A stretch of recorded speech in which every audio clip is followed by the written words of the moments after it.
So we'll start off with our agenda here today. Our general format is going to be 1 to 2 sessions and then take a break. I expect there's going to be a lot of information to learn and to kind of retain. So I hope that format will kind of suit your fancy for, collecting the information in your brain and storing it in a meaningful way. We're split into 2 morning sessions separated by lunch, which will happen at 12:30. The morning session will include the aging funding landscape, forming an interdisciplinary team, knowledge translation and mobilization, and tips for successful grant writing.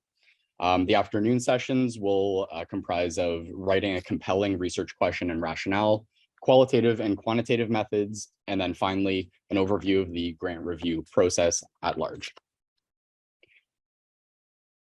Then over the next 6 months, this is separate from today's session in particular, but over the next 6 months, we have these skill refinement series planned, which will all happen on Zoom. The links are in that information package that I had sent around, and they'll happen on a bi-weekly / monthly basis, depending on when some breaks tend to occur. And this is on page 5 of your handout. Yeah. Sorry, quick question. If you have colleagues that might be interested in attending these, they have to be registered for the grant writing course, or can they just do it? That's a great question. I think at the time we're asking that it's just registrants of the workshop, but our recordings will be available at a much later date if they wanted to view them. And then, of course, the main goal is the grant, right? This is the end product that you'll all be completing. And some of the key features of the grant, you'll get some practice writing a lay project summary to make it really interdisciplinary, which means at least 3 different faculties represented on the grant. It'll be a 5-page maximum. You'll get experience with the Canadian Common CV, which we all love. And then plenty more things to come as well that you'll learn, no doubt, from this workshop.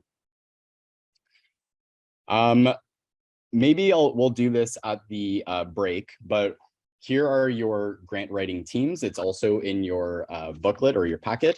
We'll try to move around after the break and maybe sit beside your teammates, and then maybe you can get some ideas flowing as we go through the presentations today. Okay, and this is on page 6. So to kick off everything, let's start with Gésine, and she'll talk about the aging funding landscape. Oh my goodness. I'm wearing the wrong glasses, but I'm just going to lift up to read. Good morning. My name is Gésine Alders, and I am the research coordinator at MIRA.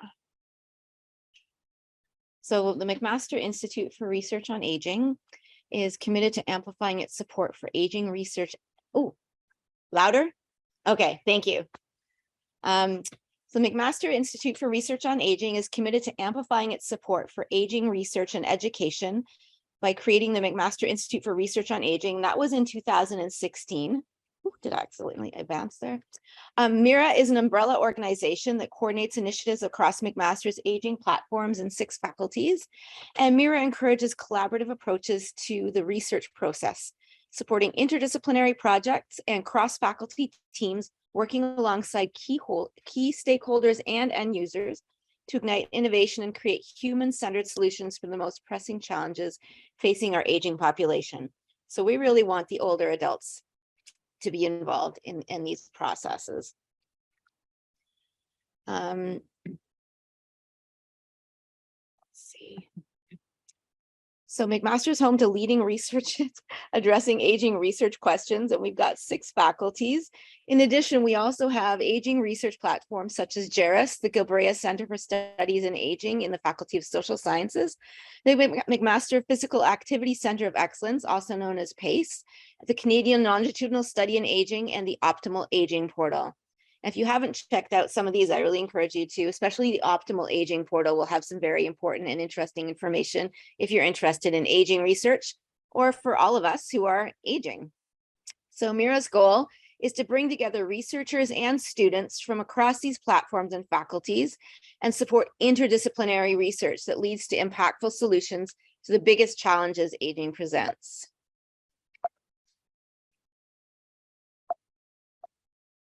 Ooh, it stopped working. You can use that arrows too. Maybe not. So the next Yeah. slide. Yeah, that is the next slide. Okay, I'll just use the arrows. Okay. Most of you are members of the MIRA Trainee Network. If not, I encourage you to join. We support about 120 trainees, including postdoctoral fellows, graduate and undergraduate students through this network. We meet twice a month, the second Wednesday of the month at 9 a.m. in person and the fourth Wednesday of the month at 12 virtually. You have an opportunity as a trainee to come and present your research at any stage. It's a great opportunity to get some feedback as well from your colleagues. So you could start a talk by saying, not sure about the methods, or I have these results, not sure how to interpret them, and then give your talk, and then you can have a discussion afterwards. Sorry. I'll just use the mouse. Okay. So we have 3 elements. We have a coordinated collaborative research agenda between clinicians and academics across all faculties. We have ongoing interaction with diverse groups of stakeholders. Okay. And we're interested in using design thinking to generate human-centered solutions. So sometimes the application process at MIRA is iterative, which means we might receive a great proposal that we think is missing something. So we might like to see a different mentor or an additional mentor, or we'll say, hey, maybe you want someone with expertise in artificial intelligence or socialization or sensors or geriatrics, and then we'll make some suggestions. This person has expertise in that area. Consider looping them into this grant. Oops. Okay. So I'm supposed to talk about funding, and covering the top of the slide. Okay. We're going to talk about selecting the proper funding federal granting agency. So there are lots of places that you can find money. I'm going to touch on as many as I can. There are 3 main ones from the Canadian government: the Social Sciences and Humanities Research Council, or SSHRC, the Natural Sciences and Engineering Research Council, NSERC, and the Canadian Institutes of Health Research, CIHR, support and promote high quality research in a variety of disciplines and areas. These 3 individual agencies were created by acts of parliament, and these acts of parliament define their individual mandates. And these mandates define the areas of research that each of them will fund. They all have their own eligibility guidelines. I absolutely cannot cover them all because it's a lot. I'm going to touch on it though. So if you're applying for SSHRC, don't say health or clinical. You'll be right off the table. So this is what SSHRC suggests. The program of research must be primarily in the social sciences and humanities, and they've got their mandate that you can look at. And the intended outcome of the research must primarily be to add to our understanding and knowledge of individuals, groups, and societies. Excuse me, what we think, how we live, and how we interact with each other and the world around us. NSERC is geared towards engineering. So it must be primarily in the natural sciences and engineering other than the health sciences. The intended objectives must be primarily to advance knowledge in one or more of the natural science or engineering disciplines, and there's a list. CIHR, intended outcomes must be stated in CIHR mandate, and they primarily improve or have an impact on health and or produce more effective health services and products and or strengthen the Canadian healthcare system. Now, when you go onto the main page, and I've tried to keep links on most of these pages, and you will have these slides after, so you don't have to write down everything I'm saying. All 3 of these agencies will fund health research, but just under different umbrellas. So read the mandates carefully. There are also many international funding agencies that will fund aging research, and one of the big ones is the National Institute on Aging in the United States, which is under the umbrella of the National Institutes of Health. And it's one of the 27 institutes, and they lead a broad scientific effort to understand the nature of aging and to extend the healthy, active years of life. And it's the primary federal agency supporting and conducting Alzheimer's disease research. So that's the main thing that they fund, but they also fund a lot of other aging research. I suggest when you see their calls, you can get on their mailing list. Just scroll right down to the eligibility and see if they fund international or not. And the links are in the bottom there.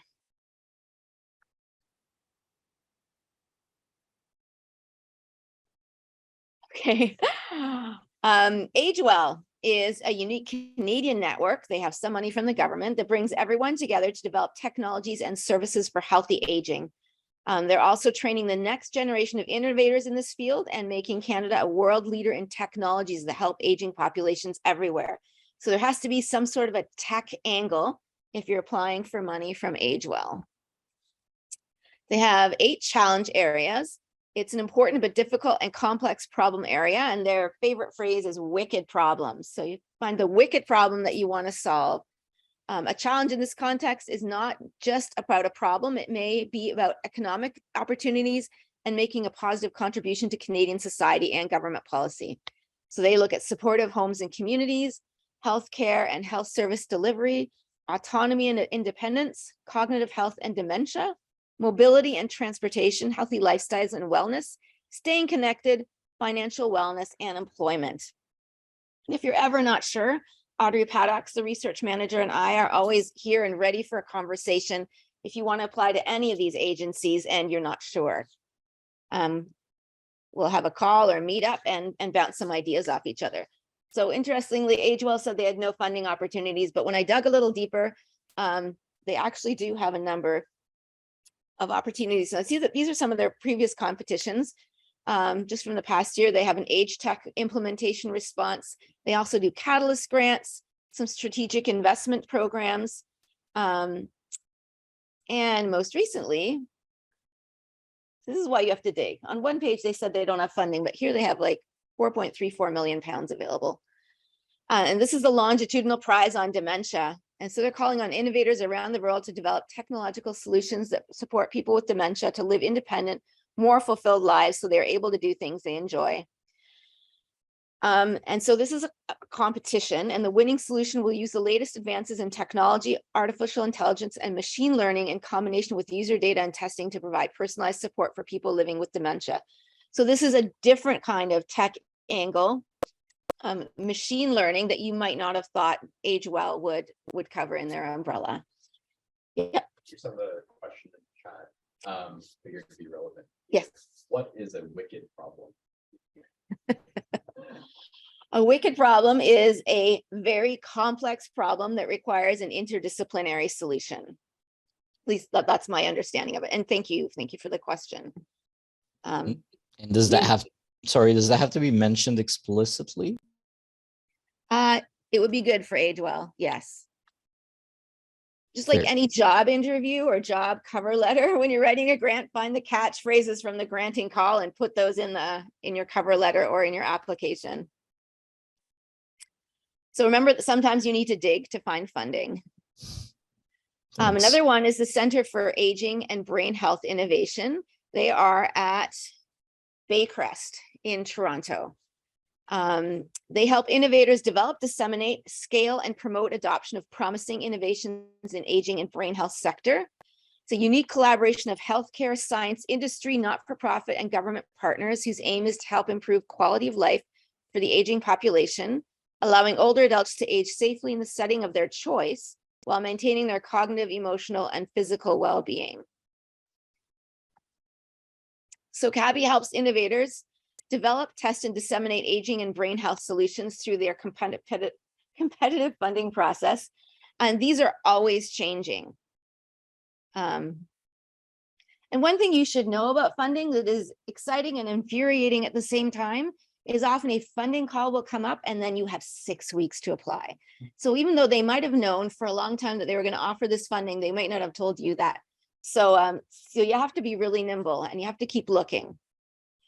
So the SPARK program supports the development of new intellectual property by researchers, clinicians, and point of care staff.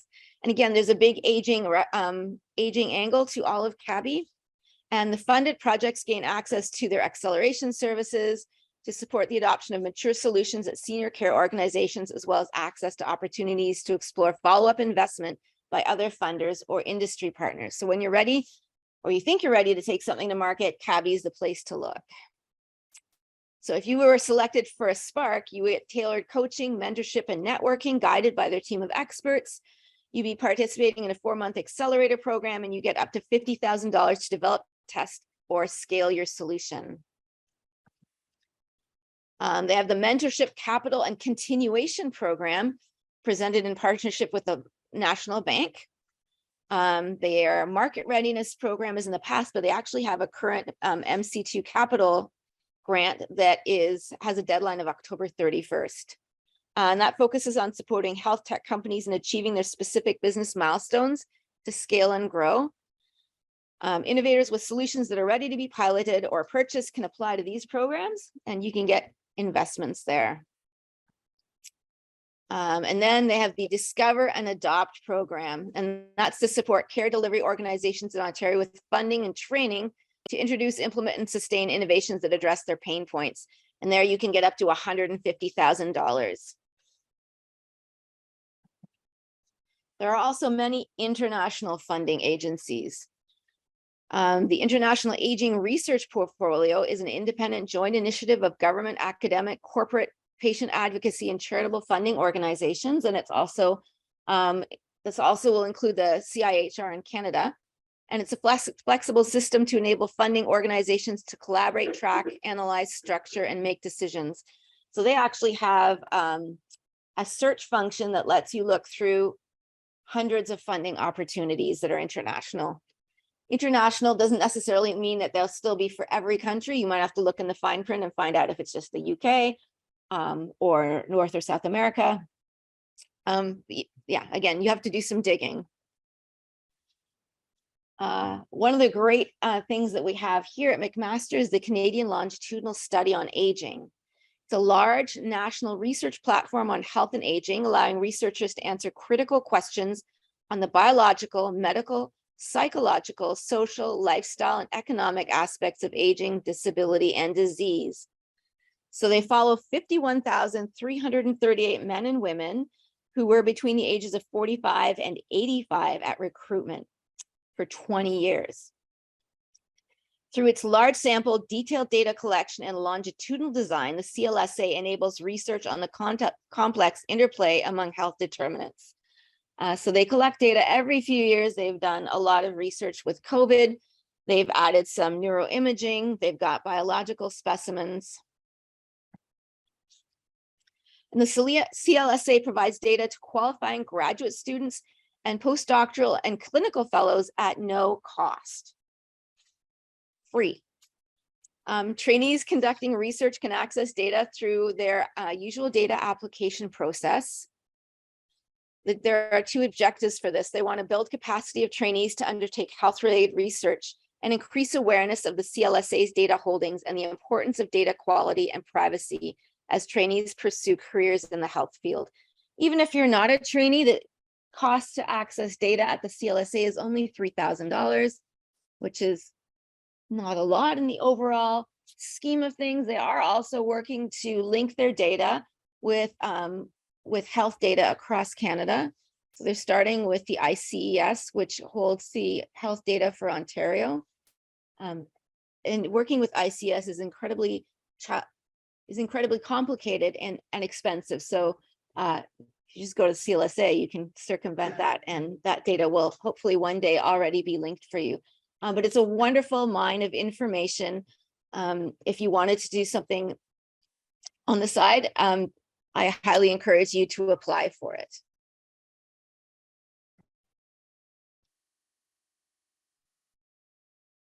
Okay, there are open access databases and repositories. I'm including this because there are free samples of data that you could go into and to do a secondary data analysis. There's rich information there. We have compiled an open access database of data repositories, as well as data sets from aging studies, and these will be updated at least once a year. So you can go ahead and take a look there. And open access means it's free. And hopefully when you do larger studies, that will be part of your mandate to provide that information for other people as well to do secondary data analyses. In Canada, we also have something called MyTax. It's the link between the private sector and post-secondary institutions. And the aim there is to drive collaborations at home and abroad to develop projects that will solve organizational challenges and develop the nation's innovation capacity. We want to build entrepreneurs, or we want to encourage entrepreneurship. They're passionate about developing the next generation of researchers, helping to fuel Canada's knowledge-based economy. MyTax is a platform to allow you to reach your goals, whether they're analyzing the impact of your projects or developing innovative products or processes. They provide funding for projects up to 55% and connect highly trained researchers with the businesses, non-for-profits, municipalities, and hospitals that need them and help guide you through the process.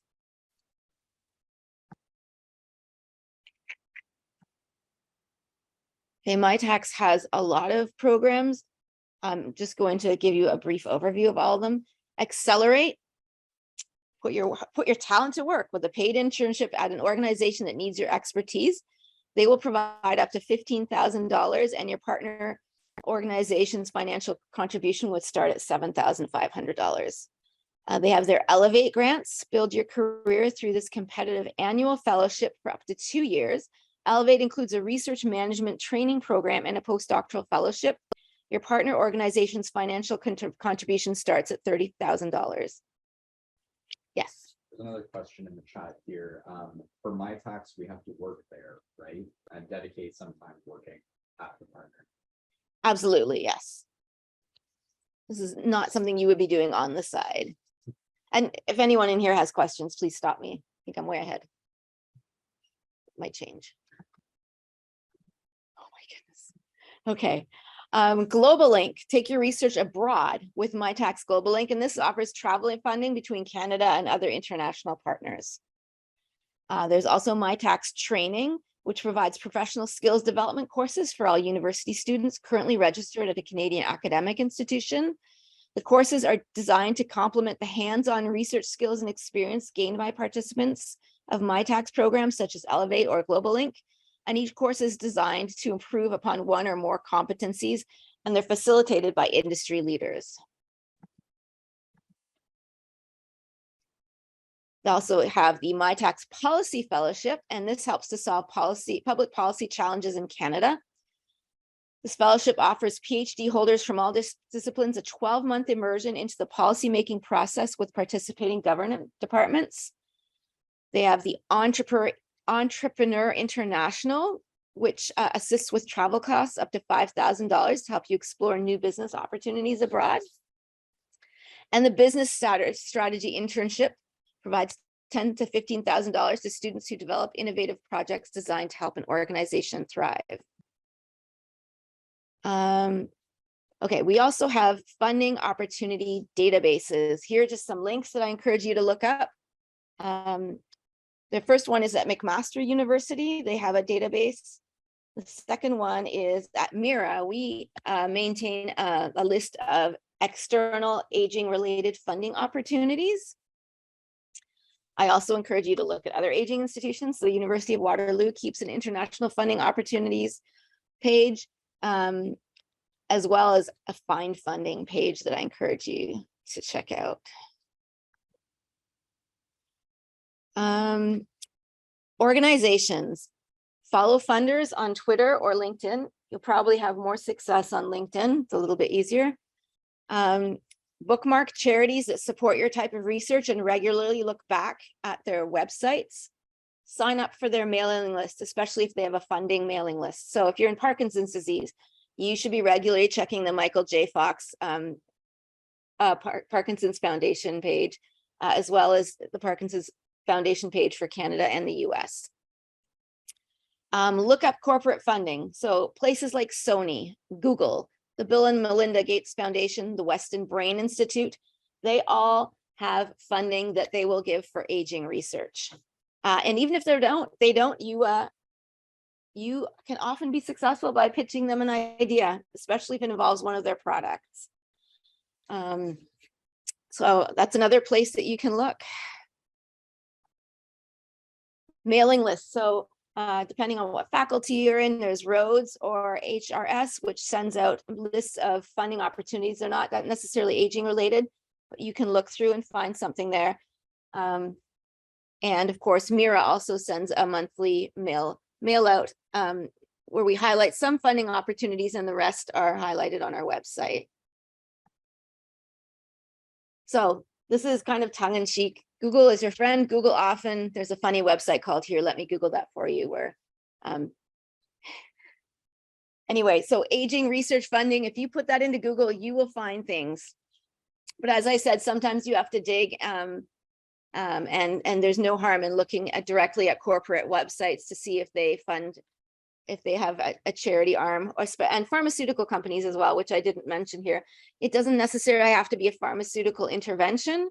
They have money that they set aside for grants, and I've had good success with that. So I encourage you to check into those as well.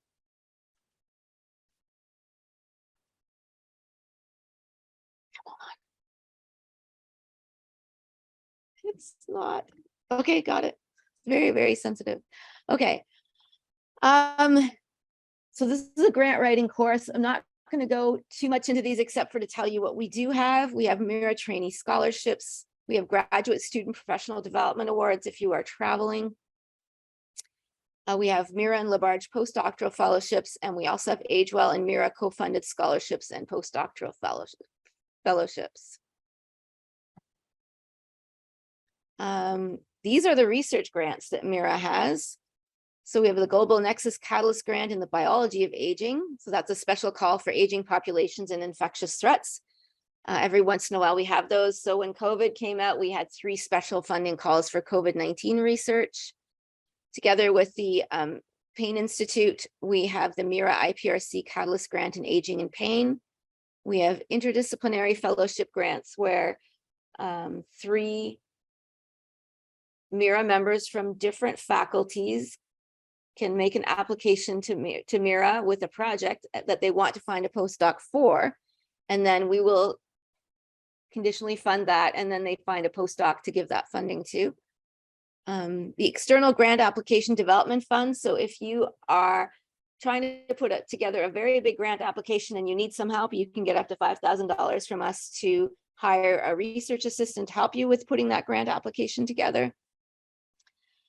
We provide the $3,000 for the Canadian Longitudinal Study on Aging call for proposals, because that's not free if you're not a student. And then we have matching funding for external competitive funding calls. So sometimes a funding call will say that you have to find matching funding.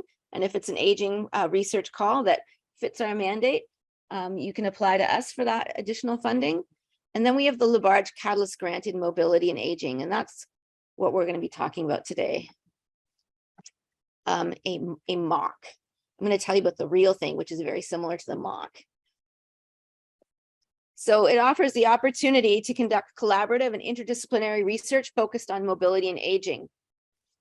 Excuse me, we generally award 1 to each faculty, unless there are if there's more than 1 really good application from a faculty. If that faculty kicks in a little bit more money for half, then we'll fund 2, for example, which I think has only happened once. So these grants are intended to stimulate new collaborations and allow researchers to conduct feasibility or pilot studies, scaling of interventions, and or collect preliminary data to support future proposals for full-scale studies. So the important thing about a catalyst grant is the word catalyst. This is not an application for you to do a little tidy study that you'll publish 1 paper on and then leave that idea on the shelf. We want to see you taking our money and leveraging it to get more money from bigger funding agencies, which, for example, Paula Gardner with her ABLE grant, for example, has been able to leverage hundreds of thousands of dollars for her application, which helps people with dementia interact with caregivers through an interactive play program. So the proposals must consider mobility and aging as a central theme and indicate the potential benefits to older adults. They're valued at up to $40,000 over 1 year, and they require matching funds of at least $5,000, $2,500, which can be in kind from alternate sources to support the project. Usually if you're a faculty member, your faculty will usually kick in the $2,500 or $5,000 to see this get off the ground. The project teams must include researchers from a minimum of 3 different faculties as meaningful contributors to the project. So the big thread through all MIRA funding is we want design thinking. So we want you to include the end users, stakeholders, and we want to see you include more than one perspective. For too long, research has been happening in silos, and we want to see views from different faculties, which sometimes can be very hard to comprehend how that might work, but we want you to think outside the faculty. These are the mobility challenges that we have. We're identifying trajectories of changing in mobility during aging, defining mobility across disciplinary domains, identifying or developing new interventions that affect mobility within diverse populations, identifying barriers for maintaining or promoting mobility in older adults within the health system.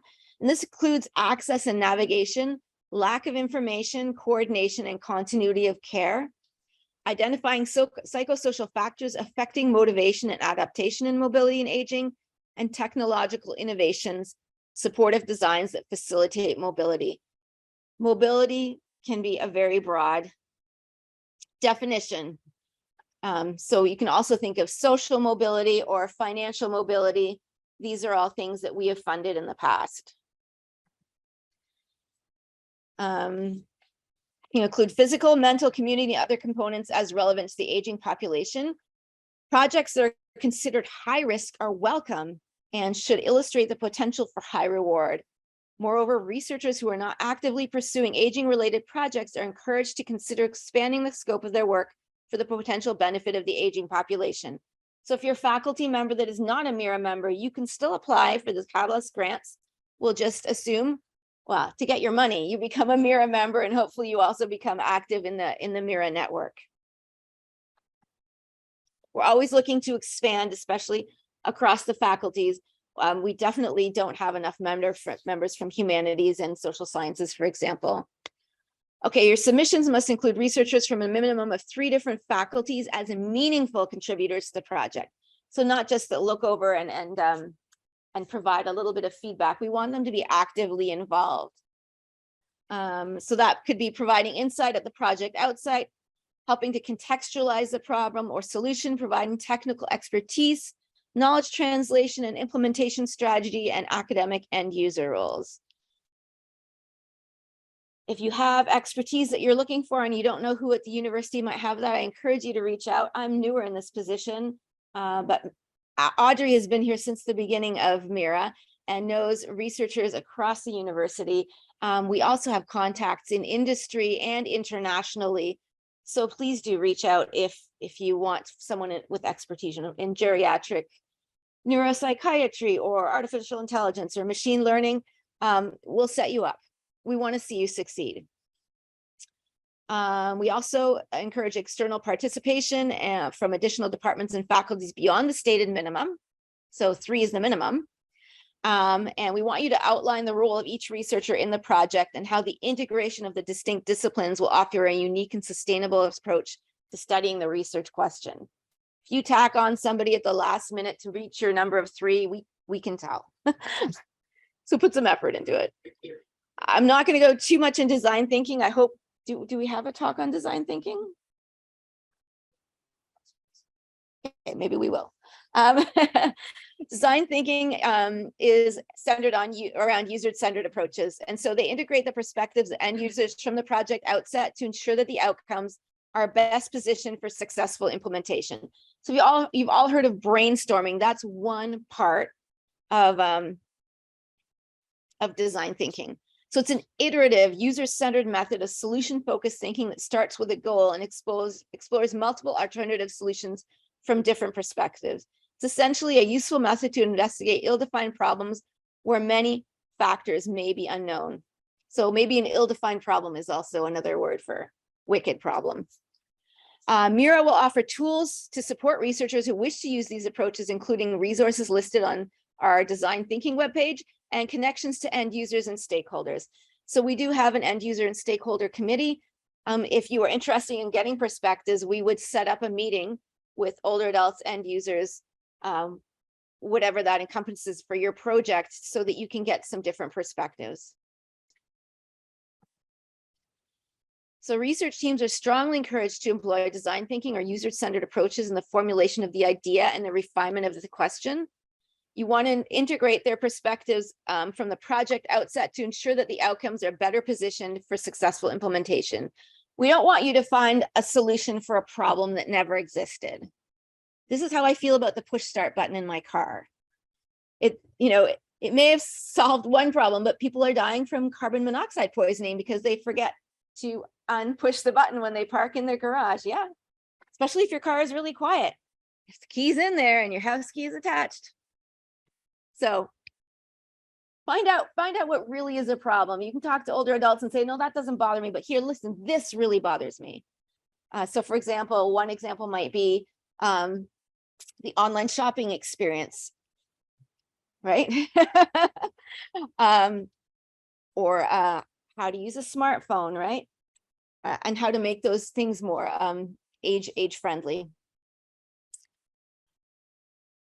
So some of your stakeholders and end users could also be other researchers, clinicians, healthcare practitioners, industry partners, policymakers, media educators, academics, and other disciplines, members of the provincial or federal government.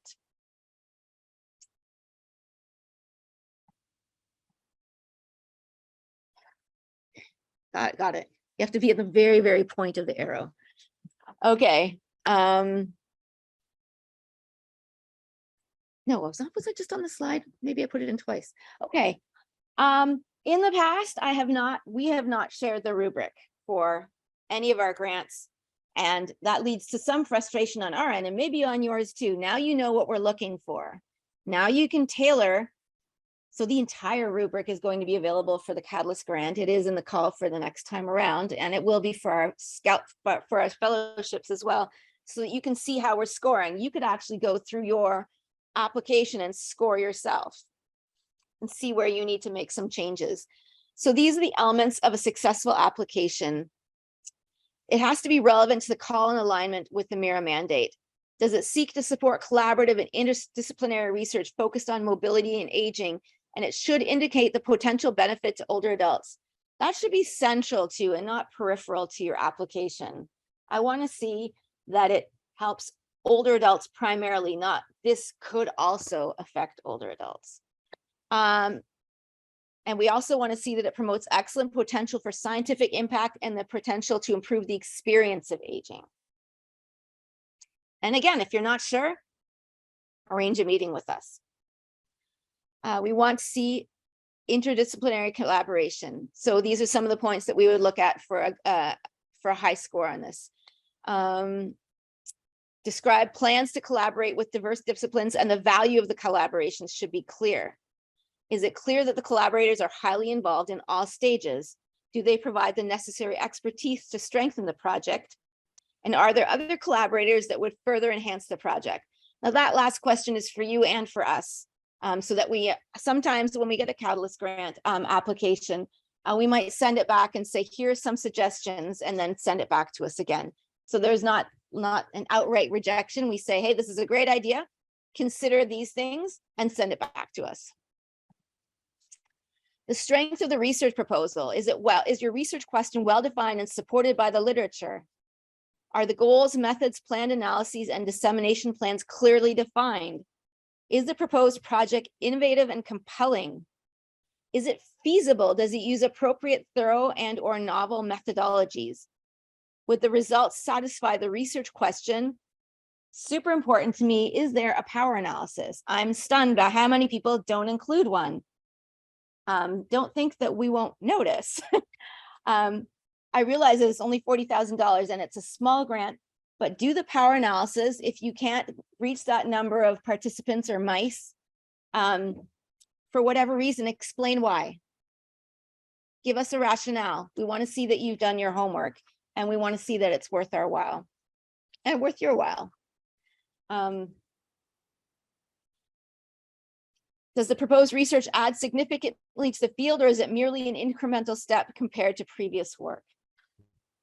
Hopefully you're doing something that stands out a little bit. Not, this has already been done, we're just going to do it with a different medication. Potential impact and plans for growth.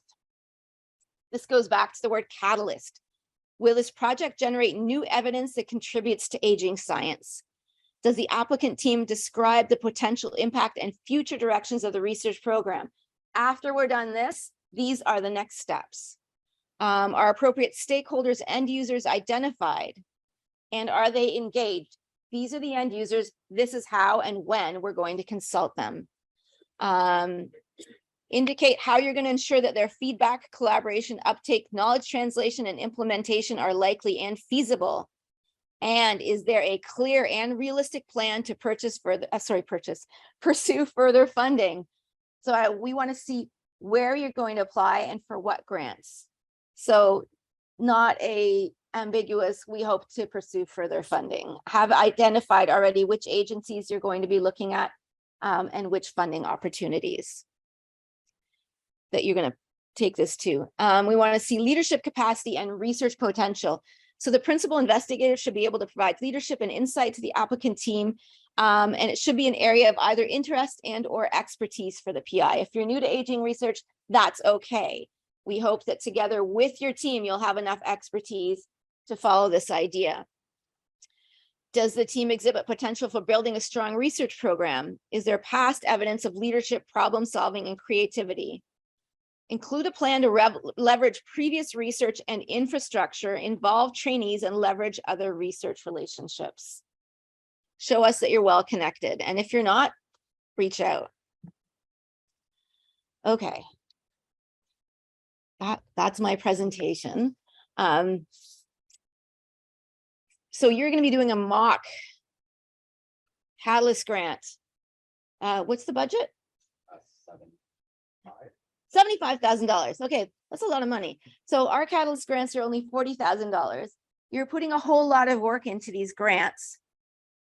So we don't have money for these grants, but what we do encourage you to do is, if you come out of this with what you think is a great idea and meets all of these criteria, speak with your supervisor about maybe taking this to the faculty level and applying for a Catalyst grant through your faculty. And then you'll be a co-PI, a co-investigator, which would look awesome on your CV. It will also look awesome on your CV that you even did this program. But consider this an opportunity to maybe take this to the next level. You'll just have to scale back your budget, which is, we can work with you if you need help with that. I'm happy to take any questions. There's a question in the chat. Maybe I'll start there. Kelsey asks, what if a power analysis is not applicable, for example, a qualitative study? Should this still be mentioned in the grant application? Yeah, I want to know why you've chosen that number of participants. So, you know, so I don't know a lot of qualitative and about qualitative analysis, but, you know, say maybe with X, Y, Z number of people will have reached saturation. I think that's the word you use, right? But explain to me why you're only using that number of people, and also, how did I miss equity, diversity, and inclusivity here? Okay. Okay, do I have some? Also, how do I have 162 slides? I'm on slide 54 here. Oh, okay, good, okay. All right, that's better. That was confusing for me all the way through. I did this late last night, but I didn't think I was that productive. This is applicable to all of our grants as well, is that if you can touch on equity, diversity, and inclusivity, either with your team or with your participants. We realize with $40,000 and a Catalyst grant, it may be hard to get a diverse group of people. We just want you to touch on that and explain why or why not you'll be doing that. And to answer your question, Kelsey, just explain why there isn't a power analysis. We are not gonna, we don't think, we have the same feelings about qualitative as we do quantitative analysis. Just give us an explanation about why choosing that many participants, and also mention the age range, right? Sometimes we get applications where there's no mention. It just says older adults. We want to know your age range and why you're choosing that age range. And sex, right? If you're only focusing on women or on men, explain why. Obviously, if it's menopause, it will only be women.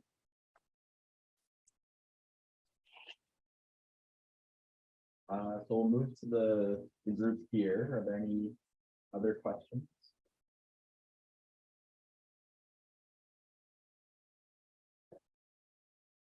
Okay, We're good. thank you.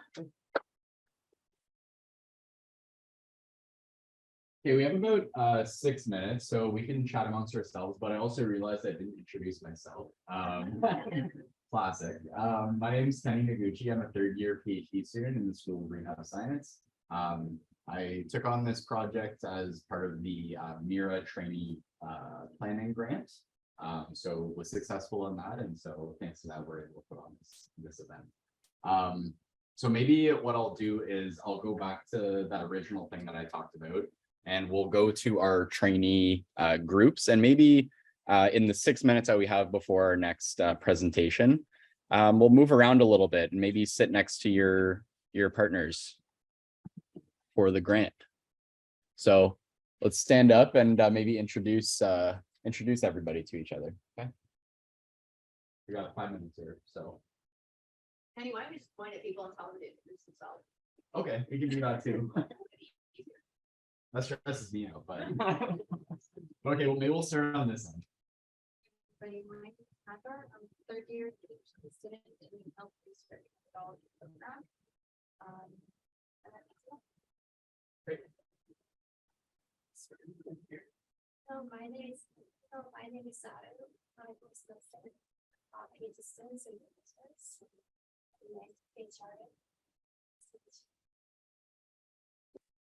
Everyone, my name is Maha. I'm a PhD occupational therapy student at Dunn Mall. I'm Isabel Rodriguez. I'm a first year postdoctoral fellow. My research focuses really on osteoporosis, LT, and just trying to figure out what exercise we can do to reverse or maybe prevent some of those adverse effects. And so I'm at Cynthia Hospital. Hello, my name is Cynthia. I'm a second year master's student. In the Photoshop, I worked with was nice, and I studied how age-related inflammation contributes to cognitive decline in our elder mice. Hi everyone, my name is Darlie. I'm a second year PhD student in health research methodology, working with Dr. Andrew Costa, and I look at the quality of medical care providers in long-term care homes. Hi everyone, my name is Michael. I'm a third or fourth year, I don't know where I am now, but third or fourth year PhD candidate in the Department of Kinesiology with Dr. Johnny Parisi. My main research area looks at cellular imaging and senescence, but in skeletal muscle cells. Hi everyone, my name is Chanel. I'm a both PhD student in pharmaceutical technology, working with Dr. Noguchi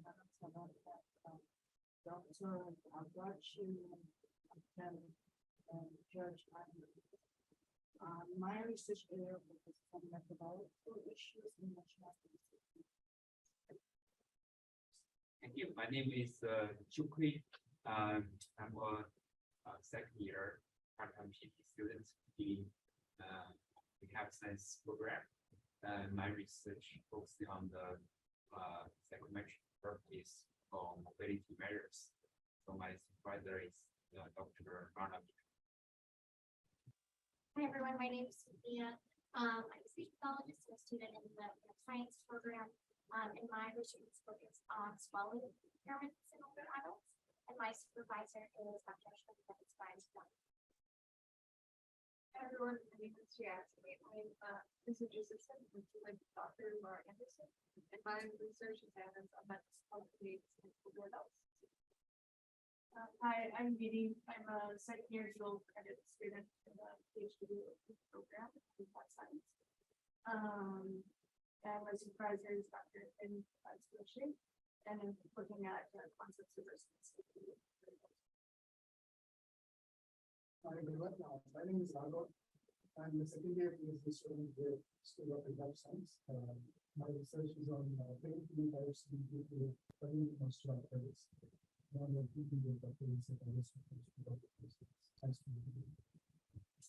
morning, guys. I'm Diego. I am a MIRA postdoctoral fellow, and my supervisor is Dr. Gésine Nascimento. And we would like to understand if there is any relationship between inflammatory markers, muscles building balls and bundles. And I've been working with seriously. Hi, everyone. My name is Kate. I'm a postdoctoral fellow in a few different departments, in gynecology, biochemistry, and medicine. And part of my research is on early life, but I'm starting to get more into the late life aspect as well. That's great. And then maybe along the wall there, we can get a few introductions, Sue and Peter. I'm Sue Stanford, and I'm the technical director, the doctor of collaborative. So that's funded provincially to build capacity around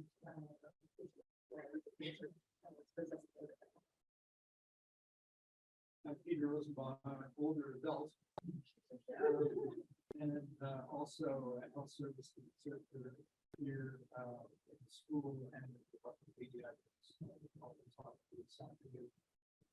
Everything I say will have it's hardly relevant to what you just heard, even though it's about children. I'll try to make the links here in the book. It's important words about what I was saying. That's great. And they're also two of our lovely mentors for our groups here. So right on the nose, 10 o'clock. I see Ada in the corner there. Our next speaker is Dr. Ada Tang. Come on up. Wedged here in the corner.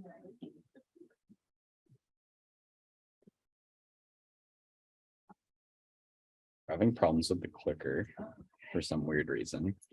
Oh, you mean we're sharing them together? So do you want me to just operate from your? Yeah, so I think the buttons should, so yeah, the buttons should still work. Okay. Just advance with that. I think the clickers here, you can give it a try if you like that better. That's fine. But I won't. That's fine. I think- can use the. People are getting it. yeah, I think people are. Yeah, it's okay. What's this? Oh, that's Oh, it works. oh no. I'm going to rotate this a little bit. Is that okay? I don't want to unplug it.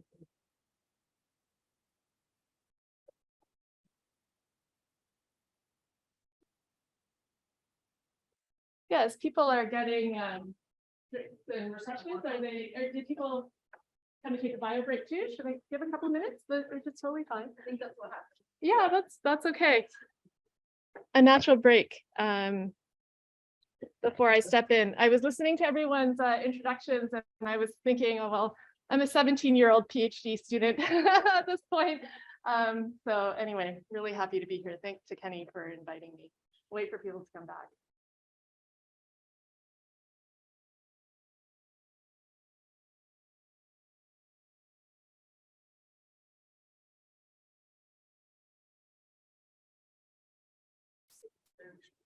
Oh, yeah.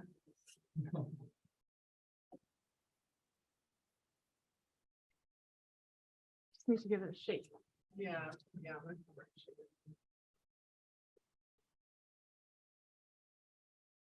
Warm in here. We were in here for a meeting yesterday. That was cool. I don't know. Oh, I don't know if you can even adjust it, or if you do anything, will it do anything?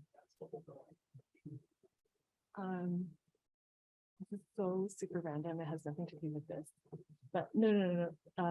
Wa had to go to Thunder Bay to see his folks, and he bought an onigiri that he didn't eat, and it's in our fridge, and I brought it because it's like someone's gonna take it. I was like, I think it can. You want it? It's unagi because I won't eat it. So yes, I used to.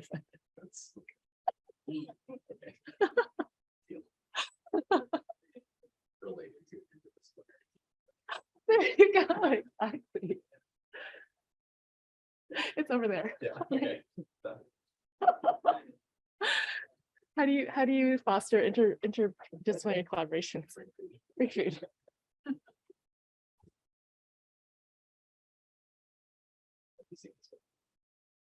I have seen it. Yeah. It's good. It's everyone. Get a copy. It's awesome. It's great. Like it's so practical, right? Yeah. It's like such a good short read. Yeah. Like, really rapid fire choice. Yeah. Love reading the comments. They need to give it to funding bodies so that funding bodies will like appreciate all of them. Yeah. Now I'm ready. You're ready? Ready.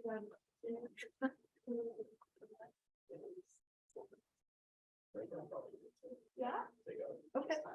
Okay. Yeah. I appreciate that. You have a really full day today. It's really great to see everybody, and I'm sure lots was said already about Kenny for organizing this workshop. And so I just wanted to kind of extend my congratulations to him to bringing all of this into fruition. I have the pleasure of being Kenny's supervisor, so it's been really amazing to see him kind of develop the idea, conceive of the idea, develop the idea, and now to see it actually happen. So anyway, congrats to Kenny, but also to all of you for taking the step and and participating in this workshop. Thank you so much for having me here. I don't know if you've asked because of obligation to the supervisor, but I still appreciate the opportunity. Forming collaborations and developing a team is something that I'm really passionate about. It's something that's really important to me as a researcher, and I think really important to all of us as health sciences researchers, because we can't do what we do solo, right? Like everything that we do is so dependent on bringing in diverse expertise and experiences from many different people. And I think that's one of the joys about being a researcher, is to be able to interact with so many people. So Kenny asked me today to talk about forming an interdisciplinary team.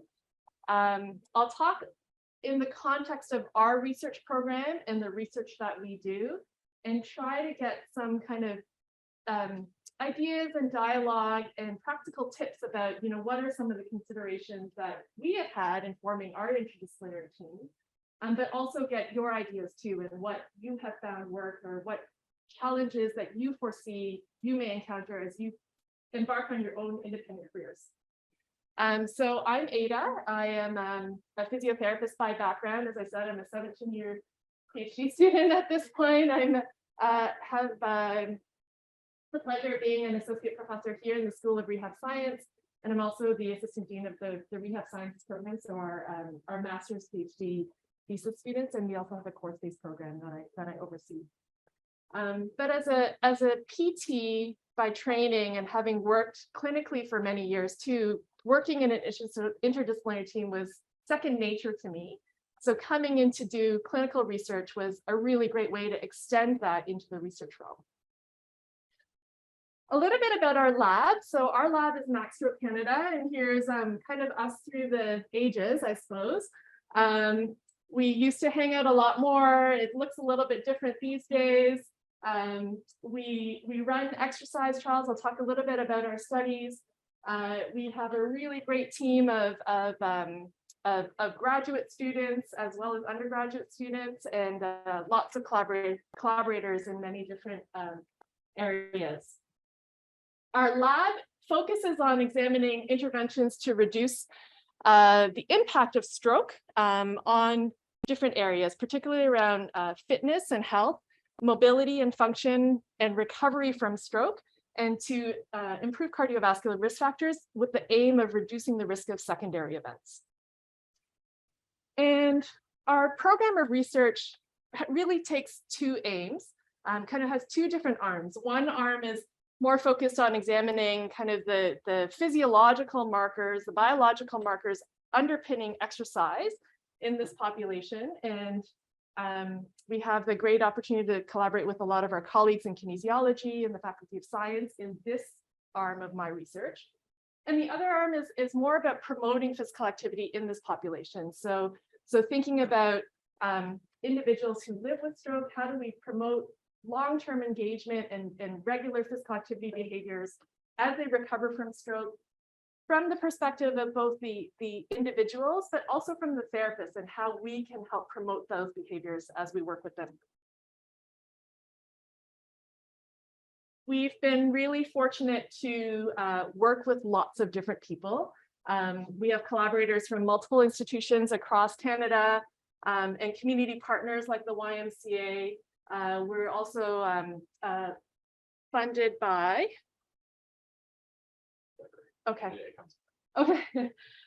funded by various funding institutions, funding agencies like CIHR and Heart and Stroke and Brain Canada. So really appreciative of all of their generous support. But all of this comes from, I think, a lot of work from a lot of different people. And so hence, you know, the importance of having those interdisciplinary collaborations to make our research program happen. So I was thinking about, you know, what did I want to share with you today? And I was thinking about, like, how do you get started? And I thought back to my first days as a researcher here at MAC and when I first got my appointment. How do you get started? I had no connections with McMaster. I actually did my training at other universities. So coming here to Hamilton and arriving at MAC was a very new place for me. I didn't have pre-established connections. I didn't even know who, like I knew the stroke programs were at HHS and at St. Joe's, but I didn't know who worked there, right? I didn't know the managers, I didn't know the therapists. I had a sense of some of the researchers that were at MAC that had similar research interests to mine, but I had no connections with them. So, you know, you get your keys to your office on day one of your faculty appointment, you open the door and you kind of get settled in, and then what do, right? You start reaching out to people. And start talking to people and try to introduce myself as who I am and what some of my experiences are and what some of my interests are, and is there a potential for alignment to work with you, to work together.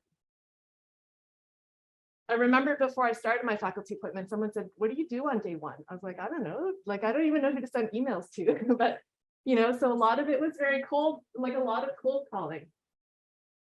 But one of the first studies that I had in my mind that I wanted to look at was just to try to characterize cardiovascular health in individuals with stroke and a comparative population of older adults. So with that in mind, I was thinking, who on campus could I work with? And I had some interest kind of looking at different physiological markers around exercise and cardiovascular health. And that's when I reached out to some people in kinesiology. So one of my first collaborations was here on campus, and we're here at IHS, and IWC, Ira Wynn Center, is on the other side of campus, but we worked with Maureen McDonald in the Vascular Dynamics Lab, and we continue to work with her really closely, as well as the Physical Activity Center for Excellence, or PACE over there. So I spent lots of time making the trek between IHS and IWC all year round, to form those collaborations, build my network, establish a presence over there because I'm new and I'm not from that faculty, but so that the faculty can get to know me, the students can get to know me, and get to learn what I do. And I have to say that Dr. McDonald has been immensely supportive of me when I was a junior researcher and even to this day. And this is something that I'll always be grateful for as a new faculty member at the school here, or like at this institution, she was someone that said, "I know how hard it is to get started as a faculty person. And you don't have a lab yet, you don't have equipment yet, you know, like you might have some startup funds to start buying things, but you don't have it yet. You're welcome to use my lab." I couldn't believe how generous that was for her to say that. You're welcome to use my lab, come to my lab meetings, come sit and meet with my students. And so I did that. I went to her lab meetings every week. I got to know her students really well. They showed me the ropes on how to use their equipment. I started to make connections at PACE and started to recruit participants into my own little study that I was conducting in kind of like the corner of her lab. using her equipment because of her generosity. And I can't say how much, you know, that has helped kind of just kickstart me as a junior researcher. So I say this because it's something that I feel really passionate about, that I want to keep paying forward, and hope to inspire, that you may consider the same thing. I also think MAC is a really special place that allowed me to do that. I don't think other institutions may have the same kind of generosity. So I consider myself very, very fortunate to be here for that reason. But this was one of our first studies. And so what we did was we did kind of like clinical measures of try to capture kind of mobility and function in older adults with and without stroke. We also, through Maureen's lab, had access to some equipment to do novel cardiovascular measures of arterial stiffness, where we can measure the stiffness of arteries and get a sense of how much atherosclerotic progression has happened, and get a sense of, how high their risk might be of having secondary events, and comparing that to an older adult population without stroke. And that's where PACE came in. And so it was just a cross-sectional study, but it laid the groundwork for establishing the feasibility of some of these measures, as well as kind of my interest in looking at novel cardiovascular risk markers, in addition to kind of the more traditional ones like blood pressure and body mass index, and I know there are others, I just can't think of them right now, but other more traditional ones. We also had the opportunity to do some of these more novel ones. So that was the way I started to build my network. And so I pose the question to you now: what would be some ways that you foresee that you would start to build your network, or ways that you've already started to build your network? How have you started to reach out to people and think about who you're collaborating with, or who you would like to continue collaborating in the work that you do? So I had the opportunity to work with Dr. Hall as a research assistant, and through that, I had kind of, like, I sat in on meetings, and I was exposed to people. And when I heard certain people say things that really aligned with my work, or something that I like really agreed with or was passionate about, I would like private message them, and just say, hey, like, I'm just getting into this field. I would love to just meet with you and chat about my research and your research, and like we could work together in the future, kind of thing. It was just like really natural, like just trying to create some connections. And oftentimes it wasn't even like, it was people in Nova Scotia or like PI, like not necessarily someone I would be able to naturally meet here. So I think that's a really cool opportunity, which the virtual nature of some of our meetings gave us. But that's something I've been trying to do. And that's really great. So you might have been introduced or had, some opportunity to interact with people in a meeting, but a larger group meeting, and you follow up with a personal email to try to reach out to those individuals that you might have an alignment with. Yes. Yeah, I think something that I want to share is how I maybe built an unusual network. So when I was doing my PhD, one thing I did was participants that joined my studies, I would send them a feedback letter on the results of the studies, just so that they could feel part of that. And one of them ended up reaching out to me like 2 weeks ago and saying, hey, if you need help, I'd be happy to help you. And I actually was looking for a patient partner to join my research team. And I realized that building that rapport during some of my studies, like a simple thing like sending them a feedback letter to thank them for their time for joining my study, ended up paying off just now for a study that I'm trying to run. And this patient partner, one of the things I was struggling with is there isn't a lot of diversity when it comes to patient partners. They tend to be quite high socioeconomic status, very well educated. And so this patient partner that I had connected with actually doesn't check off this box, which was so great for me because I was looking for that. And so now this is someone that I'm going to be in contact that I'd love to have on my team when I eventually start rolling out some of my projects. I think that's really great to emphasize that you don't know where a connection that you're making today may pay off down the road. So every connection that you're making along your journey as trainees now is so important for your future. And, you know, you don't know how your paths will continue to cross as you go along. You'll see as I'm talking through some of our other studies, there, you know, when I was kind of growing up through the system, as I was kind of growing up through the farm team, there were the gurus, right? The people that I looked up to, my own mentors, you know, experts in the field, but they're not the people that I'm necessarily collaborating with now.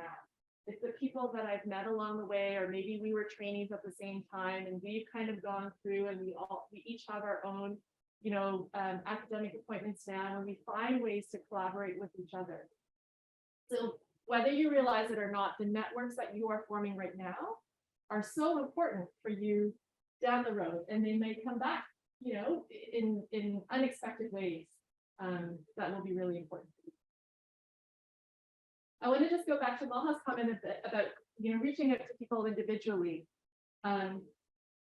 It's not something that comes natural to me. I'm a very introverted person, and I'm actually, I heard a stinker.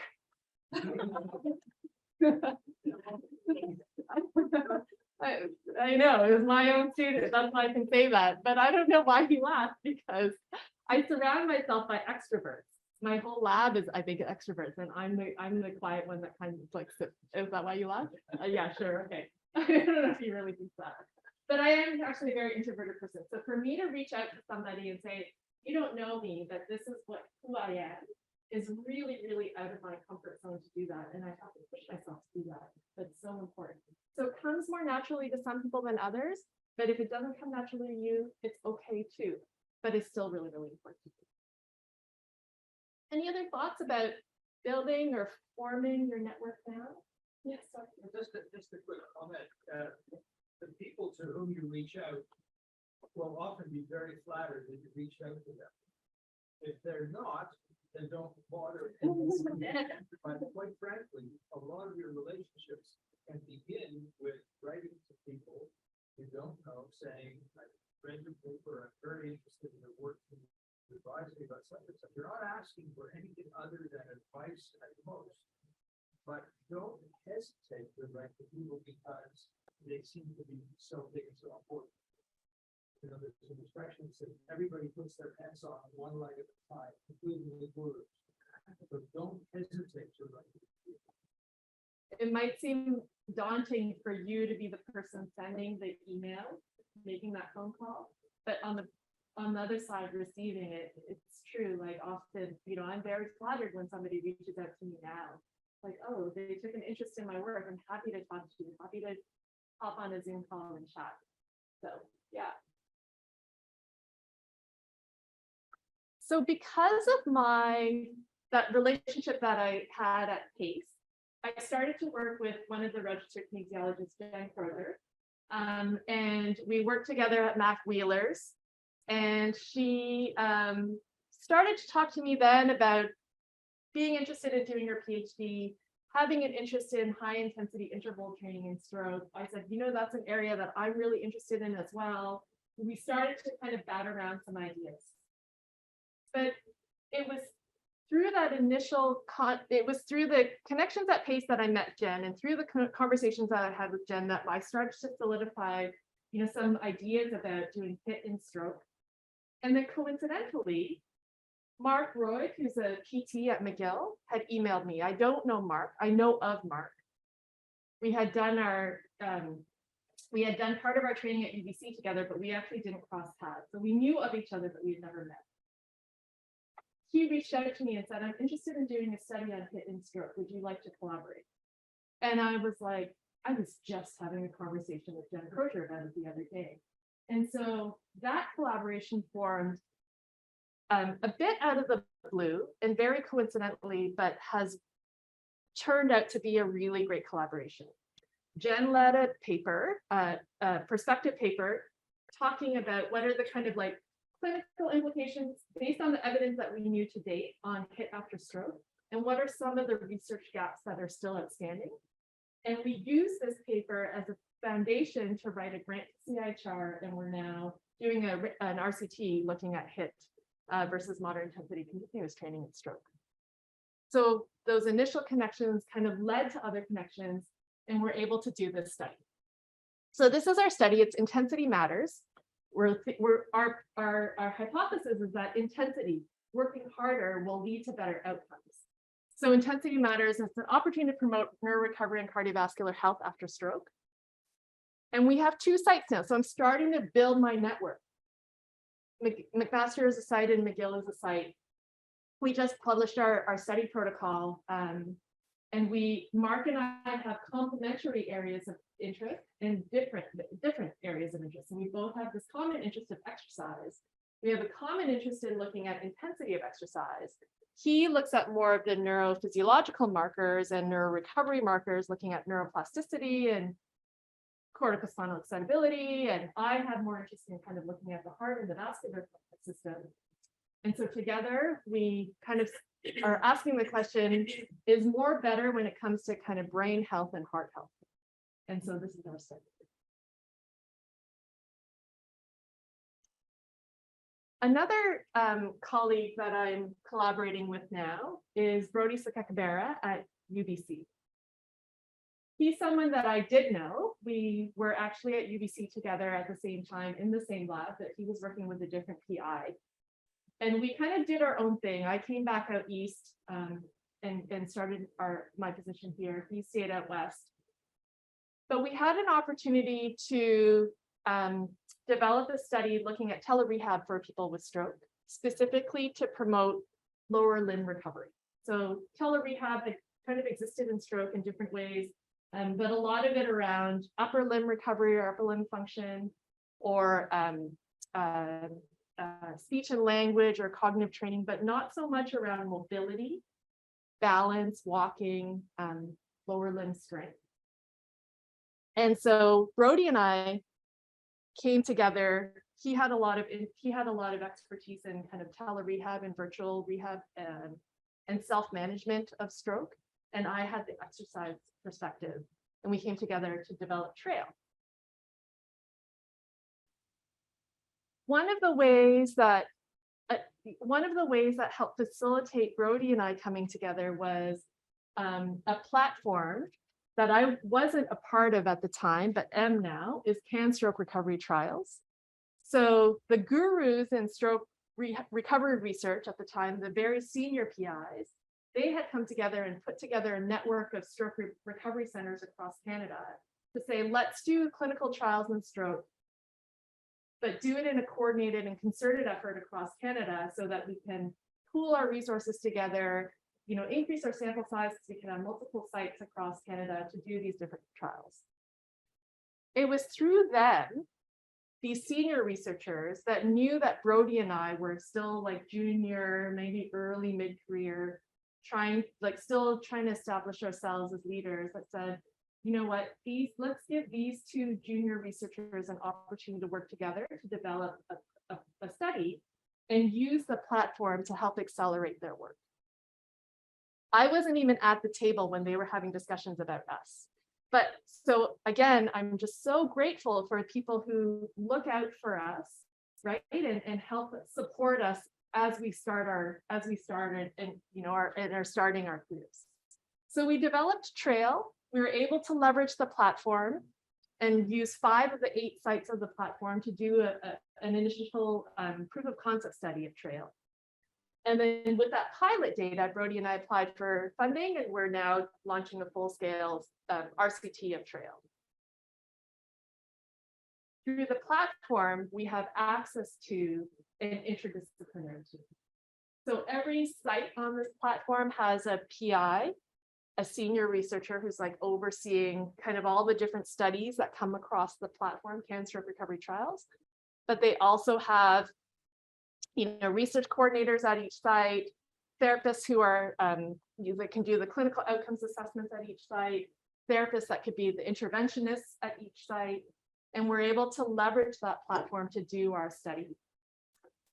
They contribute that in kind for us for the initial proof of concept, when we were able to get our own money, we're now contributing our money, like our grant money, back towards the platform.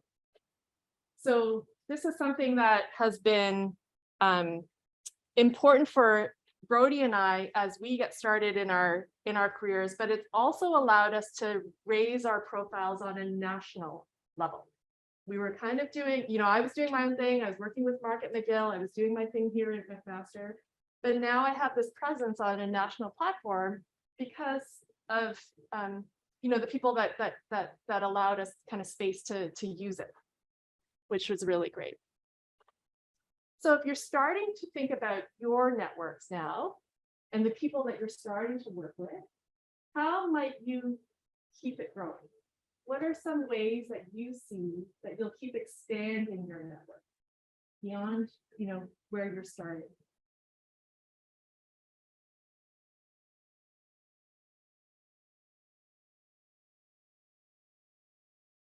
Is it more of the same? Yeah. I think just like one thing to really keep in mind is to like take every opportunity. You know, like things come up, we get emails about things like, I don't even know about this. I don't know, like I don't work in aging in any way, right? But like grant writing is an aspect of something that I really need to know about. And so like just saying yes when you can. So like meet new people, like learn things. I think it's just like that's really the biggest thing to keep in mind moving forward, to continue to grow like with your skill set, but also with like your network. Yeah, absolutely. Absolutely. Be open to exploring new opportunities that might not seem to fit your exact area, obviously within the capacity or time that you have right at any given time. But I mean, it's great to see Maha at this aging workshop, right? But you know, again, you don't know where your participation in this workshop may lead you. I can extend on Maha's, also taking opportunities where you might not see them. So for example, it might be scary to find out that someone else is doing something you're doing. And it's like you might get scared, like, I get to publish this first time to do this. But you can keep growing the network that way by reaching out to these people, making them collaborators. As much as we might think we're the only one who had this idea, that's not true. Yeah. We're not the only health system in the world experiencing challenges. And those are opportunities for international collaborations, cross-border. What's happening here in Ontario, things are different in BC or Nova Scotia or whatever. And that can also increase your collaboration. And I've found, even if it's scary to find out someone's doing something new, that can open new ideas, give you more resources like you provide shown us today. And hey, if you do find out they don't really want to share, well then you can go publish. Yeah. That's when you're like, okay. Yeah, trying first, because people do seem interested and people do want to pull those resources, and I think people have good intentions of what they want out of the projects. Yeah, and they probably feel the same way too, right? Like you're doing what they're doing also. So they're like, oh, like they probably have that. It's like really similar. Yeah, big one. Yeah. Something that works for me or has worked for me is asking your current network to connect you people with their network. Like I had somebody that I was working with at home, like the microscopy facility. I just opened up here and I was asking them a few questions. And they're like, honestly, I don't know, but there's somebody else in technology who's doing something very similar to this. They connected me with that person who I've never even heard of. And now we're doing collaboration together. So, yeah, being able to ask your network for other people in their network, it's helped me a lot. Yeah, use your network to grow your own network. Yeah. See all the people on here, they're all connected, right? Yeah, absolutely. I think another thing to keep in mind is that you may not necessarily collaborate with everybody. It's not that you have to reach out to everybody, but it's always good to know what other people are doing. And often I'll keep people in kind of my back pocket for if I need to identify reviewers for papers, right? We haven't collaborated, but they would have the expertise to review some of my papers or for my grants. And so, you know, knowing what other people are doing, growing your network and being more aware of what's going on around us can help us not just in our direct collaborations, but also in supporting our research in other ways too.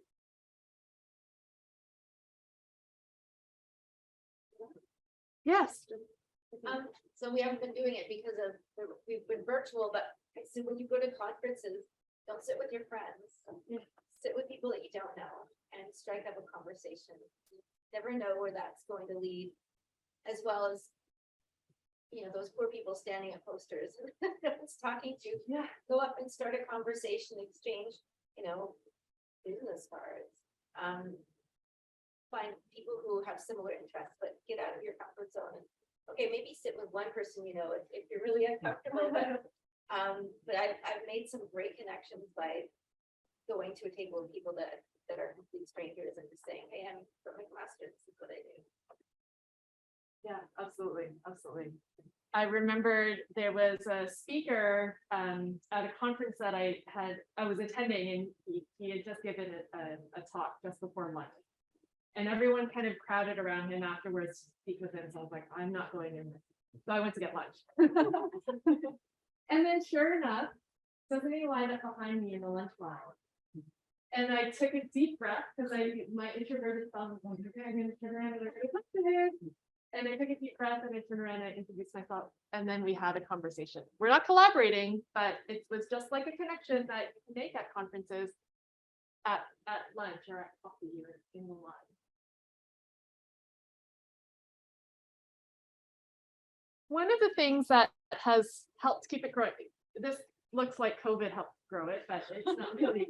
It was actually a paper that we wrote in response to kind of how COVID was affecting people with stroke, and what does this mean now for exercise after, exercise rehab after stroke. So knowing, the impact of COVID being what it is, but also having, a higher incidence of stroke associated with COVID, or people coming into stroke rehab having experienced COVID infection, what does that do to our decisions around how to prescribe exercise or screen for exercise or progress exercise, all of these things.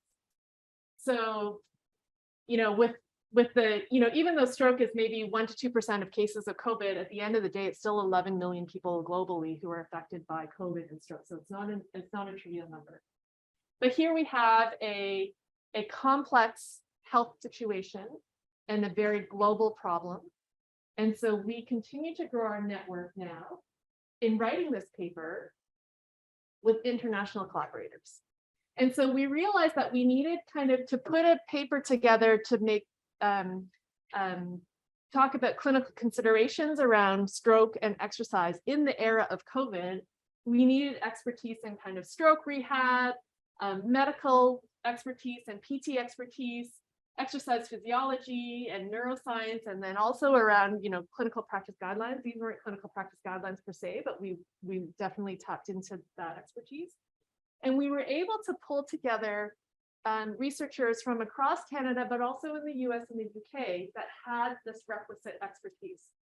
And it wasn't something that, these were all people that I knew directly, but it was the network that helped build the network to write this paper.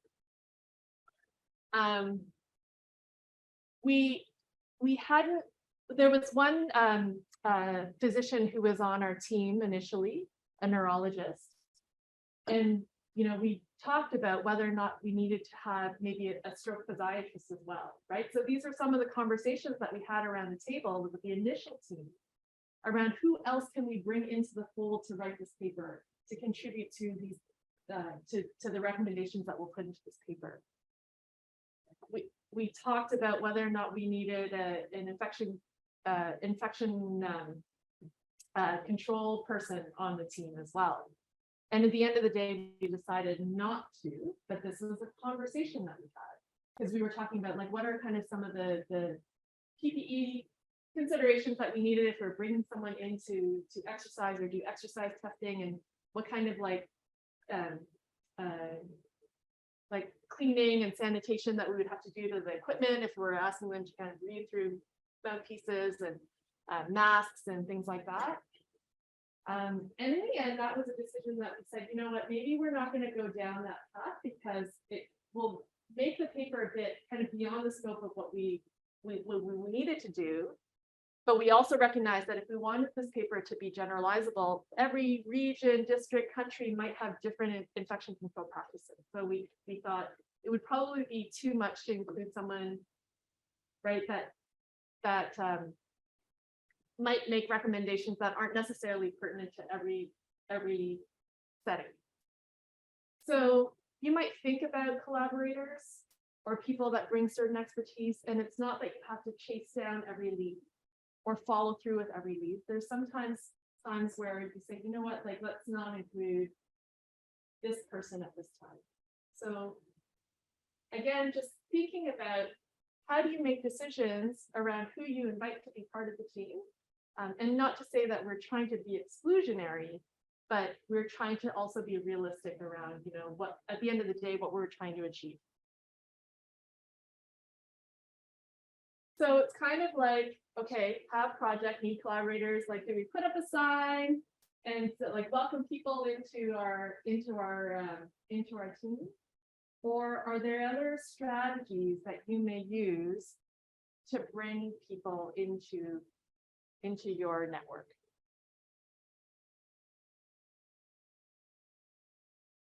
What are some ways, or even like qualities? Are you looking for like research expertise? Are you looking for, you know, methodological expertise? Are you looking for clinical perspectives? What are some of the qualities or things that you might be looking for in collaborators? So sometimes it's a cold call, right? But sometimes it's very purposeful. What would be some considerations that you have? Yeah, I can just speak to my experience, but when we started collaborating with person in immunology, we were collaborating because they developed a new technique that they use in their population. That's never been done in our population. So for us to be able to bridge that technique over, if it works successfully, would expand our field significantly. So being able to collaborate in that sense, and that's sort of why I reached out, because it's a new technique that we didn't know how to do. So, yeah, that's sort of why. And probably expanded their area too, right? So Yeah. so there is a technical 100%. value Yes. add to your research. Yeah, we help them bridge the gap from mice to humans, and then helping us bring the technique from mice to humans. Yeah, so both ways, yeah. Okay, so there's technological kind of expertise or resource that was available and really helpful for you. Isabel talked about kind of patient partner, patient engagement, and maybe having a different representation of patient or community partner that hasn't been represented before.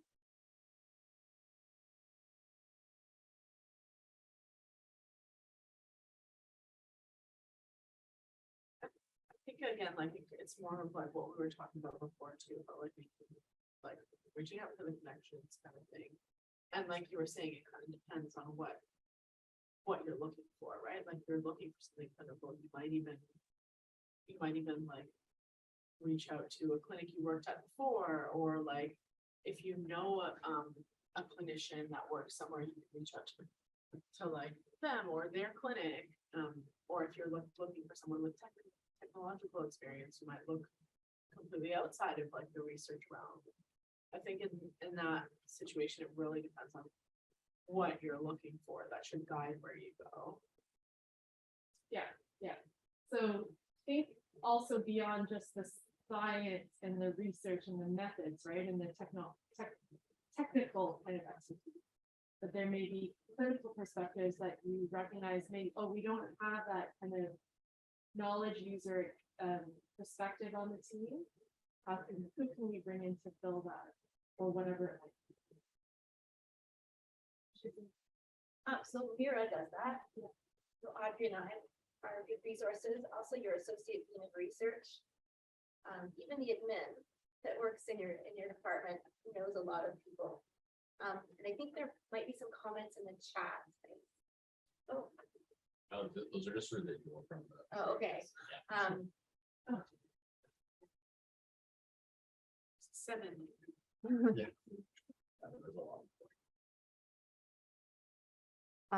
Sometimes it's space, right? Like we collaborated with Case because they had a lot of exercise equipment there, accessible exercise equipment that we don't have here in Rehab Science.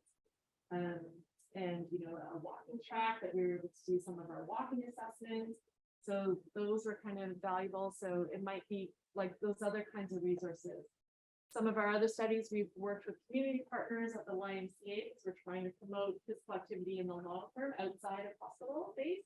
So, you know, talking to partners at the YMCA about can we use your space, what kind of costs are associated or what time of day, you know, working with them around. There might be other kinds of resources as well.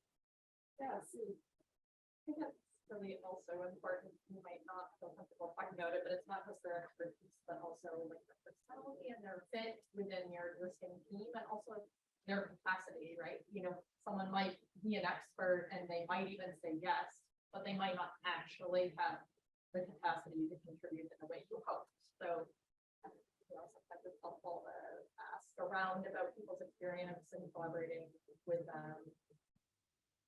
Yeah, absolutely. Yes. The rule that Sue has articulated is don't do research with people who wouldn't have a peer with. It's a serious comment. Yeah. The research is intense, requires trust, respect, and if people are going to take over, and if it has to be their way or the highway, get out. And I speak from experience. I have scars to show. Do not work with people who can't respect and get along. Yeah. It's also a long period of time, like you were just saying, like it's like 10 years of, you know what I mean? Like sometimes if you're signing on to some kind of research, like it could span years. Yeah. And you're working with this person like closely. Yeah. You know, like It's only for a week. Sometimes that's not to feel like years. But absolutely, you're right. I'll share my last slide with you first, which is our lab has developed core values. We did this a number of years ago, but it was something that was really important to me to have a set of values that was important for the lab. But these were core values that we developed collaboratively, so all of us together.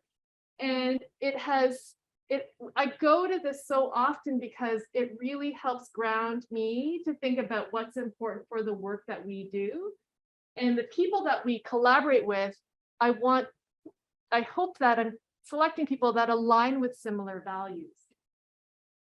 And you know, and so I think that this has been, you know, it's an exercise that we did, but I think it's been something that has continued to inform us and what we do. And when I'm not so comfortable with the relationship, I might go back to this and say, oh, it's because something here is not aligning. So having these core values kind of declared and articulated expressly was really a good way for me to know kind of what's important to me as a researcher, what's important to us as a lab, and then being able to choose those people accordingly. I'll share this because as kind of my last thing. Oh, I was going to talk about, anyway, no, I'll share this around Mark Roig, so from McGill, who reached out about the high intensity interval training. Again, we knew of each other, but we had never worked together. And when he reached out first, I was like, hey, yeah, this is great, like really great, kind of like on paper, we look like we would be a good complementary fit, but I didn't know what he was like as a person. So I actually contacted someone who was a common contact between us. And I said, like, what's he like? Do I want to write this grant with him? And if we get a grant, like we're in this kind of 3 years together, like, you know, is this a relationship that I want to embark on? And, you know, I knew this person was going to give me a very candid answer. So you can use your network. Like, it wasn't trying to creep or anything like that, but I was really trying to make a decision for myself whether or not this was a partnership that I wanted to go into. And so you can use your network. I know we're over time. I'll just put this as kind of food for thought as we had this opportunity today to talk about forming interdisciplinary collaborations, for you to also think about what might be potential challenges and what could be strategies that you can use to overcome those challenges. These will be things that you will kind of work through over the course of this workshop, thinking about who you're building in for your team, for your grant, but also as you kind of continue along your own. And so with that, I just wanted to say thank you. Thank you so much for your attention and all of your conversation and ideas and thoughts today.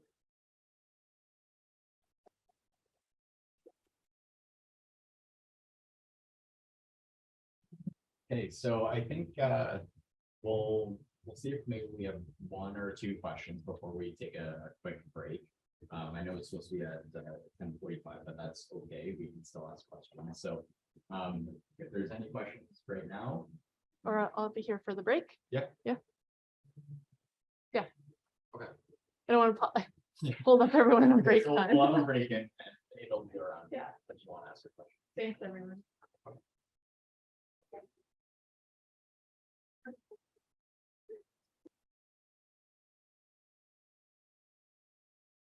Is relevant to practice and that it's accessible to people that need it or that can put it into use, right? So it's making sure that things that get researched are relevant to practice and that the people that can use it actually have it to be able to put it into practice.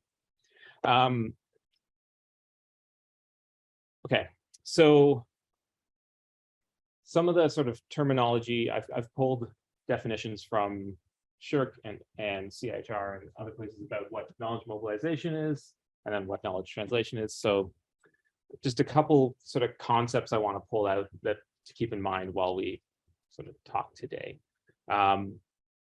It's relating to the production and use of research results, right? So creating and using. Reciprocal and complementary flow. So a lot of this work, it's important to be engaging with the people that are going to use it along the way, making sure that what you do is going to fit their needs. And then this idea that it's researchers, knowledge users, but sometimes also knowledge brokers, which would be someone who helps facilitate that connection. Okay, so knowledge translation, some CIHR kind of definitions. Dynamic iterative process, right? So it gets to that back and forth working together. And then also this idea of closing the gap from knowledge to practice. There's a lot to happen, but this idea of a gap is also fundamental, right? That's sort of where things fall off. You do your research and then you say, here you go, world, and it just sort of falls into the middle and nothing happens. So that's where knowledge translation comes into to close that gap.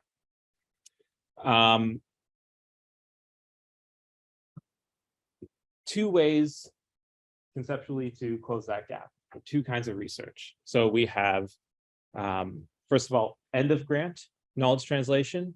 So that's where you've gone, you've done all your research, you have these great findings, you're really excited about them, and now you need to put them somewhere.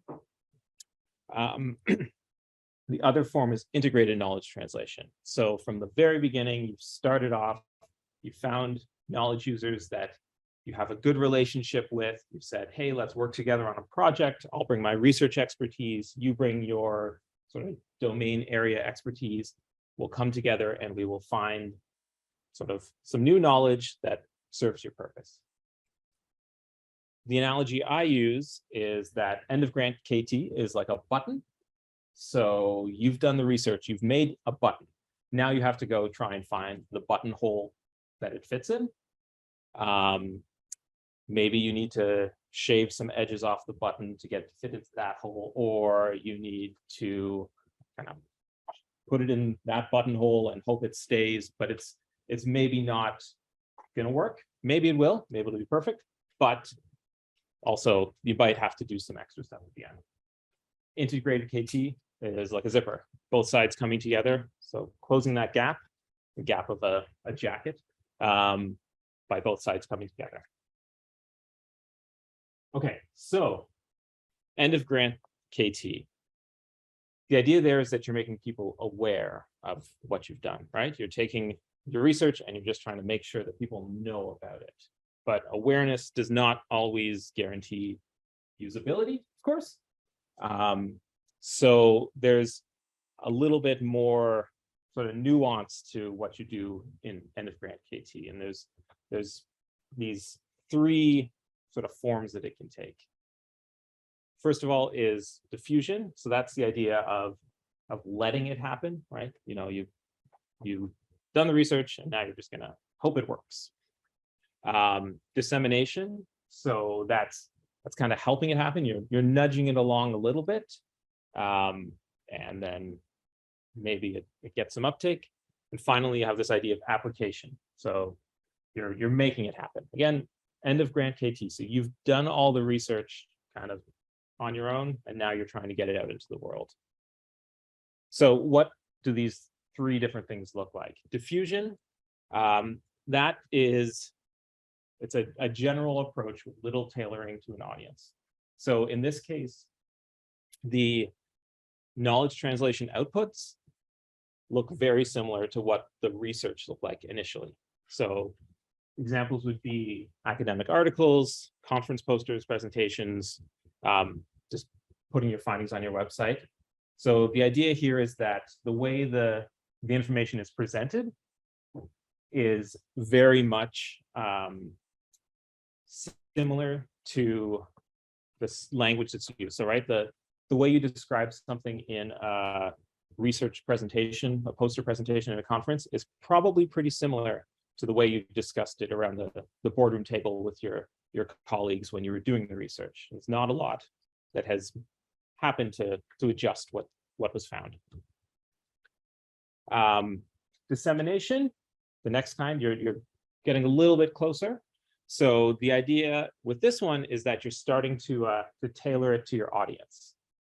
Maybe you've created a plain language summary, so you want to get it out to the general public. You've taken that academic jargony speak and you've made it plain language so that it's more understandable to a broader audience. Maybe you've taken part of your findings that are relevant to policymakers. You've made a policy document or policy brief for them so that it's in their language or in something that they can act on a little more easily. Or a media release if you want to get it out to the wide public through the media. Okay, application, this idea of making it happen. This is where you start working with knowledge users again, or not again for the first time, sort of here, because you've done end of grant KT. Now you're working with knowledge users to put it into practice. Some examples of that would be just essentially whatever the researchers and knowledge users identify as something that will work. Right? It could be anything. It could be brochures. It could be sort of like a behavioral change in a clinic. It could be a new piece of software, you know, anything. It's all out there. And sort of, I want to say that this terminology, diffusion, dissemination, application, all kind of CIHR used terms. So writing a grant, you might want to say that you will be applying or using sort of the application type work when you're doing a grant. Okay, so that's end of grant KT. The other kind, integrated KT, or zipper, you're working with knowledge users. Okay, so one sort of foundational idea here is that it's throughout the entire research process, right? If to do integrated KT really well, you can't do 3 months of work and then say, hey, community member, come on in and tell me that I'm doing a great job. You have to be involved from the very beginning if you want to do it really well. And there are a few reasons for that. So again, yeah, involving knowledge users as equal partners, another important part. So that idea of tokenism won't pass the sniff test on integrated KT. It's that they are bringing a certain set of expertise. As a researcher, you're bringing a certain set of expertise, and together those expertise will create something that is good, usable, and going to have an impact in the real world outside of academia. Okay, there's four main kind of factors to consider, and I've tried to summarize some of the questions that would be asked on the it's like the CIHR's merit review criteria.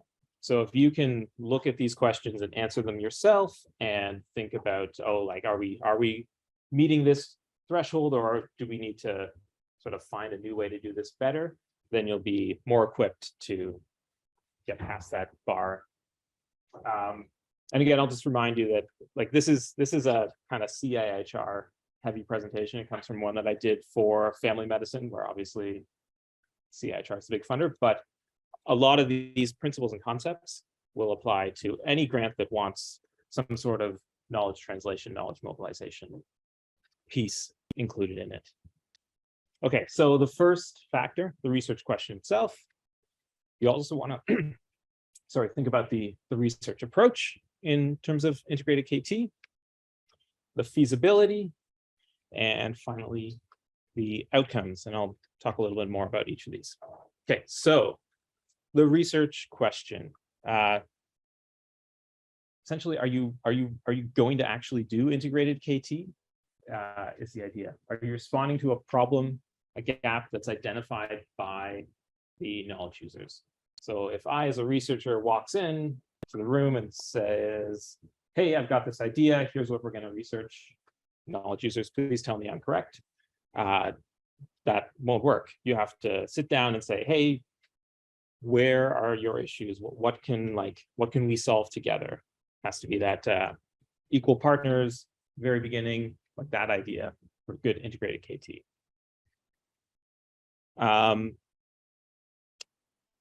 And this one's also important sort of from a funding perspective.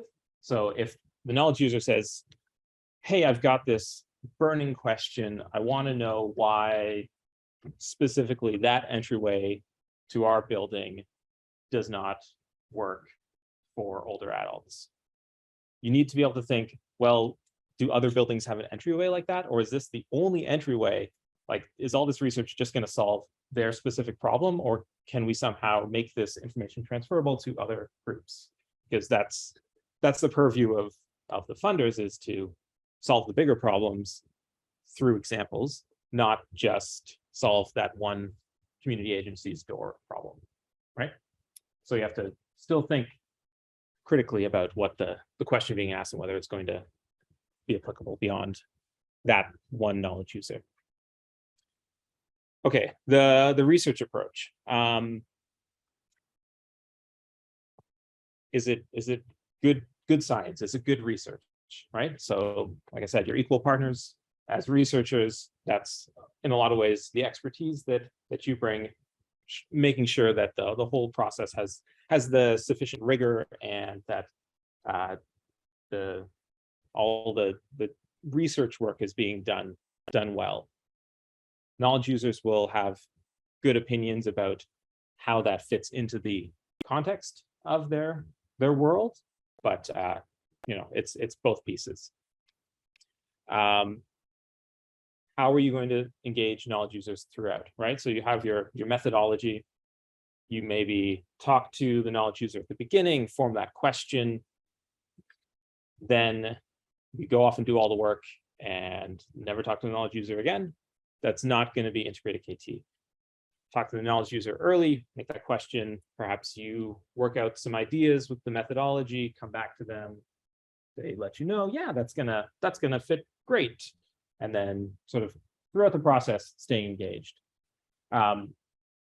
One thing here, and maybe we'll talk about it a little more later, is that it's not a matter of like 100% continuous engagement with knowledge users, because like I said, they have a certain set of expertise, you have a certain set of expertise, other knowledge users have different expertise. You probably need to engage different people at different points. And so you'll want to have a plan for when you're engaging different groups and different knowledge users to sort of target their expertise. this is also a big one for integrated KT. What is the relationship like? An integrated KT is built on relationships, right? You know, we've all heard stories about the researcher parachuting in and promising to solve all the problems with their great research questions. That's never gonna fly. You've got to sort of build relationships, have relationships, and a lot of things take time. So people who are doing really good integrated KT, they've probably worked with the communities that they're working with for a long time. They have good, you know, trust and relationships with those communities. Feasibility, this is where you want to start thinking about risks for the project, right? Will that knowledge user you're working with retire before the project ends, and then the whole thing sort of, again, goes nowhere? What happens if the political will changes and that area you've been studying, the knowledge user no longer has the capacity to be concerned with it? You have to sort of think about these things in advance because you don't want your project to fail, obviously. There's a few things you could do, like if you know that someone is set to retire, maybe you want to plan for 2 of the knowledge users from that group to be there so that there's some continuation, or that onboarding for a new person, you ensure that the organization builds that your connection into their onboarding, like just those sorts of things. What you know, what can the knowledge users do with what you find, right? If you're engaging frontline clinicians in your study, because that's what frontline, or that's what seems the most relevant part of the research topic, but in fact, it's a policy that you need to change, you probably want to have a decision maker in your team as well, so that you don't get a lot of great ideas that a decision maker doesn't want to or can't implement. So you need to engage multiple levels, and that also will help with that earlier problem of what if someone leaves, you've got multiple levels of sort of people invested, engaged in it. It also helps with buy-in to the research overall. Okay, can it be done in the time frame? Things can sometimes move slower in community organizations. So if you're working with a community organization or a certain group of people, integrated KT takes a long time relative to sort of some other types of research. So make sure that you're planning ahead for what would be a good normal working pace for your knowledge users. Your research might be, you know, 100% of what you do, but it could be 5% of what their job is. So you gotta temper those expectations. Finally, outcome. How will it impact practice, right? How will the work really make those changes? And then how are you going to evaluate it? You know, this might or might not be something that you get too in depth with for a grant, but you want to be sure that you're going to be able to say, we know we did integrated KT. Here are the reasons that we know we did that. And, you know, we talked to the knowledge users. We did a set of questionnaires with them. They said they were engaged. We had X number of people at our town hall, right? You gotta be sure that you can evaluate it, as with anything. Again, a summary of those questions. I can make these available because I do think they are helpful to have in mind if you're interested in doing integrated KT. Okay, just a few more things. So a note about project partners and knowledge users. So a project partner would be someone who's involved, engaged in your research. So up to this point, I've just said knowledge user, but a project partner would be someone who's working as part of your project team. They could be doing that 5% of their job is with your project team, but they're engaged in some way. They're playing an active role, right? So researchers, it could be community members, just really anyone relevant. And as I said earlier, it's not a matter of total engagement all the time for everyone. You want to have a plan of how you're going to engage people as relevant as their skills are best fit for the stage of the research. Yeah. Okay, knowledge users. These are the people that you want to hear your message. So it's often a much larger group, right? You might work with 3 specific clinicians or 3 partners from industry, but really what you want is all partners from industry in that sector or all clinicians working in that environment to understand the outcomes of your research. They're also positioned to put it into practice. So it's nice to hear about great new ideas that cannot work, but what you want are the people who can actually make it work in the real world. Who they are depends on the research that you hope to achieve, and then best practice, knowledge users as project partners, right? So engaging them early and bringing them on board. Yeah. Something else we should propose too is this idea of like defining what you are Right. allocating this term as in your research. Right. Because we were doing something where there were knowledge users and there were like stakeholders and like just different terms for kind of something that could be construed as the same thing, but like really defining what exactly that role is in your work, I think it's really important because then it gets super confusing. Yeah, I think you're absolutely correct. And I think that sort of goes across the board, like defining things is super important. Using the terminology that's relevant to the funder, knowledge translation, knowledge mobilization, specifically saying knowledge user, here are how we define knowledge users, all great ideas. Yeah, important. Yeah. There's a question in the chat. I know you touched upon it a little bit, but could you give some more examples of who knowledge users can be? Do you mean communities, or can they also be like commercial partners? For sure. Yeah, it can be commercial partners.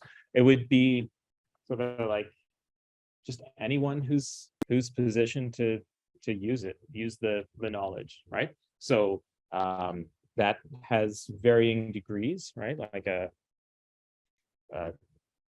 person in the general public could be a knowledge user if it impacts their day-to-day life, even like a small bit, but the same information for an industry partner building the product that member of the general public uses, it's going to have a much larger impact to them. They're both knowledge users, but there's degrees of it. So yeah, absolutely. Something like commercialization is in a lot of ways knowledge translation with the commercialized part as a sort of like an extra piece to it, right? So yeah, could be anyone. Depends on the work, but yeah. Unrelated to this, but the images you had of the person before were like so fitting. Good. Did you like take those pictures, or were those just available? That's just available from online. You did a great job. Oh, thank you. It's good, maybe good knowledge translation then. At least I hope that's what I'm going for. Any other questions, or should we? I'm sort of getting to the end here, but I wanted to point out SSHRC has their best practices for turning research out into outcomes and impact. So again, this is sort of like another set of things to follow. And if you can feel like you're doing these, then you're probably doing a good grant, doing good knowledge translation, knowledge mobilization. Meeting with knowledge users. right? So just talking to people, get their ideas, make sure that you're actually connecting to them. Building links across multiple levels, right? So that's why I said you have the clinician, you have the policymaker, maybe you have a manager in there too. That way you're protected from someone leaving, you have buy-in at multiple levels of the organization, and you also get all those perspectives to make sure that it's not gonna fail when it moves up or down within an organization. This one's important, reusing and repackaging existing materials. Don't try and reinvent the wheel to do your knowledge translation. So if you know that your knowledge users, for instance, always get a particular newsletter every month, try and get your information in that newsletter. Don't say, we're going to create a newsletter because we know they use newsletters, right? Because you're going to end up putting a lot of effort and work into something that is already done for you. You see this a lot with Twitter accounts. Create a new Twitter account for your research project. There's so much work that has to go into building a following and all that. You might be better off leveraging existing ones, you know, MIRA's Twitter account, your department's Twitter account, personal ones, that sort of idea. And I'll say, talking to knowledge users will let you know what works in their context. You have to find out from them. Okay, knowledge brokers. So, like I said, you might be 5% of someone's work, 100% of your work. A knowledge broker can help that translate, or that sort of process run smoothly. They can make sure that things stay on track. It's sort of like a kind of like a specialized project management type role, but also with being able to work directly with people and already having those connections and networks. So if you can find room in your grant to hire a knowledge broker, it's often a good way to use money. The rest of them, so proactive, multifaceted, right? Talking to people early and talking to many different people, engaging people in different ways. You know, the more ways you try, the more you're gonna sort of hit the target.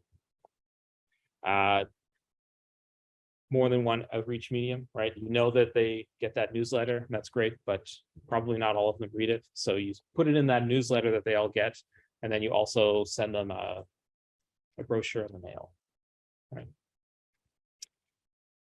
And again, this sort of goes back to the idea of defining things, outline all the roles, responsibilities, who's doing what, just so everybody knows that if anything, any sort of hiccup, you have a way out or an idea of what to do to get out. This I'll just do real quick. Again, SSHRC wants at least one of these things in knowledge mobilization. So if you're not doing at least one of those, they don't consider it knowledge mobilization. But it's a pretty low bar to have at least one of these. So, you know, if your research doesn't in some way inform a research agenda, then you're probably not doing much. Okay. The last few tips. Think about how it fits throughout your grant, right? So when you're writing a grant, sometimes there'll be a specific knowledge translation section. Don't just put all the knowledge translation there. If you engaged knowledge users in creating that research question from the very beginning, say it. Here's our question, we formed it this way by working with these people.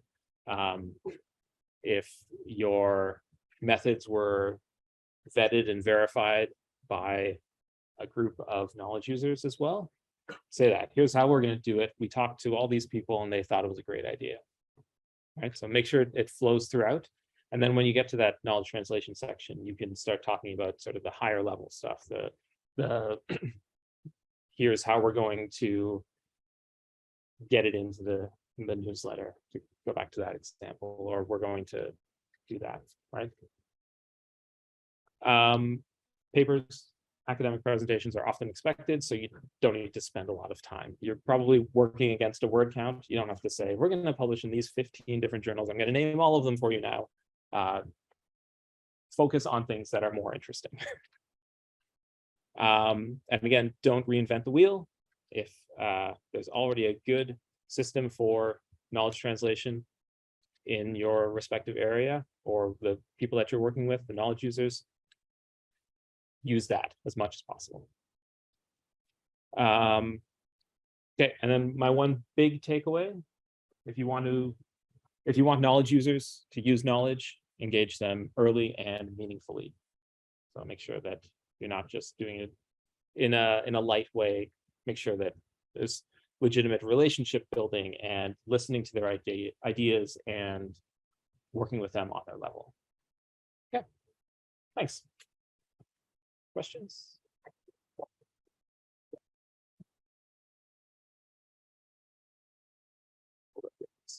So I think that's the mantra that I followed with engaging users early. And I created this model to deliver functional strength and non-strength impairment. And this was before the pandemic. It worked really well. After the pandemic, it just dropped. And I noticed that after the research team leaves, the project also almost dropped as well. And so I'm wondering your experience, how you incorporate that sustainability piece with the knowledge users. Yeah, that's a tough one, right? Because funding is for the research, but often that funding supported the program or whatever it was in some capacity, right? So like you're saying that the grant ended and the research team left and then it didn't continue on. The grant ended, so we stopped being the kinesiologists in Lego homes. But we were hoping that they would integrate that in, like the way I designed the model, it would integrate it into their normal like exercise routines that they would do for residents. But then I learned that after, like I went back a year later to follow up, and it was really interesting. Their functional outcomes were great, and then after the program, it went back to baseline. Right. And so even though I worked really hard on this knowledge translation project, it ended up failing. Yeah. Or they, like, what are they doing instead of the program? Is there anything happening, or is it? It like not really, like because of COVID, everyone was indoors, but even now that things are better, it's still not being implemented the way I would like to see. Yeah. And we know that there are several benefits to functional strength and balance training. It's just now moving it, and it's not, and they have the knowledge, but they really are missing capability of using the behavior change wheel. Like there's the opportunity, there's the knowledge, but I guess the opportunity is missing. So yeah, it's tough because like in an example like that, they probably had a full set of sort of physical activity stuff that was happening there. You came in with a new one that was shown to work, but it was supported by the research funding, right? And then the research funding ended. And so it's actually developed. So before that, I had looked at peers, facilitators to those types of exercises. So in that model, it was really embedding those into their daily lives. okay. So I was just so surprised that like after we left, Would- everything just dropped. What did you have sort of the decision makers at Schlegel Village in there as well? And We've always engaged Schlegel and residents. Yeah. So we had them always on our research, and that's why I was so confident to be with this model. I'm just so surprised when I saw it fail. yeah, I mean, from my experience, that's not an uncommon experience, right? That's it's probably got nothing to do with your program itself. It happens to a lot of sort of these types of interventions that I've seen. There's a whole all the implementation work to get things to stick is another can of worms that takes a lot of work. I mean, if you were engaging the decision makers and you're engaging the people at the front lines doing it, It's hard to say because there's a million reasons why. Yeah. They know that they integrate it into their like all their program for active living things like this role and the one to coordinate. Yeah, so we had it where we taught the parent teachers and then they passed it down to the trainees. So it was really like at the level, it was just, I don't know why, like understanding why it failed is really important. There's probably multiple reasons. But the sustainability piece wasn't there, which is what I thought I had done, but it was. So actually, the villages for each of their people have like every 3 months and they bring all those people together. Yeah, well, also the policy and with the head corporate and then like that's in a place where they could have more of that. And they would like embed it right into there. And I wondered if we brought back to something like that for those kids, because they would work on things like that there. Yeah, so that's what we had shared stress on it. We did that before. But it just, I don't know, it just failed. They said because of COVID, it was a priority. That's fair too. Yeah, they've had a lot of things that way as well. It would seem great with their resources. I think you did a really good job of illustrating how important it is to build the proposed knowledge translation activities from the get-go. I would also say we have to budget robustly for this because there's an increasing expectation from things like CIHR that we publish open access. Right. Costs $5,000 a pop. And it cut our budget by 20%. So budgeting for knowledge growth component explicit and separate from the knowledge coordinator activity, for example, would make the point that we, the applicants, are aware of how important knowledge translation is, how it is an integral part of the fabric of what we're doing, and we fund it properly. Yeah. I mean, The other cool thing is CIHR is now allowing to pay for knowledge users as part of the budget too. yeah. Then they cut it. Total. Yeah. And to integrate it, we don't have to do it. Right. Yeah. So, but meaningfully, like on board, meaningfully engaged, but when you give it a year of funding, For sure. integrated KT is important. Yeah. 5% of their time, 100% of mine, I can't expect them to engage in my weekly calls to give me feedback. But 4 months down the line, I can't go back either in your project. Yeah. I mean, like if you think about it, if you get a bi-weekly call with a knowledge user, and then you start subtracting out like, oh, there was a holiday this week, and like, oh, they had to cancel because there was a meeting, and like all that, you might have had whatever, like 18 calls with them over the entire project, and that's not a lot to do in an entire research project together. So yeah, when you're working against that, like a short timeline, like a year, you have to be really, really sure about when you're going to engage people, because you might want to say like, hey, we're going to need you. Well, like you don't want to say we're going to need a lot of your time. That'll never work. But you're going to say like, we're going to need you now, but we're not going to need you for the next 3 months because we're doing a different phase of the project. You're welcome to come, but like, then we're going to want you to look at this other thing. If you can do that, that might help. If you have a cool logo or some other way of branding the work, right from the beginning, that all the communication about the work, all the materials have branding. And that also helps people to think about this, they recognize that on the forms that are Right. the charts or whatever. Yeah. Show an example of something. Can I ask a question? So, I've done this kind of work before, but what I heard about clinical research, you have to select sites for interest, and you have to gauge the interest of the sites from like actual research. So I was wondering what's happening. There's just not enough interest to implement the things. This is the greatest thing ever. Yeah. I don't care what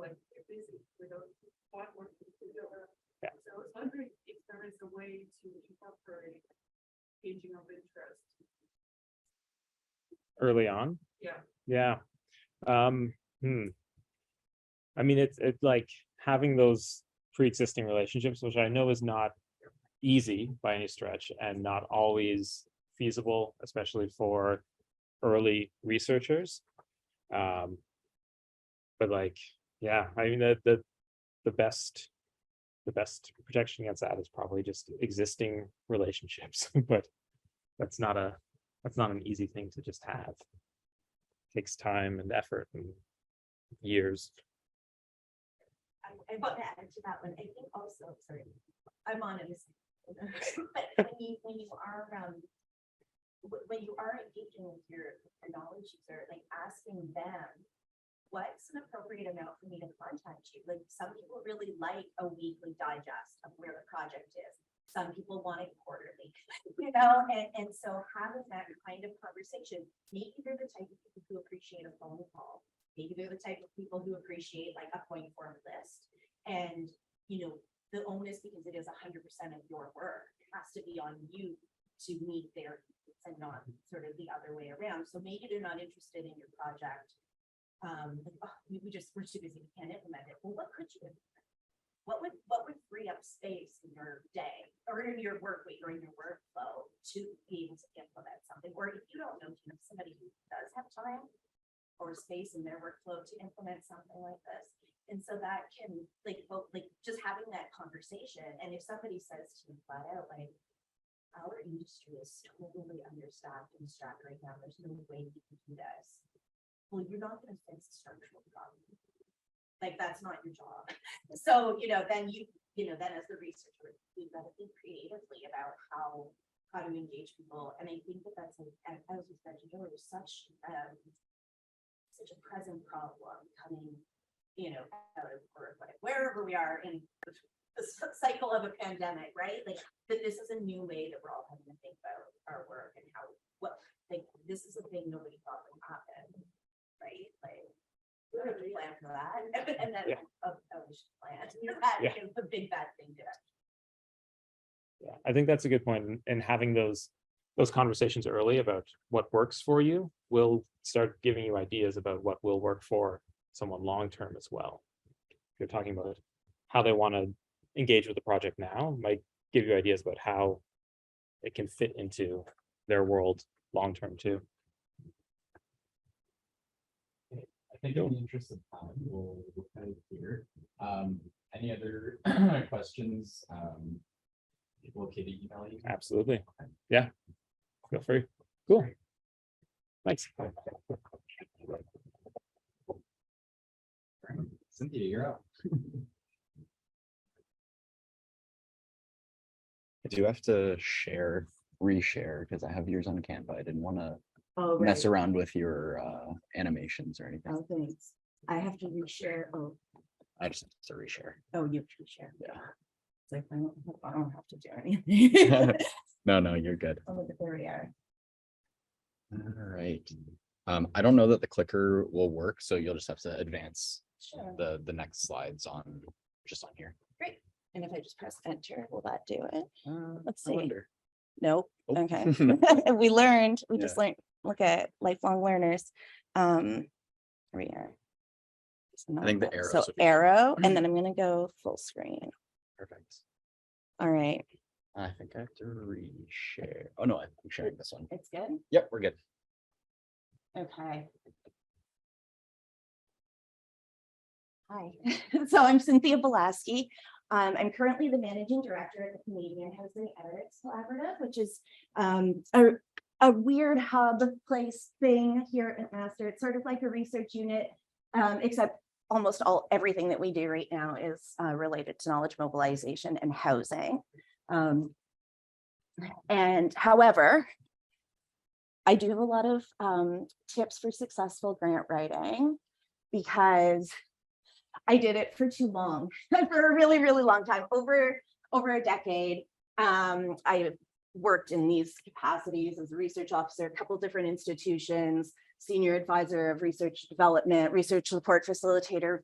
Recently, I've written grants for all kinds of federal agencies. I've also been reviewing in my new capacity, so I've got some new stuff to add there. When I was a research support facilitator and a senior advisor, I worked across all of the agencies. And I worked across all of the faculties here at McMaster, and as well as with people outside of the institution as well, both community partners, NGOs, funders, and people at other universities. Who will all tell you McMaster has the absolute best research support in the country. So in doing all of this, I've read hundreds, and actually I calculated it's actually more like thousands, or like over 1,000 grants, and not just the good ones. When you read a good grant, it seems like completely perfectly clear as to what, like, oh, of course this is what you do. When you read a bad grant, and I am going to call it a bad grant, when you read a bad grant, you realize like, oh, that's why they're not getting it. Like, it does become clear. And I think that, you know, it's like reading a good essay. If any of you have been TAs, you know, or reading a good exam versus a less good exam, you know, right? Like you can kind of, it's like, when I was a TA, I would tell my students, like, if I start reading the first paragraph of your essay and I'm like, oh, that's a run-on sentence, and that's all of a sudden using big words that don't need to be used, it's just going to put a person off. And you just don't have confidence that this is going to turn around. Same thing with the grant. So that's sort of my approach to that's sort of my approach. Like, be really logical and be really chill when writing your grants, but you know, keep in mind that there's a real person who's going to be reading and reviewing it. I'm going to put this down because it's not a very good thought. I just don't want to spill it on anything.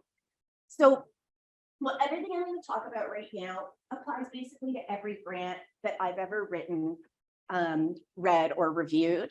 And I can tell you these are like my top tips. Start early and fix drafts often. We had a statistic we would update every year when I was in the research office here, and it always went something like this. The numbers would shift a little bit. Of the people who meet the internal deadlines, which were usually having a draft of the grant prepared in its entirety about a month, 4 weeks before the actual deadline, meant that you had a 50% higher chance of success in that round. That is like something anybody can do, whether they're like brilliant and have a great idea or not, right? Like, you can just get stuff done early. That is totally in your control, and it knocks you into that range of people who can succeed. That's where you want to be. The first draft might not be great, but just get it done, because then that sets you out to talk to other people, let them read it, and get a sense of what you're writing. I'll go back up to the second point after. And I always suggest having both experts in your field and non-experts. So whether they're colleagues, and I know that some of this is going to be happening later, but you know, so colleagues who are in your area and totally get your jargon, totally get your methodology, and will just roll with it and be like, yes, or be able to say like, well, actually, why do you think it's so-and-so in the literature? You know, like people who can intellectually challenge you, awesome. But also, like, I've often had my mom read stuff because she's a smart lady who reads a lot, does not work in academia at all, but she'll say to me like, that paragraph doesn't mean anything. I'll be like, oh yeah, no, you're right. I should totally put like a signpost of some sort at the beginning of it so people know why I'm including this information. Awesome, right? Like, there's somebody who reads a lot is going to be a good reader for your work. And your review committees, probably not going to be an expert in your exact area of interest. Seek out successful grants. I really should tell you to seek out unsuccessful grants as well, because like, you can learn a lot from doing like a compare and contrast, but nobody wants to share their unsuccessful grant. However, people are always very proud to share their successful applications. And I think what you will, like, you'll learn a lot about the structure and the writing style and that sort of thing, whether it's in your field or not. But I think it also demystifies the whole process. It's really not that scary. It doesn't have to be overwhelming. You know, it's just it's a thing that has to get done. I kind of think of it like an escape room sometimes, like I've just got to get this one, you know, I've got these 500 words to write about what my trainees are going to do. And then I get to move on to the next, you know, next room, which is the budget. It's super scary. And I'm going to bring in help. I might have to press the button and call the people at the front desk to help me. It's fine, press the button. Anyhow, going back to the non-expert business, try to use plain language. Again, have people here TA'd before or marked essays? You know what it's like when you read something where I had a good one yesterday that my husband's a prof and he read it out. And it was something about like terrible news writing regarding criminal activities has an awful impact on the life cycles of people. Wow, that's big words, but it doesn't really mean anything. Are you trying to say that sensational writing about crime in the newspaper really gets like an emotional impact on people? Then just say that. Like, don't add in extra words, write it plain, because these people who are reviewing your grants are probably reviewing 5, and you know that there's a lot of writing. They may be reviewing a lot more. Make it easy on them. Make them like feel like, oh, yes, finally, somebody's telling me like it is. This just makes sense. It's clearly written. If you need help with your writing, all the more reason to start a bit early. Tell a compelling story. This doesn't necessarily mean that your research project has to be a compelling story. The compelling story is how you're going to do that research, right? This is the state of affairs where we are today with this really important thing that I'm researching.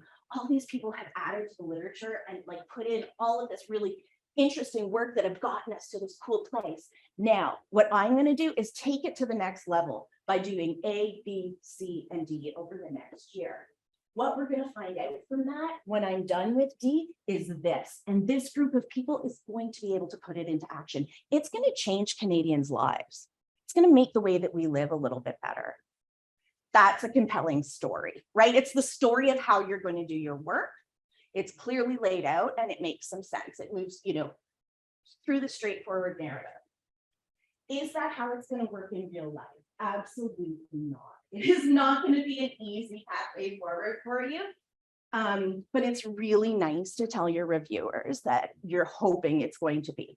Also, if you've kind of gone through that whole process of thinking through the steps to getting your project out there, you're actually way further ahead, and it probably is actually going to be a lot easier getting it to that final stage.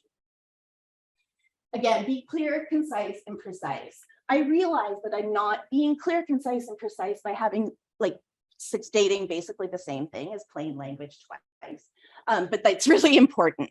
So, and really, you know, thinking about what those 3 words mean, be clear. What is the thing you're going to study? Is it the 19th century? That's 100 years. Is it, you know, riots in the 1830s? Well, that's a lot more clear. That's more specific.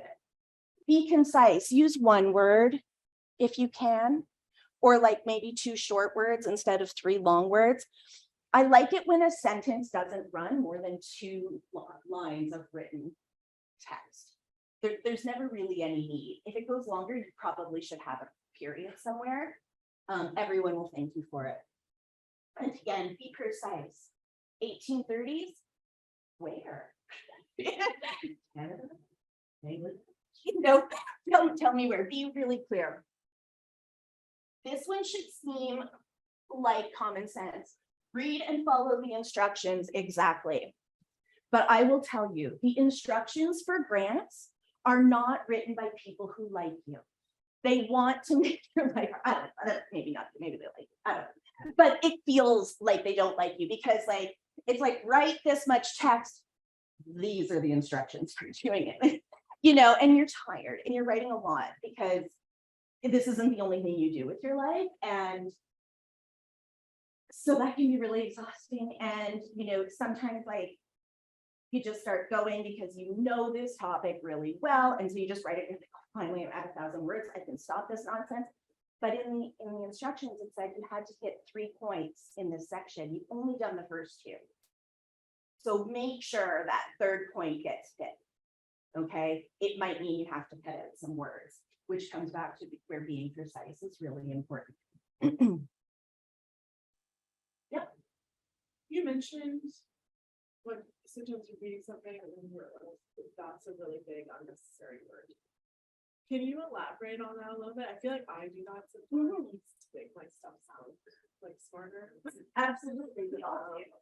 So, like, in what context? Like, how would you want that? Because we're in academia, you're going to have to use big words sometimes. Some of the things we study are things that are just called big words because other academics name them. So obviously you have to use those.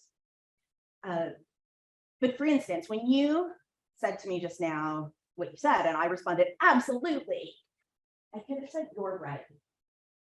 Absolutely might, okay, that's like an oversimplification because most people know what absolutely is. To some readers, like, you don't want to come off as though it's a manual. You want somebody who's educated, but not a specialist, to be able to follow what you're saying. It's like, I wish I had another example. I should prepare some for the next time we do this. But yeah, it's that like no one's gonna, I've never seen an application criticized for the writing being too straightforward. Let's say that. So whereas confusing language is something I saw a lot of feedback on. So even just like asking someone around the table, does this make sense to you? Is enough. Like if you think that something's unclear and something like that, it is enough. Okay, this one. The Canadian Common CV could actually be used for torture. If the Canadian government is into torture, this is what they would do. They would make everyone do a Canadian Common CV. You don't need it for every grant application, but if you've read the instructions and you know that you do need one, start today when you go home, okay? Or even before, like when you're having coffee later, open it up and look at it if you haven't done it already. It is the least user-friendly platform I have ever seen in my life. They developed it at least a decade, a little more than a decade ago. Because, the internet and stuff hasn't gotten any better since the early aughts. So why would we change it? It makes people, like I've seen people ditch doing entire grants because they didn't have their CV done. Some people pay other people to do their CV. So if you're good at it and you enjoy it and you figured out the system, maybe let people know because you could actually earn a bit of pocket money. So fair warning, okay, and I am really serious about that. Like I've had so many people on the phone over the years who've been like, my partner's working on my CCV now, and I'm just trying to make it. And I'm like, oh, the grant is it's 30 minutes away. He's working on your CCV now. This isn't good. Get it done, and don't ideally don't have to bring in your family. You want them to still talk to you. This is a bit of a contentious one, but I'm going to say it anyway. No grant, bursary, or award is too small. Money begets money. Success begets success. If you can get anything, go for it. Why not? If nothing else, they've provided you the opportunity to prepare something, to just practice. It's like going for a job interview for a job you don't really want, but you kind of want to get used to doing job interviews. For instance, when I was in my undergrad, and some of you may have been in this situation as well, I was able to get like a small reward from my dad's union. It was like $200 or something a year. But that was groceries for a month for me at the time. It was great. And like, how proud was my dad to be able to say, to see his daughter's name in the newsletter? She's like university. And it was a simple application. But then when I went to go to apply for another grant, I already had some stuff on my CV. You're probably a little bit too far along in your career to need that information. But I say go for it. If where you are in your studies, you have the capacity to do it, go for it. The Legion has a grant for people whose parents have served or grandparents have served. That's a good one as well. Just before we move on to Yep. to this section here, we have a question Oh, sure. in the chat. Which funding agencies require this torture to be in the CCD? All of them. So all of them for tri-agency. Not every SHRC grant, however, requires a CCV because the social sciences, scientists, humanists, business folks rose up such a hellfire when they put it in for the insight development grants, which, you know, a decade and a bit ago, that I think they were like actually terrified of pitchforks and stuff showing up at SHRC in Ottawa. And so they stopped it. So the insight grants, which are the ones that more established scholars usually apply to, they kept with the old CV. So we can talk about, you know, how much power you have as a researcher if we want to bet later. But yeah, the insight development grants at SHRC do require it. And because we were talking about integrated KT, again, check your instructions carefully. Sometimes you need a CCV for external partners who are named on the grant, or some kind of CV, which is something you often don't get when you're having a coffee with a community partner and trying to figure out what the role will be and stuff. That's when it's like a really great time, especially if you're dealing with somebody who's like maybe higher up in the organization, to have a contact who is like an administrator or something, so that you can get that CV without having to bug that person again. Just an extra hint. So these are like overall grant tips. I'm going to move into something now. I'm going to move into sort of talking quickly about each of the sections that are generally in grant applications. Not all of them will be, but usually at some point in the grant, you have to include this information. So I'm throwing it at you now. Project description. So be specific, realistic, and concise. See, like you're not going to, again, do the history of the 19th century, for instance, in a 3-year grant. That's ridiculous. There's a lot of countries and a lot of history that happens in 100 years. You can't do that. So what are you actually going to study? You will look smarter and have more room for bigger words if you're very specific about what your project is. Use subheadings. I never used subheadings like in my writing in general. It was something I had to insert almost artificially when I started doing granting.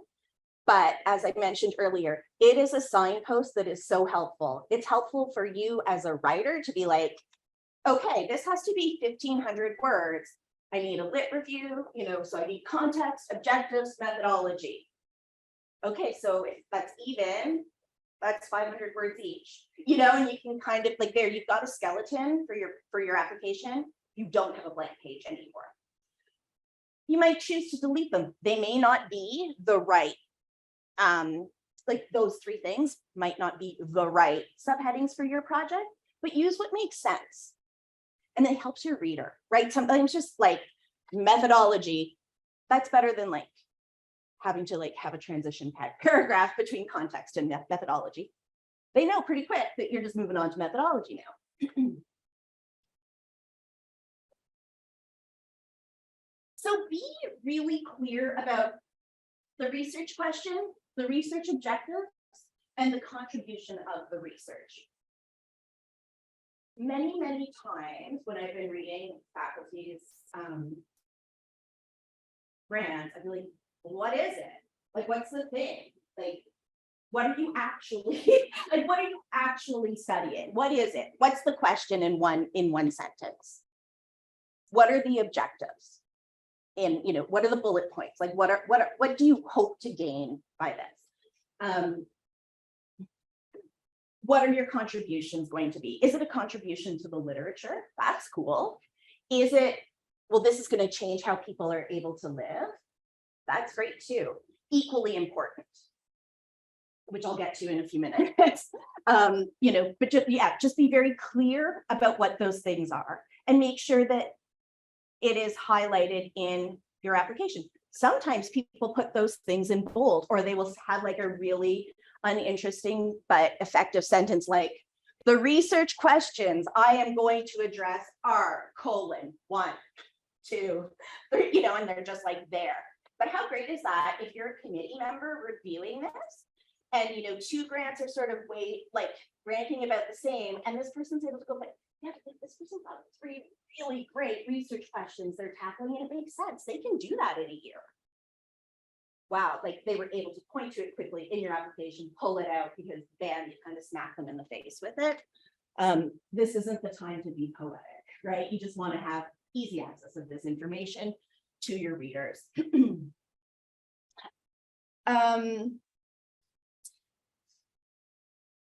When you write about your methods, sometimes methods are really, really clear, right? You know, okay, I'm going to do a survey. It's going to have these kinds of questions on it, and it's going to go to this number of people. It's pretty straightforward. When I get the information back, I'm going to analyze it by using this particular method. And in your field, that may be what happens. That's not the case for every field. I'm going to do discourse analysis. Cool. Where are you getting the discourse from? Who's discourse? Like, right? Like, then you start to have to really explain what you're doing. How are you going to do it?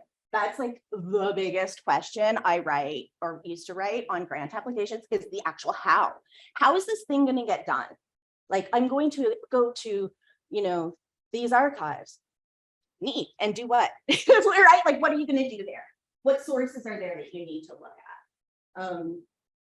You know, so just keep that in mind for somebody who doesn't know how to do what you are an expert in, because you probably won't end up with an expert reviewing your application. And if you do, they'll just be proud of you for knowing how to so concisely articulate what you're going to do. Make sure that, and the team one is important, make sure that you have the right team to do the work that you are saying you're going to do. If you're going to be looking, you know, at like brainwave patterns while people are listening to music, and you study, you're an expert in classical violin, probably should have like a psychologist or somebody on the team too, who knows how to do that. And that may seem super straightforward and be like, well, of course I engage people. It's amazing how many times people don't engage the right team. Be realistic about time and resources requested. In some SSHRC applications, they actually ask for like, how much of your time, what percentage are you going to be able to dedicate to this project? Just to make sure that it's feasible. Feasibility is usually a very important and highly ranked part of the criteria. And actually in some SSHRC applications, if your budget, if the feasibility is out of whack by 30%, the committee can kick it without even having to read it, like to discuss it. It's just done.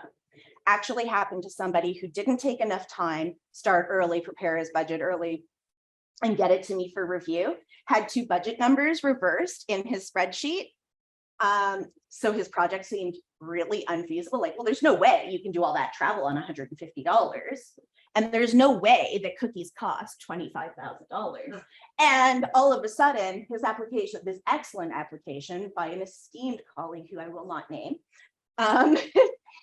you know, is kicked out of like a little $40,000 SSHRC grant. That just did not make any sense, except it does, because he didn't follow the rules and he didn't start early, and it was his own fault. You don't need to make those mistakes. You're sitting here, you're smart enough to not make those mistakes. Quickly, sometimes the lit review context section, it's called by all different names depending on your field, but then it also ends up being like your works cited or your reference list if you're able to include one. It can be a big question mark for people because it's like, well, how big should it be? They say I have as many pages as I want for this, or they say only 1 page. Like, how can I jam everything in? My advice: include some of the classic work in your area of study. as you know, emerging scholars, like most of you or all of you are, you're probably, you know, this is probably still quite fresh in your mind, but I have seen stuff from more established academics, and this is all 25 years old or older. That's not demonstrating to the committee that you're aware of the current literature, even if you don't agree with it. Okay, so make sure you've got a nice mix of newer and older stuff. It just shows that you're well read and you're well informed on how this project should develop. And then these two, Cynthia, what about our stuff? Should I include it? Absolutely. Why wouldn't you? If your name is on anything, remember that like encyclopedia article you helped the professor with in your first year of undergrad, and then sometime you got your name on the byline? It's in there, even though it's not really filmed. Okay, you want to have, you want to make space for that. Maybe not for everything for your entire team, depending on who the team is made up of. But if you do have team members who are experts in the area, and they should be, that they are going to be working on, have their work in there, because again, person reviewing might not, like that might be the only thing they know about the person that you're bringing on the team. Roles and responsibilities. This isn't always its own individual section of the grant, but it is something you should always include in your grant. If you're the only participant, this is just like a solo kind of project, don't need anybody else. Why you? Are you working at the best university to do this kind of research? Do you have the best supervisor? Have you been trained in a particular methodology? To your own horn. This is the time for it. Don't be afraid to be proud of what you've done. It does not look arrogant. It's just telling people what they need to know to make an informed decision about whether or not you can do this work. If you do have a team, be clear about what each person is going to do. It is very easy to pad your team with like fancy names. If you have a supervisor who tells you to do that because it's important in your field, absolutely follow their advice. They know better than I do. If you need one psychologist who knows how to read those brainwaves, don't include 4 because those 4 buddies have like, you know, great long CVs, because it's gonna be like, well, what are they gonna do? They're just gonna get like maybe a little bit of money. That's not a good, you know, like just be straight up, be honest about what everyone's gonna do. And make sure that all of the things you're going to do have somebody who is capable to do it. Integrated knowledge transfer was already discussed earlier, but I'm going to talk about K-STAR plans. It's knowledge translation, dissemination. It's what else? Knowledge transfer. You know, it goes by a lot of things. Be realistic. I'm going to publish 5 journal articles in 1 year. Really? Better start now, because it's going to take a long time to get those out there. Depending on how much space you have, if you know that your article is going to go, like if you're likely to publish in this like one small journal, doesn't maybe have like a big, like it's not particularly highly ranked, but it's the exact right audience for your work. Whoop, uh-oh, that's the wrong thing. That's great. Sorry. Yeah, just tell them. Like, well, I'm actually going to do this in 1830s riot studies, because I'm studying riots in the 1830s, and those are the 15 people who get that journal who will actually be interested in this and put it into use in their courses. It's okay. It's okay to not always need, like, you know, to be publishing in Nature or whatever. Nothing wrong with that. As mentioned, if you are going to be publishing in a journal that requires fees for open access, include them. If you don't have budget for that, look at what the preprint status is of your journals of choice. And if you can publish the research in a different format through McMaster's library, where it will be open access and it is free. So go for it. Build that up, make it a place where people go to find interesting new work. And explain why your approach to knowledge mobilization or transfer is the right one. I honest to God, in my first year of grant reviewing, had somebody say that they were going to project on Toronto City Hall some results. This was like many years ago when knowledge mobilization was just really becoming a buzzword. And I was like, what's that gonna do? Like, is that who your audience? And I just, okay, one, it wasn't successful, but like it really expensive. And what impact is that really gonna? So just be realistic. Also, how are you gonna make, like, there were so many questions. How does someone go about doing this? So yeah, be realistic, not 5 articles, not 8 conferences, but maybe one really good conference somewhere, but it's going to be expensive. So just explain why it's the right conference and where it is, and show you know a bit about that and that group of people. Your expected outcomes, sometimes this is different than the knowledge mobilization plan. It tends to be pulled out more in SHRC applications, so keep that in mind. Usually they fall into 2 buckets. One is scholarly. How is this going to add to the literature? What gap are you filling? It's just another place, a little bit more writing that you can do to fill them in, fill the readers in on that, because again, they may not know that the 1830s really needs more research being done on it. And then what are the outcomes beyond the academy, which I think was largely covered previously. So I will keep moving. The budget. I used to hate doing these because I don't like numbers, but then it became really fun because I used it again like a kind of puzzle. So yes, I sometimes have to trick myself to like have task initiation, but I would use it like a puzzle. Like, oh, I wonder where like the American Sociological Association is going to be in 2 years. Let's look that up, you know, and then like, how much is the hotel room going for in LA these days? How much will it cost to get from the airport? What can I spend on meals when I'm there? And then like, you just got to plan some fun trips that maybe you wouldn't get to take anyways. Or, ooh, I get to buy a little bit of tech with this. What laptop do I actually need to run my analysis program? You know, and you get to kind of wander those websites a bit. And I really do think not as estimating, when you estimate, you leave yourself open for somebody to go, well, I just went to LA and it didn't cost me $3 grand. I did it for $1.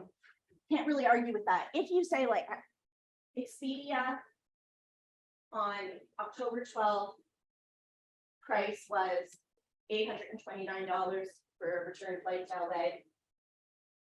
They can't really argue with that, right? Like that's what it costs. The hotel is actually $275. Sorry, it's what it is.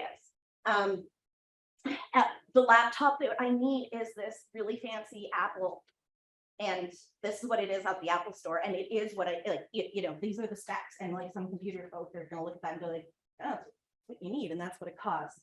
So then you just make your budget something that can't be attacked, or that it's harder for them to pull money out of. And I have seen a lot of money pulled out over the years.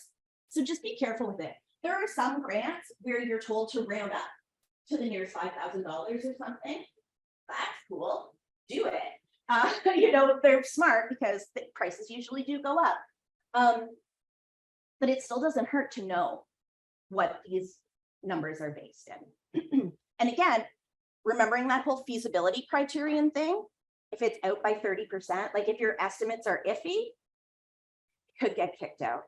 If you say you're going to be able to hire a research assistant in your department for $18 an hour, and every other grant that comes before that committee from your department and others has people at $28 an hour, you're all of a sudden not feasible, because either you're like engaging in labor practices that are not, you know, fair, or you're not going to have enough money to do the work you need to do. Use existing policies where you can to support your claims. So at the top of budgets, when they allow, I just say, travel is according to master travel policy, or real rates according to Expedia. And I just put the disclaimer in there once.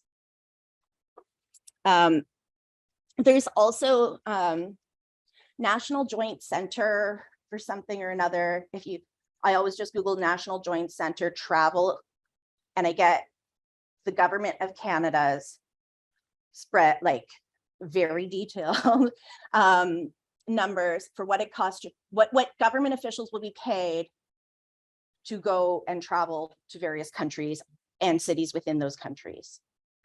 Use it. National Joint Center. You deserve to travel as well as any politician or aide or whoever else. And they can't argue with their own numbers. I'm going to stop it there. So we have time for questions. I realize I'm really cutting it short, but and you're probably all hungry, but yeah. Anything?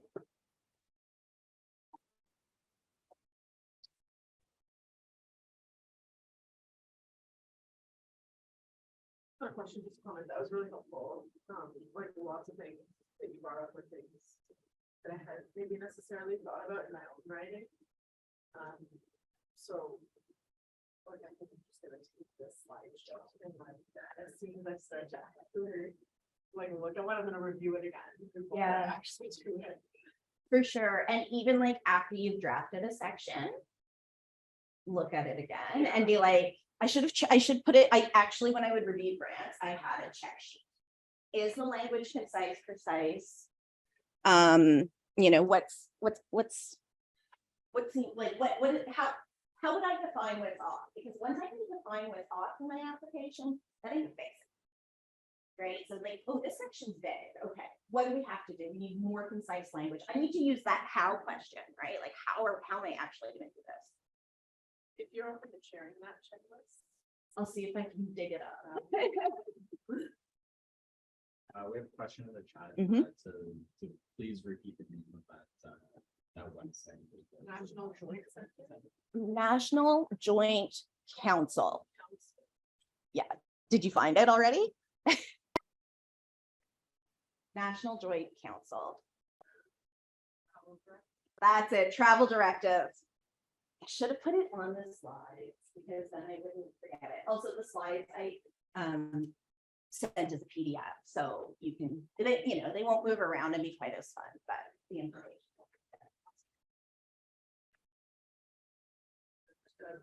Got it. Thank you. That is that I think the single most important part of any grant is the abstract page. Yes, you're right. I didn't do the abstract or summary page. And I meant to, but I forgot because I wanted to put it at the end. Because it's the first thing they ask you usually in the application, and that's the exact wrong time to write it. Because you haven't necessarily gone through and really thought out like what's my elevator pitch for this project? If It's the last thing we write. Yeah. It's the first thing that reviewers read. And at the end of reading that page, they're responding or frowning. absolutely. Frowning, you're cool.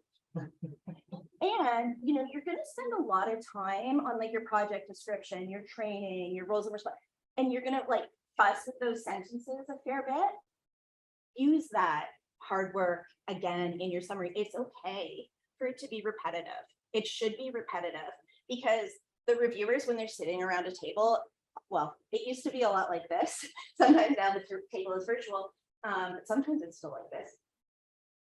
That's what they'll have up front. So you want to make sure your research questions are there, your the objectives are there, and your impacts are there. They can easily point them to them. Because if you have a champion around the table, they've got what they need to support your application. If you've got a detractor around the table, it's going to be harder for them to be a detractor, right? They're not going to have as much like, oh, this is kind of tepid and vague. No, it's not. It's actually really clear. The other one I didn't write about is the response to reviewers. And the fact of the matter is, in today's like granting environment, that we often do revise and resubmit. And there's sometimes like there's only so much money to go around. And so it sometimes takes a few rounds to get your application into that pot of, of fundable grants at the top. That's okay. You will get the opportunity to respond to your reviewers. Always be gracious, even if you think they are absolutely off. Okay. Even if you know them and you know it's that person that you were once in class with, who you got, doesn't matter. Thank you so much for your insights. And this is how I addressed it. This point wasn't addressed because that's all. Sorry, could you go over really briefly, like, who's in a room giving the grant, like what kind of people? Absolutely. So there's two kinds, so there's different ways that grants are reviewed. There's sometimes when something like a insight grant or a CITR project grant application comes in, it gets sent out to 2 external peer reviewers who may be inside Canada or may not be. If there is somebody that you know, because you got that time in grad school, and you know they should not be on your application, or it's an academic who really sees things a different way than you, there is usually a place where you can exclude reviewers, and please use it. It's okay. So it goes out to those 2 people. Then they send their comments back, and it goes to a committee at the agency made up of a number of people. It varies. Usually then 2 people at that table are given a stack of applications to read and the reviews that have come back from the external peer reviews. Usually the external peer reviews, this is amazing. This needs to be done, funded today. Okay, so like you may get that information back and then put them into funding. What was wrong with that committee? People are generally really supportive and with those external peer reviews, and they tend to see the positive and what it will do for their field. Very rarely have I ever seen an external peer reviewer's comments be detrimental.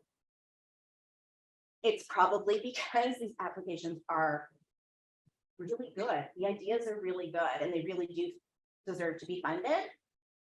What that external peer reviewer isn't seeing is who else has an application in the pile and which ones are more ready to hit the ground running and make impacts in the time allotted. So those 2 people or 3 people will review will review the grants, and they will grade them on some sort of matrix. If their rating stacks up and they're in agreement and your application rises to the top, is in the top whatever percentage, that's great, you're funded. If it's in the bottom whatever percentage, it's not going to be funded. If it's in the middle, first of all, sorry, I should have said this. If those 2 reviewers are really off in how they've reviewed your grant, then they'll have to come to a consensus. So it's they'll have a discussion and they'll talk about why they did it, and sometimes another person has to be brought in. But anyway, those that rise to the top funded. Those that rise not funded. The middle folks are discussed around a table like this, where the various merits, strengths, weaknesses, likelihood that someone at this career stage could actually has the skill. Oh my gosh, person's their first year of teaching and they're going to have like 8 grad students. That's probably not a good idea. Stuff like that, right? Where they really start to get nitpicky. Because they have to, because they just don't have enough money. And so that's again where I've seen really great ideas, with kind of mediocre applications win, because that shines through. It doesn't mean your idea is not great if you don't win with a mediocre application. But I have seen mediocre grants, mediocre ideas. But I was like, oh, I saw somebody do this 3 years ago, get funded when the grant has been beautifully written and pays attention. to all of the instructions and has all the bits, because it makes it really hard. When you have all the bits, it makes it really hard to point out a weak.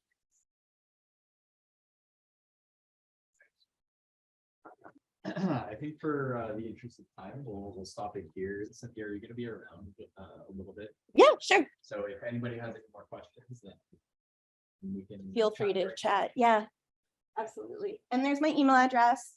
You can email me. I obviously like talking about grants, so yeah, happy to continue the conversation sometime. Great, thanks all. Okay, so we'll break for lunch here. It's about 12:40. We'll give a half hour still. We'll come back at lunch. Okay. Thanks.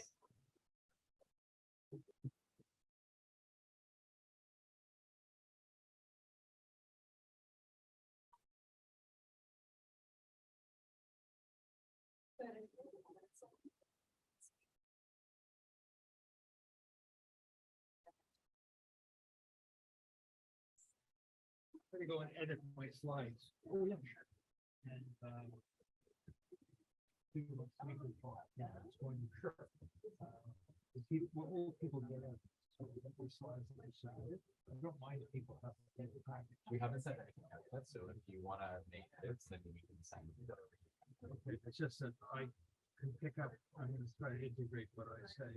Things that I learned. So I'm gonna go to my office and do that right now. Okay, no problem. Thanks a lot. I have a USB. Okay. Yeah.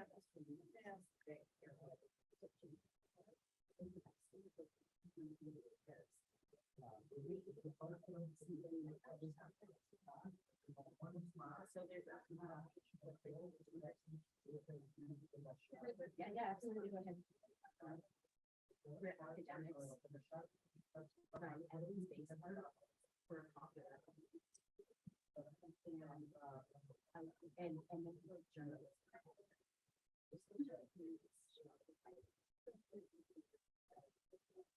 Share much more than would appear to be the case with me being a pediatrician and you being interested in old people. But I'm not going to beat this to death today, but I hope you'll see so many parallels between the things that I am going to talk about and the things that you're interested in. Kenny was worried that I didn't work in adults and aging, and it doesn't matter, because the principles that are being discussed today, presented in this amazing workshop, are really about how to think about and how to try to do research. So I hope that I can convince you about that. My slides, which were modified today on the basis of this morning's presentations by lots of other people, really build upon things that I heard today, that you've heard today. I am a longtime health services researcher. I'm a writer. I am a reviewer of grants. I've been on CIHR and NIH committees for many years, and I review manuscripts. And again, I'm going to make a parallel between writing a grant and writing a paper, because again, there's so much that's in common between those two exercises. The challenge for all of us, and this point has been made many times today, is to use plain language. We are privileged members of a special club. We have our own language. I don't know whether any of you have a handshake, but we might as well have a handshake as well. And we love to use our special language.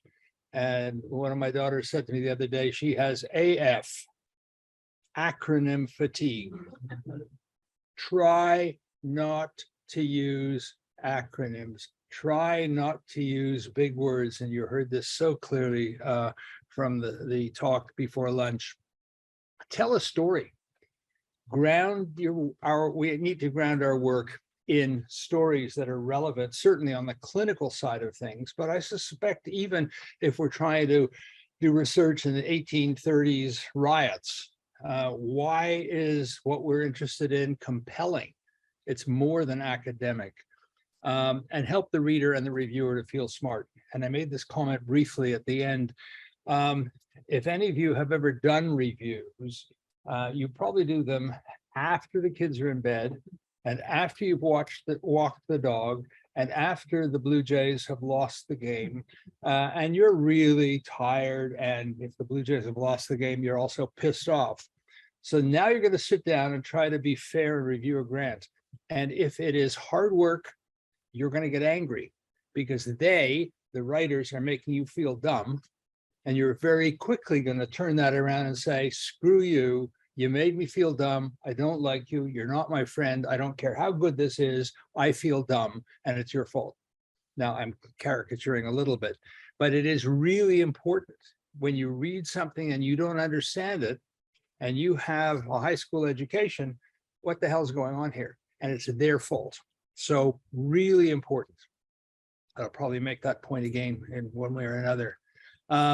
So how to present the rationale and the arguments for what we want to do. I'll give you a bit of concrete guidance on what to do and what to include, and talk about, and I've written about this, some of the tensions in research. You want to do what? You want to ask that? You're out of your tree. That's not a research question. That's a research program. I'll come back to that. You want to ask that? We already know that. How's that going to help us? And so the tension, among the tensions, is asking too big a question and asking too small a question. And we rarely ask too small a question. We almost always ask too big a question. Then how much detail to give? Happily or unhappily, depending on your perspective, we have for CIHR 10 pages or so and so many characters, which forces us to be disciplined. And the comment was made this morning, start early and keep working at it. Go back and edit, be relentlessly critical of your own writing. What the hell who wrote? Oh, that was me. What did I mean? I don't know what I mean. And I wrote it. And I speak again from personal experience. Everything I'm saying here, including what's stuck in my teeth, is from personal experience. So don't be afraid to go back and go over things over and over and over again. Is this too much detail? Do we need to know all the subset? And it's a little bit about how, what's your first name? Maha's question about writing. Why am I giving the detail? I said this is a complex issue and I'm going to illustrate it. I'm going to use up 100 precious words or 150 precious characters. Don't do that. This is a complex issue, period. Avoid the language, as the secret language and the jargon, plain English, small words. Nobody's going to beat you up for using small words, but they're sure going to be angry if you're using acronyms or words that are part of our secret society that they don't understand, because most of the people reviewing our grants are not experts in our field. If they are experts, they're going to challenge you because you want to do this, and I wouldn't do it this way, I'd do it that way. But if it's a non-expert, there's a real advantage, quite frankly, in telling them a story about an issue that they will hopefully understand because they have a parent or a neighbor or somebody who's an aging person, as your interest is. And being clear about those things is very useful. Nobody's mentioned PICO, the patients or the population, the intervention, if it's an intervention, the comparison group and the outcomes. But think about those things in what you're planning to do. So, I made this point at the beginning. What does this have to do with your interest in adults? It has everything to do with your interest in adults, because I'm not talking about the content of what you should be doing. I'm talking about the process of formulating your ideas and capturing them in a way that will be compelling to others. So start with the punchlines. Define your interest. Try to be as clear as you can. The hardest thing to do, and I'll come to this at the end, is asking the research question. That is the hardest thing of all to do. Writing sentences is a piece of cake compared to being clear. So define your interest at the beginning, follow your personal and intellectual passions. And I'll illustrate this briefly with some examples from my own experience. I said, try not to plan too specifically because you want to do exactly this. And the point was made this morning by somebody over here. They've already done that. Oh my goodness, I have nothing left to do. Whereas if you have a broader interest to start with, you can say, well, I want to do this. This part's been done. What's the next step? They did this, we can do that. which builds upon my interest, but isn't as specific as to paralyze me. Be attentive to opportunities. This comment was made this morning about the small grants. If you have lots of ideas and you're writing them down on bits of paper, you know what paper is? That's the stuff we used to use when I was a boy. And you have a drawer with these ideas. When an opportunity comes along, you don't sit down with a blank screen and say, what should I do? You say, this opportunity would be perfect for that idea. So you've always got ideas bubbling rather than just reacting to the next opportunity that comes along. And I make the comment about privileged lives, and the comment was made this morning repeatedly about all the opportunities. And Gésine talked about the huge number of grants that are available. It's a real feast for us. We have to try to match them up. But having ideas is a very good idea to ahead of time. So how did I get into the field? I started, and I'm not expecting you all to change your careers and become developmentalists, but all of us start off by having interests. I got into I knew I wanted to be a pediatrician. I knew what I didn't like, and that's really important. I knew what I did like, broadly speaking. My life became interesting, and I went to London, to UK, and started what has been a 50-year career so far. In London, I found my clinical niche in terms of childhood development and disability. And when I went there, the field I'm in now wasn't defined, but the functional aspects of it were. So again, you may not know yet that you're going to be a blah, blah, blah, blah, blah, blah with a particular title, but you know why you're here, interested in adults and seniors and aging in some aspects, whether it's mice or people.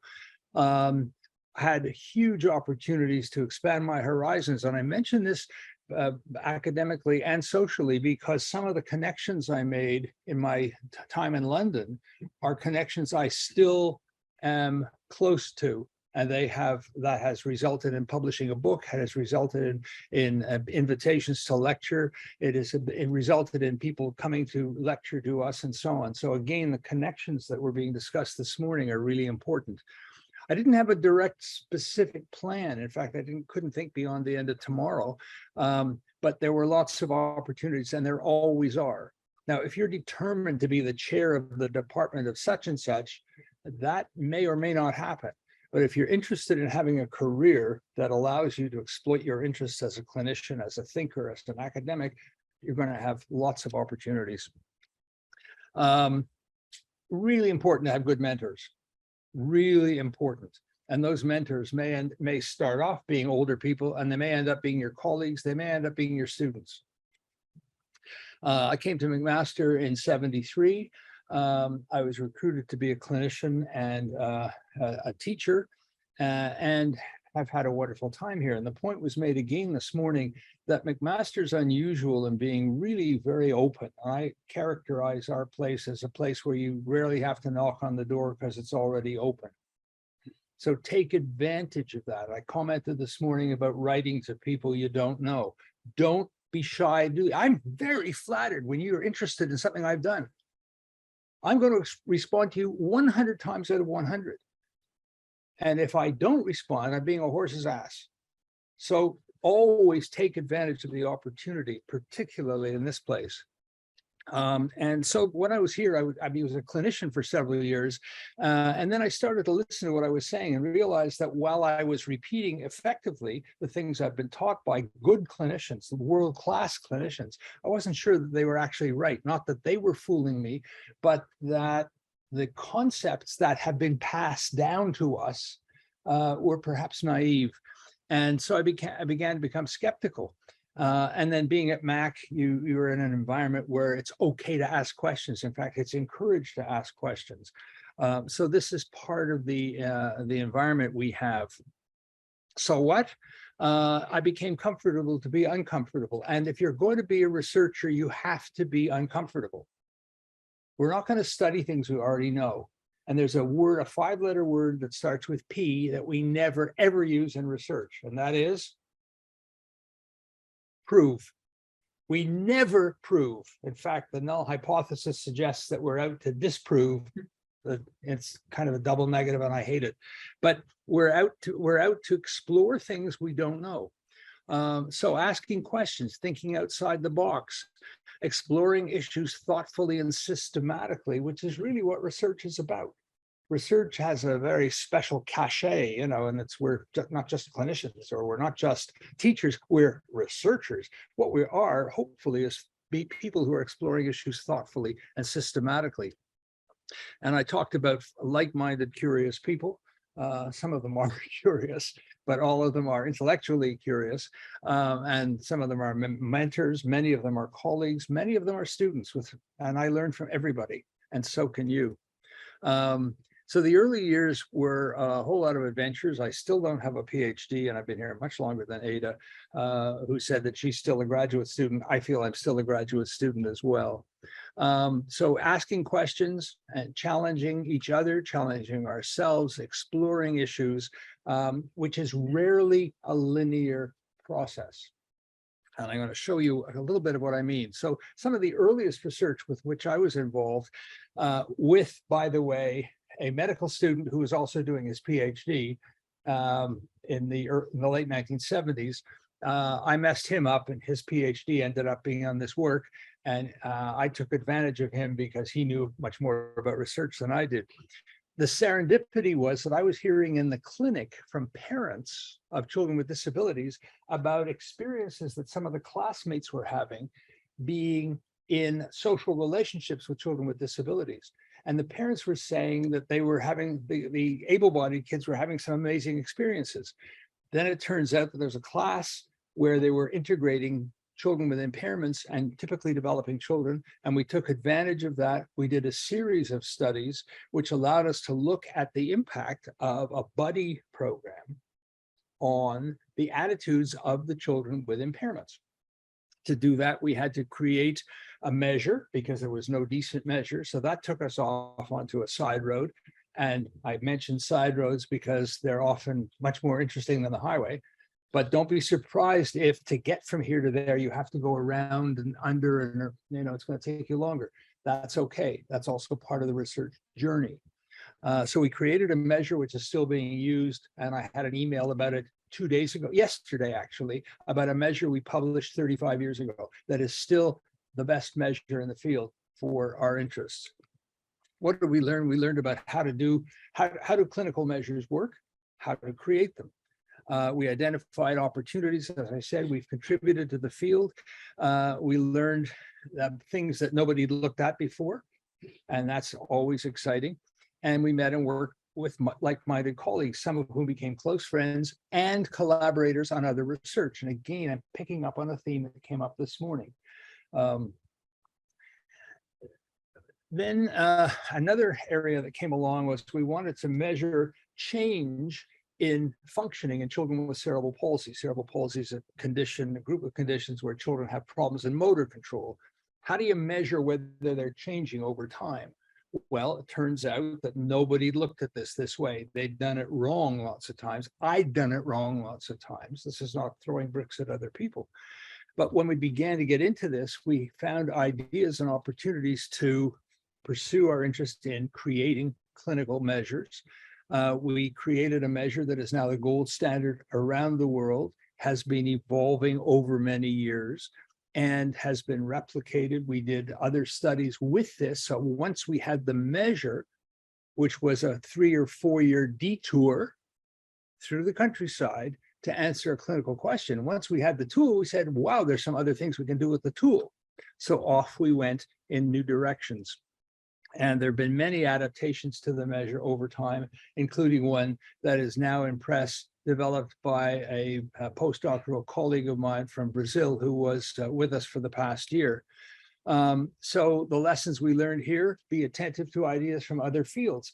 The measure was created in the first place because a psychologist colleague said, why don't you do blah, blah, blah, blah? Oh my goodness, what a great idea. Why didn't we think of it? And that was how the idea of looking systematically at motor development in children whose history we knew, like children with muscular dystrophy, measuring them over time, that was an idea of how to start doing this. Again, the details don't matter, but an idea from another field, from a colleague I respected and trusted, to set us off onto our journey. The programmatic aspect of this, I've already alluded to, and I'll make it explicit. We wanted to measure change in motor function, but to do that, we had to create the measure. That was the detour. The program then became creating the tool in order to do the studies we first wanted to do. And by telling that story clearly, our proposal, our big program of research is this. The current state of affairs is this. So therefore we have to do this in order to pursue the program of research. So here's what we're doing. Here's what we're applying for in this grant. And here's where we're going to go with it. So at the end of the grant proposal, the next studies are going to be such and such. So there you're thinking programmatically, and then this grant is for this piece of work. And as I said, it's got to be fun. You've got to share the work, and you share the work with the families. In our case, we share the work with colleagues, and we share the work with the world. We've been interested for a very long time in family-centered service, something you should be equally interested in, those of you who work with adults and seniors. Again, a total parallel. And we started exploring this topic without realizing that that's what it was called. And colleagues in our orbit, in our research orbit, came to us and said, we're hearing about this thing called family-centered service. What is it? We said, we don't know. We'll look it up and read about it. Turns out we were doing that without knowing that was what it was called. That led us into writing about it and capturing it, and published a paper in 1998 that is still widely used. It led us to create a measure of parents' experience of services, again, something that has been replicated by one of my PhD students in adults and seniors that you can use. And the lessons learned are that we can do research in health services with a whole variety of people. We can work with clinical colleagues so the work is relevant and useful. We can work with the people who have it. And now that's a popular thing to do. We've been doing it for 30 years.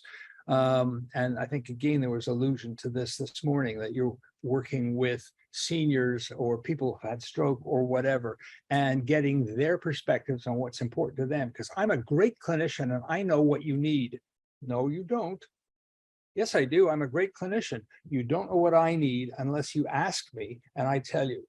And so working in partnership with the people about whom we're doing the research is essential. And being prepared to adjust, adapt, and so on. And we have a CIHR grant at the moment to create the next version of our measure, which we created and published in the early 2000s, I think, and is now out of date.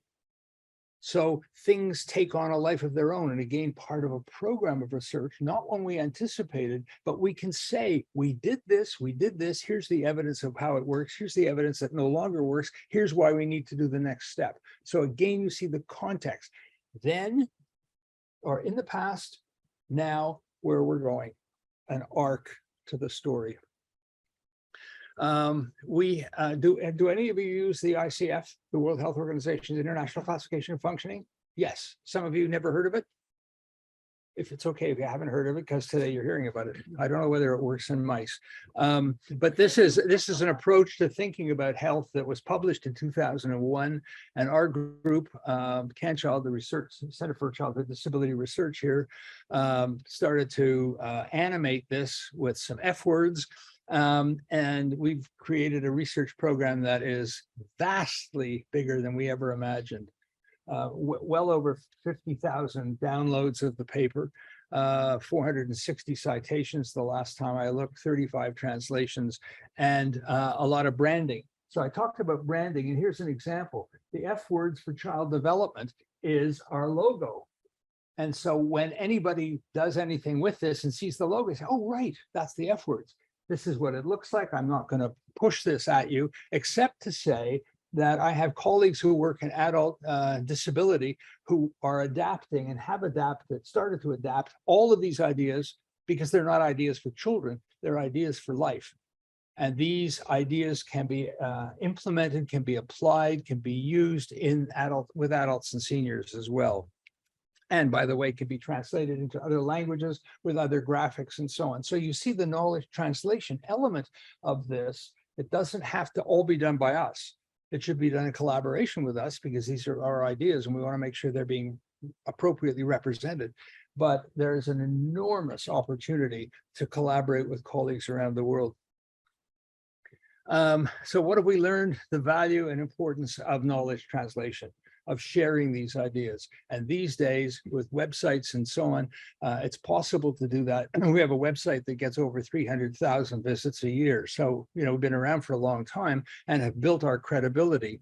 The importance of partnerships, no soloists. The only papers I've ever published that have only my name on them are either editorials or thought pieces. Everything else I do has other people's names on it. And working, as I said this morning, with people you'd have a beer with, or a glass of wine, or whatever you prefer to drink. Sharing ideas, but sharing ideas with people you trust. There are people I put down, as was said this morning, you can identify people you don't want to read your grant. And there are people I know will take our ideas and run away with them. And, you know, life's too short for that. So there are a few people whose names I put down as, please do not ask them to review. But the importance of listening and sharing, listening to families, listening to colleagues, being responsive, being prepared to be challenged, and thinking about how that challenge fits with what we think. And every time I give a talk, I ask people, I say, look, I always give a great talk. That's not the point. The point is, I want to know what you think.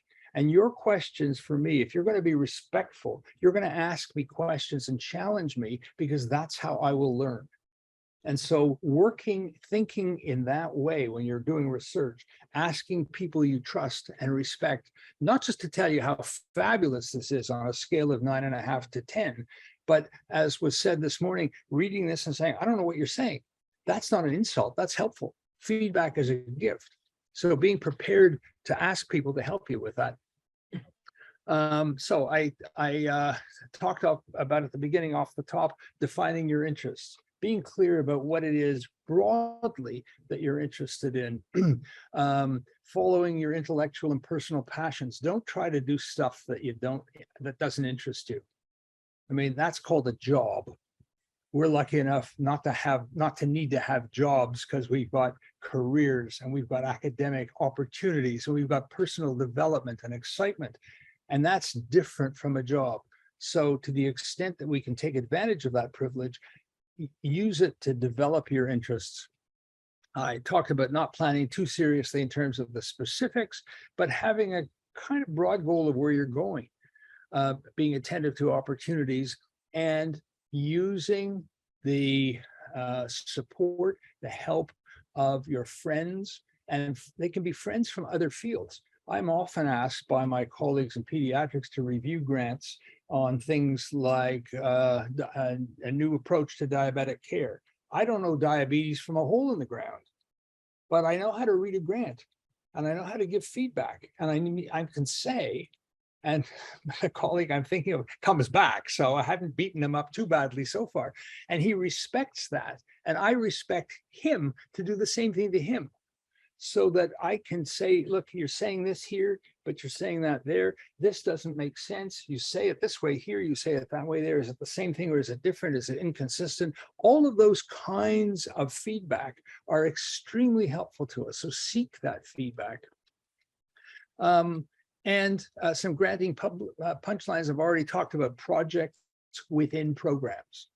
I've talked about telling stories. Try to illustrate the issue by the fact not only are there 42 million Canadians who are 100 years old, and this is a big problem, but recently it was shown that such and such happened to a group of seniors, and that was based upon that incident, or that episode happened because people didn't understand such and such.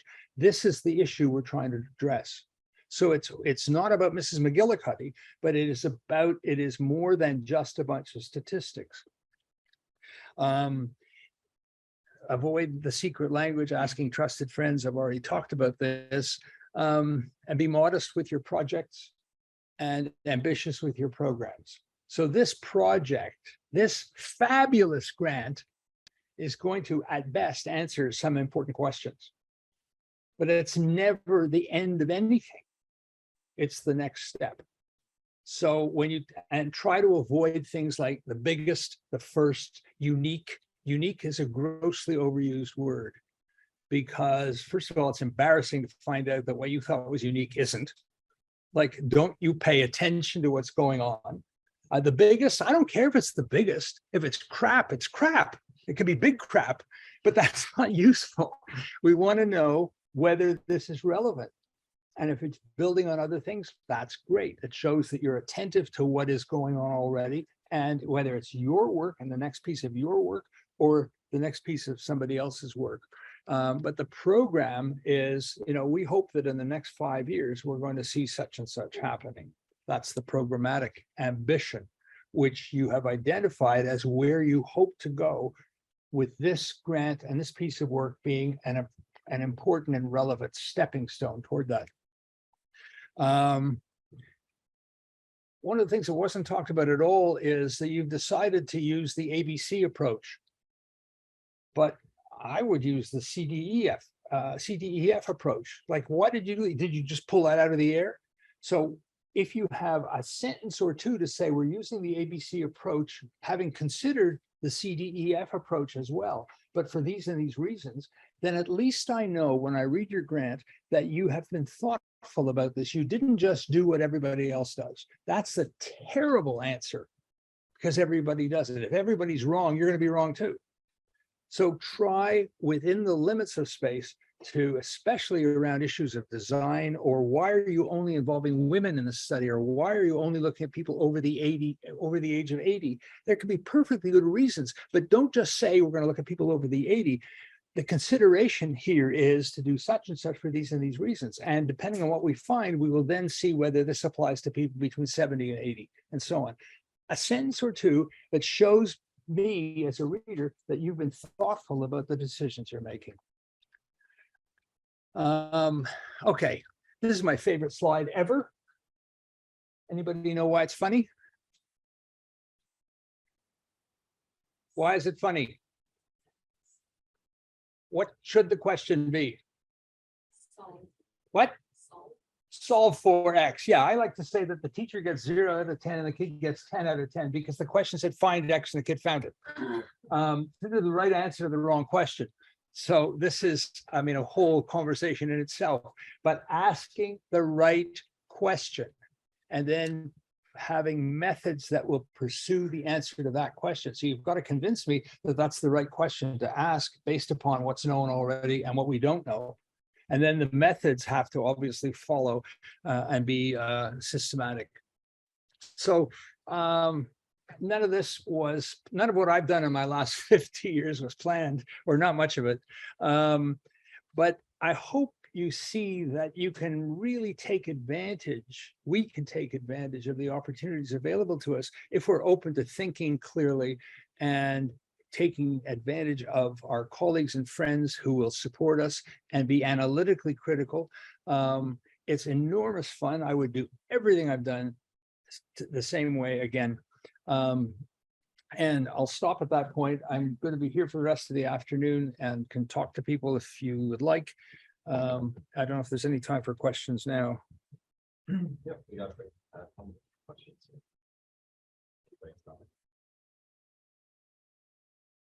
50 years and half an hour.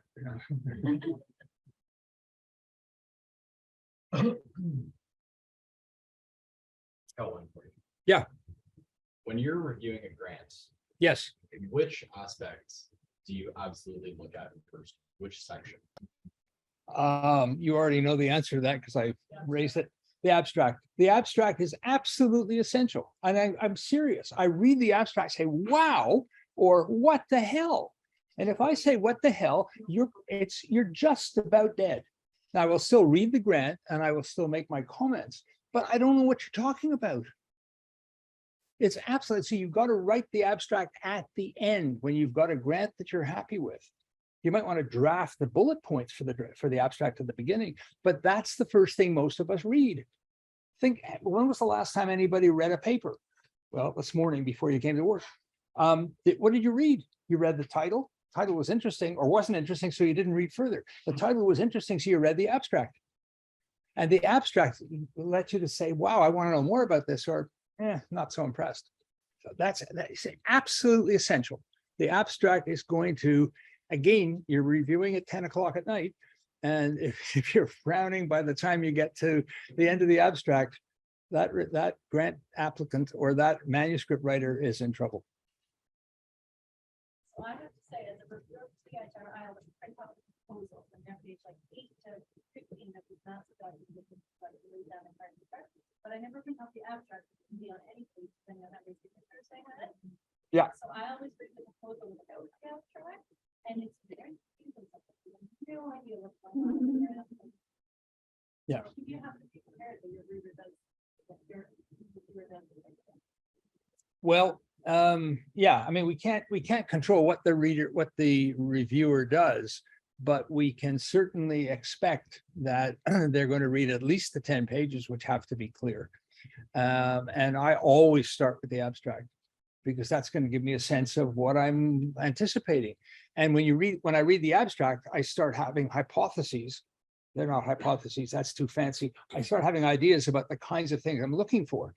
And so if they're going to ask this kind of a question, they're probably going to have this kind of a methodology. Now, I may be pleasantly surprised they've got something that I've never heard of, but lots of times the methodology just doesn't fit the question. So by reading the abstract, the same thing with a paper as a reviewer, by reading the abstract, I have a sense of what I'm going to be looking for. That's why I put so much emphasis on the abstract. Other comments, questions, challenges? Oh, sorry.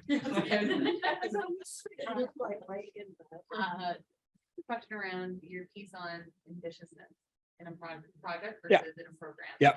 So I've faced up against that as critique on grants. How do you show that? Like, and for context, I've submitted grants and been told, although this project isn't feasible, it's too ambitious, but then we're actively doing it and know as a lab group that's feasible, but that's hard to convey to a reviewer that what we're doing is what we're Well, doing. the short answer is if what is seen to be ambitious is already underway, then say it. Our lab is already, and our lab being a clinical lab, as Ada described, or a biological lab. These are the things we're interested in. We are currently doing such and such. So you're telling me that A, it's feasible, B, you've got the resources to do it. And then I could say to you, I could be sarcastic. I won't be sarcastic. I can say, well, why do you need more money? What are you doing? So you want to say, on the basis of what we're doing now, this is what we've learned, and here's the next step. Okay, so I'm always connecting what is known already and what we have done. And again, the comment was made about citing your own work that's relevant. What has been done? Here's the next possibility of this. And if it's in a lab, something came up this morning and I can't remember the specifics, but if you're going to do something that requires other people, you can't just say, well, we're going to work with Smith and Jones in their lab. Even though that might be true, you want to say, please see Appendix A of the letter from Smith and Jones. I've been at a CIHR committee where we had many discussions about a very eminent researcher who I trusted, but other people didn't. I didn't know him personally, but he was going to do such and such with the school boards. And people said, where's the letter from the school board? And I can attest as somebody who did in the attitudes work with the school boards, it's a whole song and dance. And so the idea that this is where you want to do your work, that's perfectly fine. If you have a letter from the school, in this case, the school board or the adult center or whatever you're going to, that says, we have talked with Dr. Smith and Dr. Jones and really are excited about what they're doing, that's hugely important. So it's kind of analogous to what you're saying. If you've done it, if you've got evidence that this is happening and can be done, that's different from this is ambitious, but oh my God. they haven't told us that they have the lab space or the access to the adults or whatever it is.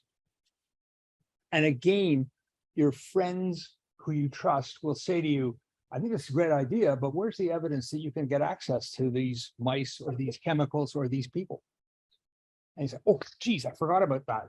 And you quickly fire off, not just a letter to the people who are going to write the letter, you send them a draft letter and say, here's what we're proposing. And as we've talked about before, would you be comfortable with writing on your letterhead a version of this letter? And again, that's different from saying, will you write me a letter? Because they'll write you a letter and it's not what you want. And then you go back to them and they're saying, what the hell, can't you get your act together?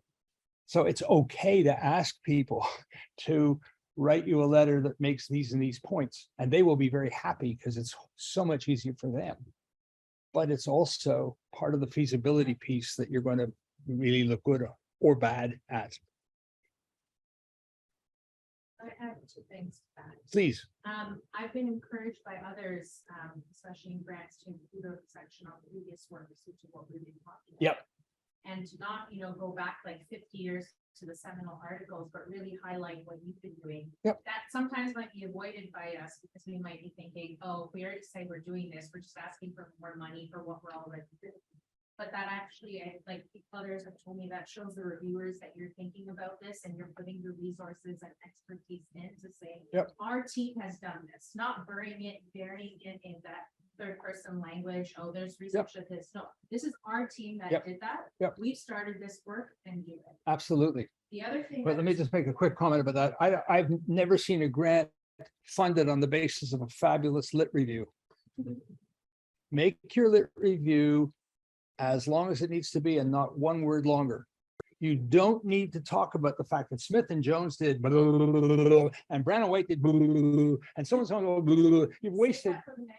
You've wasted pages, or certainly a page of blather. What you want to show, and I think you're making this point, is that you know the literature, that this work has been done by a number of people, including our group, brackets, references, and this is what has been shown.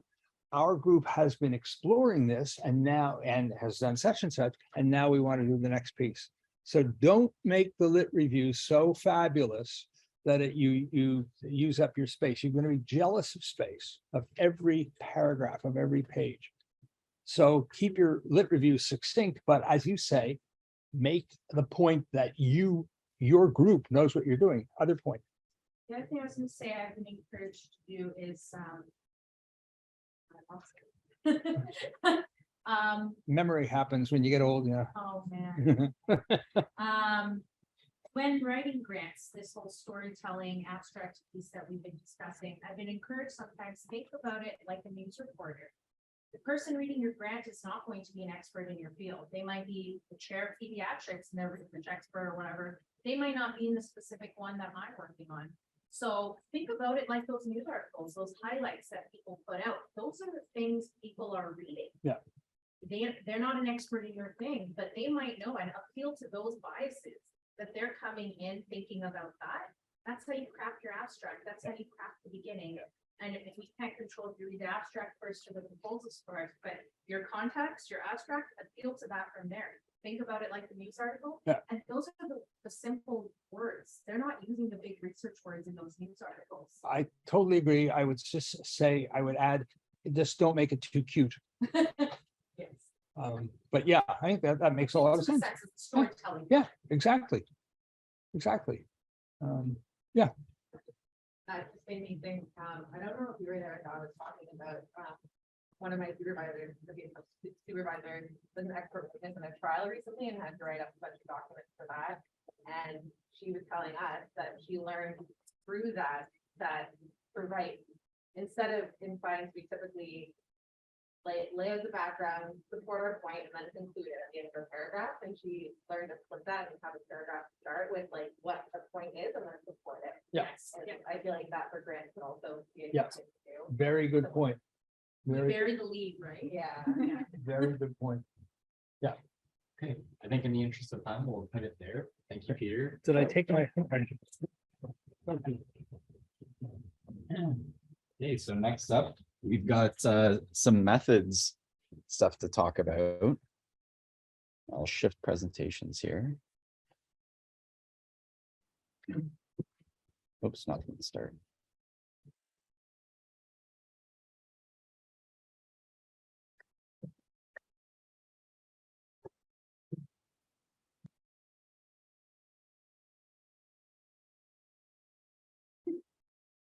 Okay, Laura, the floor is all yours.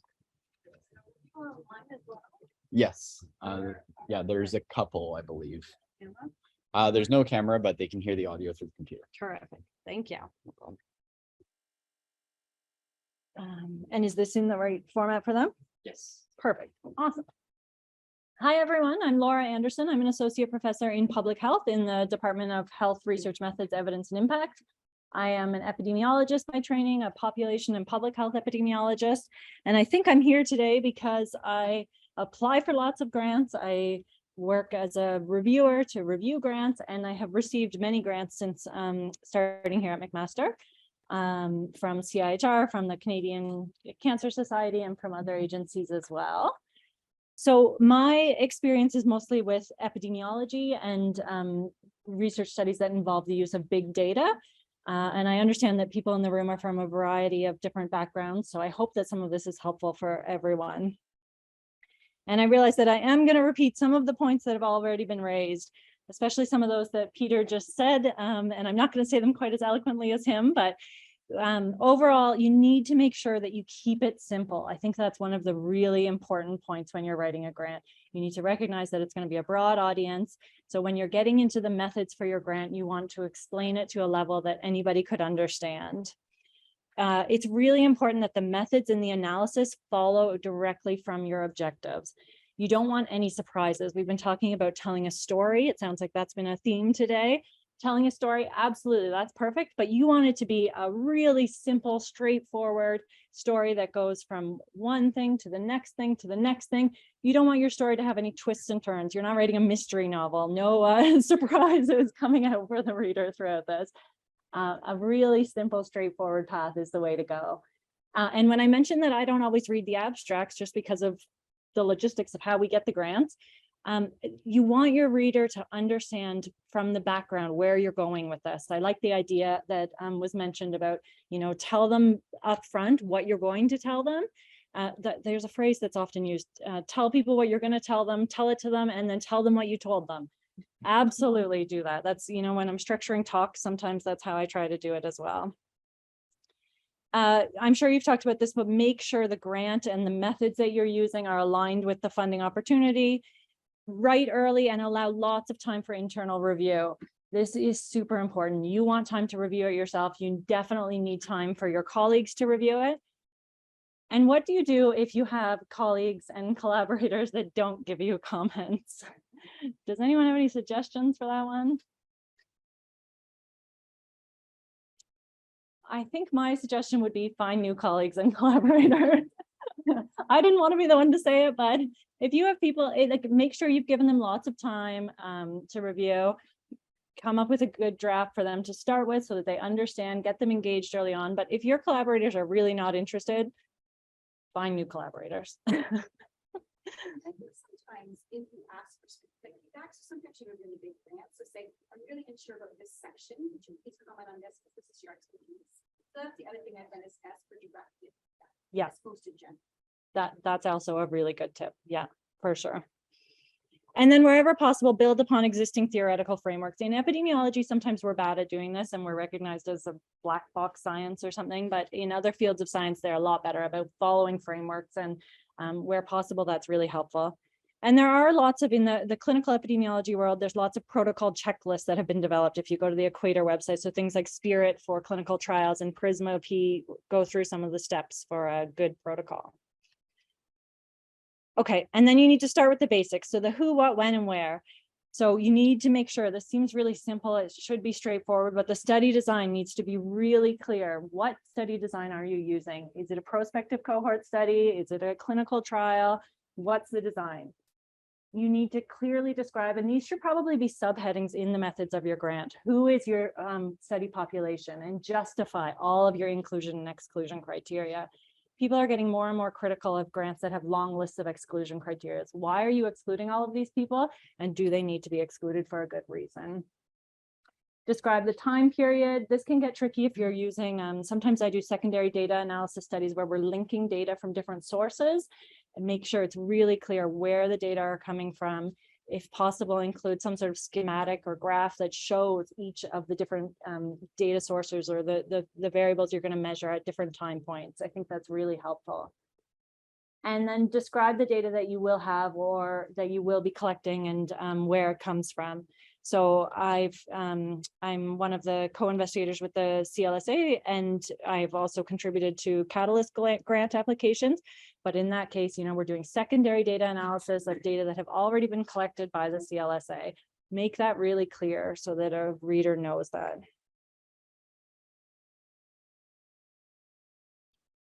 Measurement. This is one of my areas of interest, and I think it's really important in a grant. You need to really clearly define your exposure or your intervention. If you're doing, this comes right from your PICO, right? So your population, your intervention or your exposure, the comparator, and the outcomes. And you need to really clearly define your exposure or your intervention. So if you're interested, what is the impact of a dance class for physical activity compared to no dance class on frailty risk in older adults in Canada? You need to make sure that that PICO research question is really clear and follow through with all of that. Describe exactly how the variables will be measured. If you're measuring physical activity using accelerometers, you're going to describe what accelerometers you're going to use. You're going to describe which data from all the million data points that they generate and how that will be used. And I think it's really important where possible, if you have any preliminary data, to put those tables in or figures. And also, more and more people are starting to include kind of conceptual models. In epidemiology, we would use a directed acyclic graph, a DAG, if we're using causal methods. But sometimes you see more of like an abstract or an infographic in the grant. I think that's really helpful for people to see an overview of what you're doing, where the data is coming from at each time point, who the population is. And then for the statistical analysis, this will be very unique depending on the project. So I don't have too much to say here. Maybe one thing I should have said is get a biostatistician involved. I think having a biostatistician on your grant is really important. Even if you're an epidemiologist, I have fairly strong quantitative methods, but I still learn so much more from always involving a biostatistician on the project. I think that's really helpful. And to have the biostatistician involved early on as you're developing the research question as well, that's incredibly helpful. And then justify why you are using the statistical methods that you're using. Even something simple like logistic regression. You're using logistic regression because you have a binary outcome and you want to estimate the odds ratios. If you're doing something a bit more sophisticated, I don't know, we've done grants where we use latent class analysis to evaluate the clustering of obesity-related variables. Explain to the reader why that's the analysis method that you've chosen over other options. And describe any advantages or limitations that will need to be overcome. So sometimes this will have to do with sample size or different things. Where possible, be really specific about how the data will be cleaned and how the variables will be coded. I work a lot in obesity research, so we often use measures of BMI or body fat, and talking about how those measures will be cleaned and if we're going to use cut points or categorizing those variables. And then how will missing data be handled? And this sometimes is more than just at the statistical analysis phase. This is also upfront. If you're collecting data, what steps are you going to take to try to reduce missing data in your study design? And thinking about that is really important. Do I really need a sample size? Should I take a poll of this room? Do I need a sample size calculation? Yes, but do I really need a sample size calculation? What if it's really hard to calculate and I just can't figure it out? Get a biostatistician. Exactly, that is the answer. Consult a biostatistician. Get one early. We recently put in a grant for the CLSA Catalyst competition and with some colleagues at Public Health Ontario, and we wanted to evaluate the new alcohol guidelines in the province of Ontario. You might have heard about these new low risk alcohol guidelines. So we put in this grant using this novel novel, I shouldn't, creative. We thought it was novel methodology for target trials to emulate a randomized controlled trial to evaluate the impact of alcohol on health risks in older adults in the CLSA. The methods were quite complicated. Trying to come up with how to do the best sample size calculation for this is a bit challenging. But we did the best that we can. You still made sure to provide some rationale for why we think this sample size is sufficient, and to make sure that it's well justified. If you don't have a big enough sample size, the research is essentially a waste of time and money. If your sample size is too small, then, if your sample size is too big, then it's just a waste. What if it's secondary data analysis? Yes, you still need to provide, so you'll know your sample size, but you must provide a power calculation to describe how much power you think you'll have with that sample size. Yeah.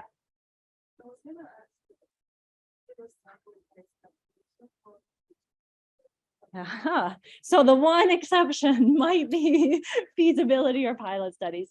So feasibility or pilot studies are sometimes designed so that you can collect the data so you can do a sample size calculation in the future. So that might be the one exception where you may not need a sample size calculation, but you would need to kind of have some rationale. You know, this is the number of participants that we're going to have based on X, Y, and Z. And then, you know, I clearly explained that part of this feasibility study is to generate the data so that we can do sample size calculations in the future. And I just want to briefly acknowledge the importance of sex, gender, and equity in research grants. This is something that's really important in the methods of a grant, but throughout the entire proposal. So often we see that CIHR is really encouraging people to include sex and gender considerations in their grants, and to a lot of researchers, that kind of begins and ends with a line in the research methods that say we will stratify the analysis by sex and report differences for males and females, which is okay. That's a start. That's absolutely a start, and that's helpful. But sometimes you'll see people say, you know, we'll control for sex. Often when people are saying control for, they mean like throwing that variable into a regression model and essentially just, you know, when you've controlled for something, it's getting rid of the impact of it. That's not the solution. Do you have a comment, Peter? I just wanted to ask whether we had this situation come up recently about beaten up by one reviewer because we weren't doing anything, identifying the sex and gender things, the right words. One of the comments that we made was we are aware of no hypotheses that would suggest that mothers and fathers differ in the things they're doing. And that was our, I think, legitimate defense against stratifying by sex or gender. Any thoughts about trying to? I mean, I'm with you if you didn't have any strong hypotheses ahead of time for doing it. So you had a rationale for why not, and maybe you weren't sufficiently powered to stratify by. So, you know, saying you're going to do it when you know you're not going to be able to have meaningful results, it's kind of a reviewer game to try. It's that I alluded to this in my class, that we anticipated that this might be an issue and tried to say we thought about it, but there is no, we are aware of no evidence that mothers and fathers differ in this way or people differ by gender. Therefore, at this point, we will look at this descriptively, have no reason to take it into account a priori in our analysis. Gender is environment constructed, mothers and fathers gender constructed. Absolutely, I totally understand that, but there's no evidence in the literature. I'm not saying it isn't important. I'm saying that we have no basis for saying we're going to look at this by sex or gender. And if we said that, somebody would come back and say, why are you doing this? There's no evidence. You haven't shown any evidence that men and women or, you know, people identifying this way or that way are different from one another. I 100% agree with you. It's kind of I think sex and gender is incredibly important. It's something I've worked on a bit in my research, but the CIHR now has, like, when we're doing the grant review panel, it's singled out as is this grant a strength or a weakness based on its sex and gender? And I'm not sure that is one important thing, and they've identified it as something that is a unique ranking category, I guess.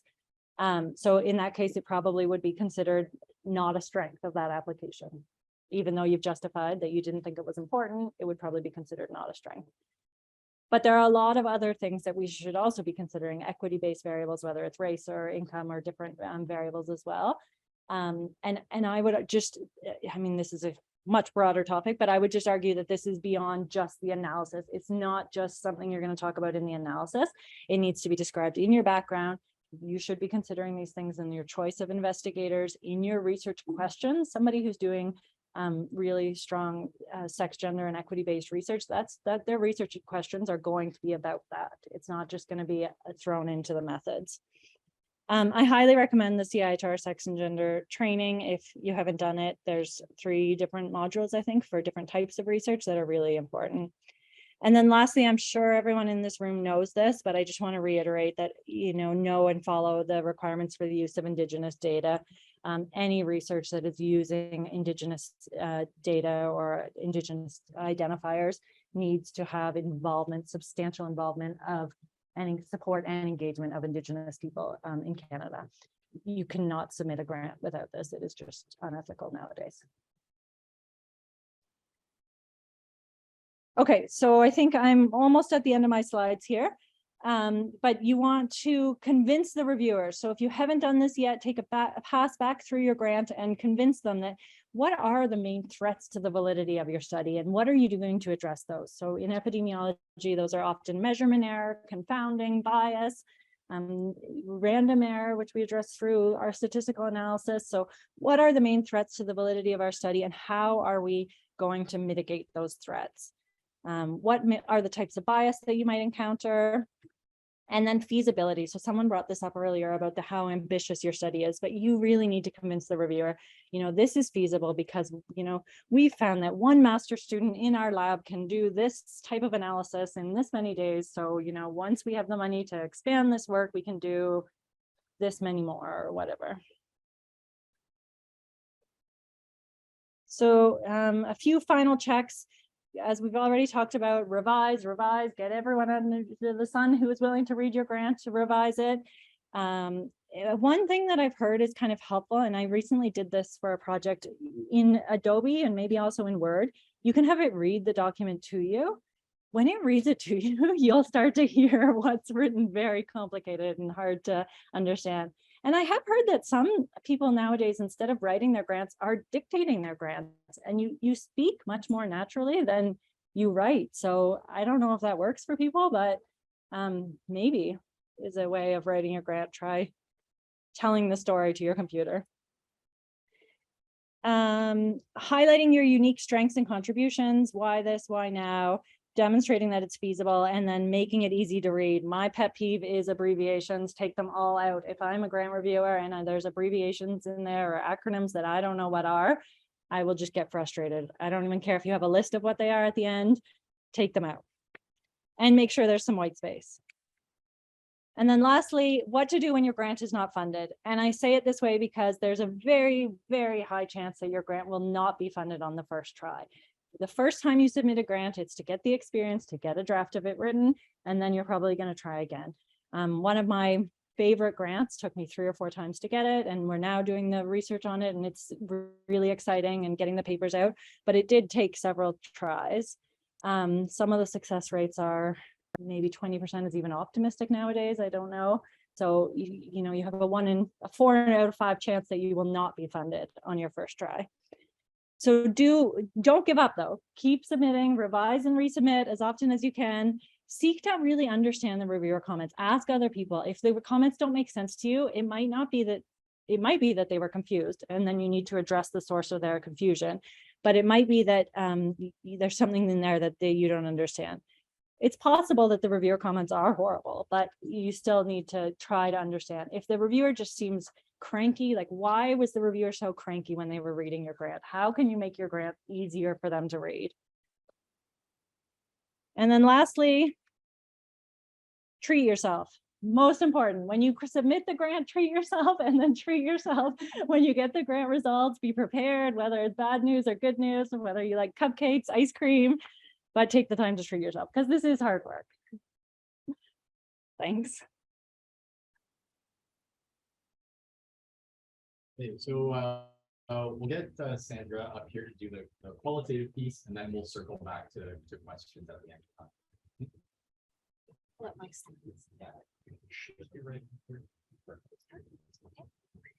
So there's many in the room I don't know. How many of you are thinking about doing a qualitative proposal or having a qualitative component?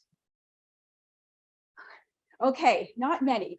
So sometimes when I come up, I'm sort of the antithesis of the McMaster evidence-based quantitative. So I'm going to talk a little bit about sort of why qualitative and where that might fit. So my background, I'm an OT and associate professor in the School of Rehab Science. And my content expertise is really around workplace mental health. My methodological expertise is I actually do a lot of implementation science work, so mixed methods. But my passion is really qualitative research. So I teach the qualitative analysis course in the program, and I'm also the co-director of the McMaster Co-Design Hub. So doing a lot of work around participatory, equity-based co-design, social system transformation. So that's a little bit about me. And I've had quite good grant success from a number of different sources. So SHRC, NCIHR, and Ontario Mental Health Foundation. So a real mixed bag of working with different kinds of review teams. So I'm going to talk a little bit about sort of qualitative methodology. And this is high level overview. So you need to take a course in qualitative design, but I'll talk about why this is important.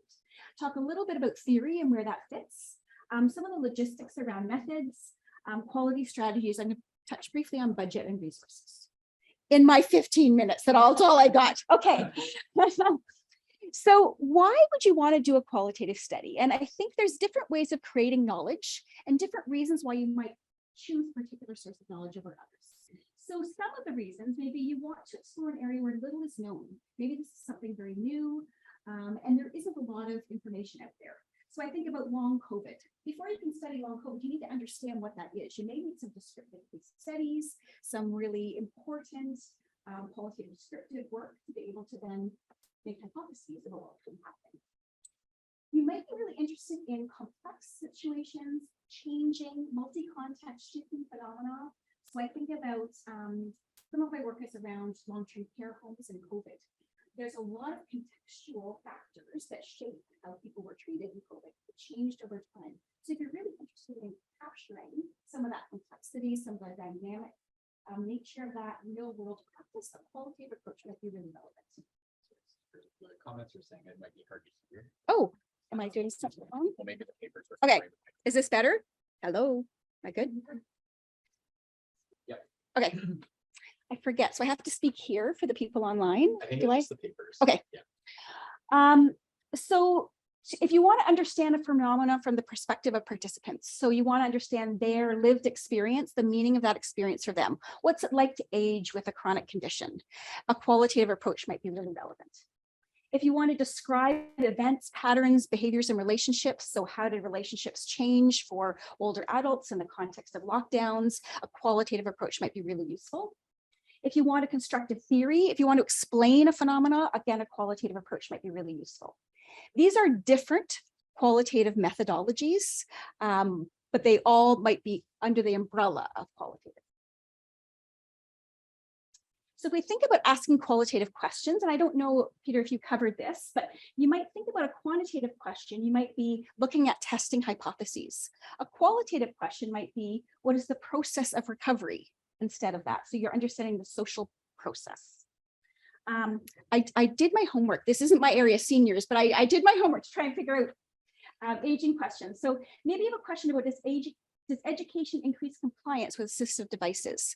A qualitative question might be, why are people with chronic conditions not compliant? So you might ask a why question as opposed to is this or is this not?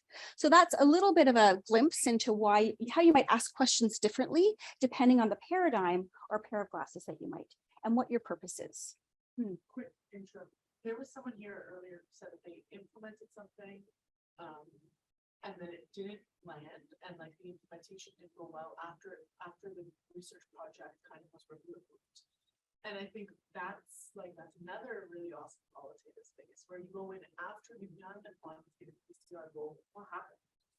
Yes, so when we talk about mixed methods, so sometimes your qualitative is up front. I want to understand this phenomena and then I'm going to test it.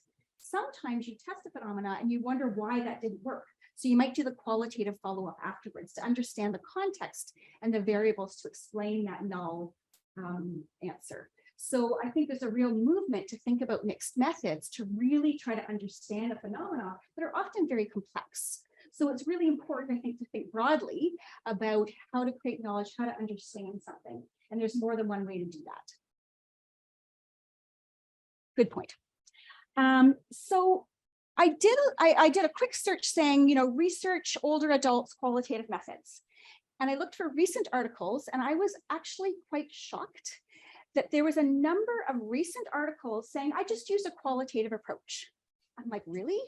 There are many different methodologies and designs and qualitative methods. If nothing else, never do that. You need to really understand that there's many different qualitative designs that are quite well developed, and to understand that. And don't just say I'm using a qualitative approach, because there's many, many different ones. And so this is just a bit of a, so if you want to explore meaning and lived experience, phenomenology might be your approach. There's actually many different types of phenomenology. I don't know, like 20 years, like there's many, many different kinds of phenomenology. But if you're looking at that, you might want to think about phenomenology. If you want to understand what's happening in a particular group or a social process, you might think about, or understand what's happening, you might think of ethnography. I did an institutional ethnography in my PhD work, where I was understanding kind of meso macro factors impacting behavior. If you're looking at social processes, you might think around theory. If you're just looking at creating social change, you might think of a participatory action method or co-design. If you're trying to do applied clinical knowledge, interpretive description. So this is actually, I think, where a lot of healthcare work is now probably in this interpretive description place. You're looking for something applied, you're asking an applied question, you want something descriptive, but also maybe some themes to do something a little higher level in terms of interpretation. So I would say a lot of work may be more in this interpretive description area. You could do some really fascinating or some great work around discourse analysis. So one of my colleagues a number of years ago looked at aging and how it's constructed in the media, how we construct healthy aging in the media. Fascinating work, really disrupting a little bit of some of our taken for granted assumptions about what healthy aging means. So again, there's many different kinds of methodologies you might choose depending on what it is that you want to know. This slide is just, I think, helpful. You know, you have to do this overview of what it is that you're doing. So this, again, you want to talk about the population, the phenomena, who, and what. So this is just an example. I've tried to take excerpts from grants that I've been on to give you an example of what it might look like in the grant. So this is a CHR study that was just funded, looking at narrative inquiry to explore lived experiences of personal support workers in long-term care homes during the first year of the pandemic. So you get an idea of who, context, and what's the phenomenon. Theory. You talked about theory is important. So you want to, again, if you're applying for CHR or SHRC, this theory piece is important. How does that relate to qualitative research? So obviously, you want to embed your study within the literature and justification of the social context. You want to have congruence between your theory and methodology. So I talked about discourse analysis. So discourse analysis, you could use a linguistics perspective, which is very micro. How do people speak to each other? You could do a macro critical perspective. So again, you want to think a little bit about what's the theoretical foundation of your methodological approach. And then how did theory guide your work? So I've got this example, theory of planned behavior. I know lots of people are familiar with that. You may say, hey, I'm really interested in how people behave this way they do. So you may think about a theory guiding your interview guide, for example. So that might guide your data collection process, or it may also inform your analysis. So it might, you know, some people even use the categories. They do a very deductive analysis approach where I'm going to actually categorize all my data into these categories.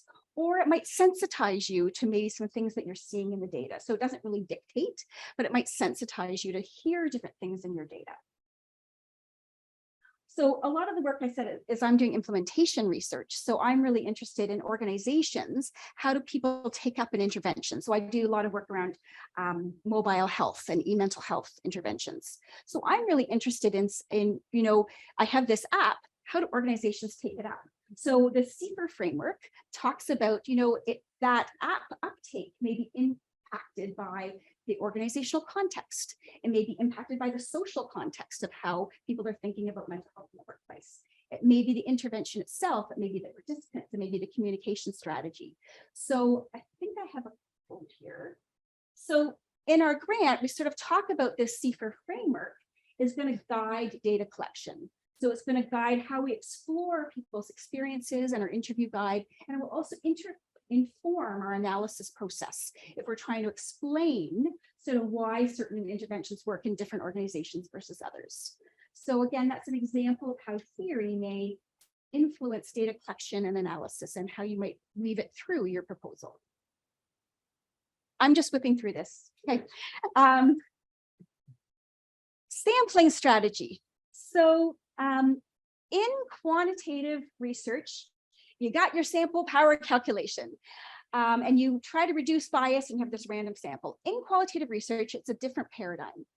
What you want to do is select you have purposive or purposeful sampling. You want to select information-rich cases, key informants to help you understand that phenomenon. And there are a number of different kinds of examples of strategies that you might invoke as you're justifying your sample recruitment strategy. I've got these two. So again, I'm trying to think of an example around, let's say I'm trying to understand the experience of residents in long-term care homes in the pandemic. So if I want to understand that, I may take a critical case. So I may say, I actually want to study a long-term care home where there was a high mortality rate, because I think that might really tell me something. Or I might have a stratified purposeful sample, and I say, I actually might want to compare the experience of people in public long-term care homes versus private, or large, medium, and small. So you may think a little bit about what are the dimensions of difference to understand people's experiences and unpacking that. So you want to have some justification of why you're selecting that purposive sample. Oh, here's one. So this is just an excerpt. So we wanted to study workers. So we said we're going to do purposive sampling to ensure diversity with respect to age, gender, educational background, and work sector. So I know going in, I think that people's experiences might be different depending on how long they've been in the workplace, depending on their educational background. So you might think about what are those dimensions of difference that really would inform sort of that sample. So what are the perspectives I need to get? And this is also important because it impacts how many people you need. So if you're really trying to understand people's experiences and how they're different depending on their age or work experience, you need to have enough people from those different dimensions of experience to really help you unpack how that experience is different. Make sense? Sample size. So how many people do you include? So again, different paradigm. We talk about this idea of saturation. I call it the holy grail. So what is saturation? So I guess a few things. So saturation, they say, you keep talking to people until there's no new information. Well, people are complex. Always there's going to be new information. But I think there's a piece around how do I have a sufficient understanding of this phenomena that I'm trying to unpack or illustrate. And so the idea is that you do not want to say it's going to be this many people, because you don't know in advance how many people you really need to speak to. This is unknown, right? You want to have enough people and then opportunity to interview more people if you don't have enough. So this notion of saturation speaks to the fact that you don't know a priori how many people you're going to need. It isn't a nice, neat power calculation. However, what is your strategy in writing these grants for the non-qualitative researcher who wants a number? So we can do nothing, right? So how do I know? So you start to look at other studies that have been done in the field. I'm putting numbers here to illustrate a couple of things. Not that you should use these numbers, but if you do a grounded theory study, you're going to need more people because you're trying to build a theory. To build a theory, you need many more people to understand that because you're trying to do breadth. Whereas a phenomenological study, it's about depth. So I really, really want to understand someone's lived experience. And I'm going to interview them multiple times over multiple situations. And the importance is depth of understanding that phenomenon, not generalizability. Whereas in grounded theory, you might have a theory that perhaps is relevant across different contexts. So I think it's important to, when you're doing your justification, to talk about other studies that are similar, that give you the basis for your rationale for how many people. Does that help? Yeah, I think when a quantitative reviewer looks at the word saturation, their eyes glaze over and like, what do you even mean? Yeah, so you want to have a good justification for how many people and why. Where did that come from? Did it just come out of the air? Or where did that come from? Right? Yeah, so again, the dimensions are different. So I want to understand across these contexts. I really want to understand depth, not breadth. So those are the kinds of rationales that you're going to give for justification. Do I have an example? Here we go. So here's one. The total number of projected participants is based on consideration of dimensions of difference that are needed to achieve saturation. So you're saying this is informing, these are the principles informing why I'm doing this. However, additional data collection will be scheduled as needed to achieve sufficient understanding of the issues both within and across groups. So you want to build in flexibility. So wherever possible, so you'll see that this isn't 15 people, it's 15 to 30 people. So you want to build in flexibility to be able to go back and get that sufficient understanding. So we talk about emergent design. You want to be responsive to what you're learning in the field. So build in that flexibility of being able to go back to someone a second time if you missed something the first time.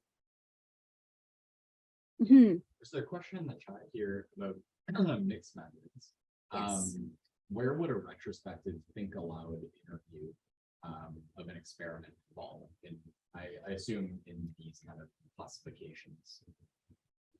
So that's a whole can of worms about mixed methods. So mixed methods is interesting because you have different paradigms of how you create knowledge and different assumptions. So I didn't get into it, but you know, in qualitative research, we believe there's multiple truths. We believe that truth changes over time. We value subjectivity. So in a mixed methods approach, you need to be thoughtful around what is the overall frame that I'm going in with? What's my paradigm about creation of knowledge? So I don't want to get into quantitative versus qualitative, but you may have descriptive information in the context of a quantitative study. Or I sometimes count things in my qualitative studies. So I think it's important to sort of know, you know, what is my pair of glasses that I'm really trying to understand this, and how am I going to understand this phenomena in that way? So think aloud is a qualitative approach to getting people to reflect on their experience. You're going to get words, and you need to understand how to analyze those words. And that may be a piece of a bigger study that's quantitative. Or I may have a qualitative study and I'm going to do some surveys and count some things. So I think you want to be clear about what's driving this. What are you trying to achieve? And then what are the methods to help you get there? Does that answer the question? Okay. Data collection strategies. So often everybody does interviews. That's what people are comfortable, often clinicians, that's what we do. We do interviews all the time. So interviews can be a really useful form of data collection, often qualitative, in-depth interviews. Sometimes people do focus groups because you may, you know, think about, I don't want to just know the individual perspective, but I may want to know a group perspective. Different things happen in a focus group than happen individually, and people can build off of each other. So focus groups can be really useful. I want to challenge you a little bit because if you're working with older adults, you may have people that they have cognitive challenges. Maybe English is a second language. You don't always need to be driven by verbal forms of data collection, and to think outside the box a little bit around nonverbal approaches that can be really valuable sources of information. So observation, for example, can be a really rich understanding. Sometimes what people say and what they do are different. So it can be really important to think a little bit about other forms. If you can do observation, fantastic. For me, it was a really pivotal moment in my thesis work or I actually just sat and observed some things. I'm like, oh, wow, I just got to see things that I didn't really pick up from the interviews. There's a whole body of work around arts-based methods that's really exciting. So I know I worked with a PhD student, and she was interested in people aging with HIV, and she did body mapping with people. So asking about the experience of HIV and having people map on the body their experience.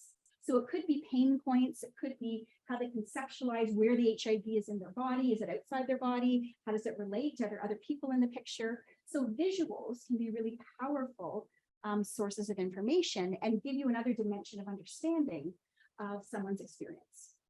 I've done a number of photo voice projects where people take pictures of their experience and then talk a little bit about what they want to say, what's their message, how do they want to share that message. Oh, this really didn't turn out well.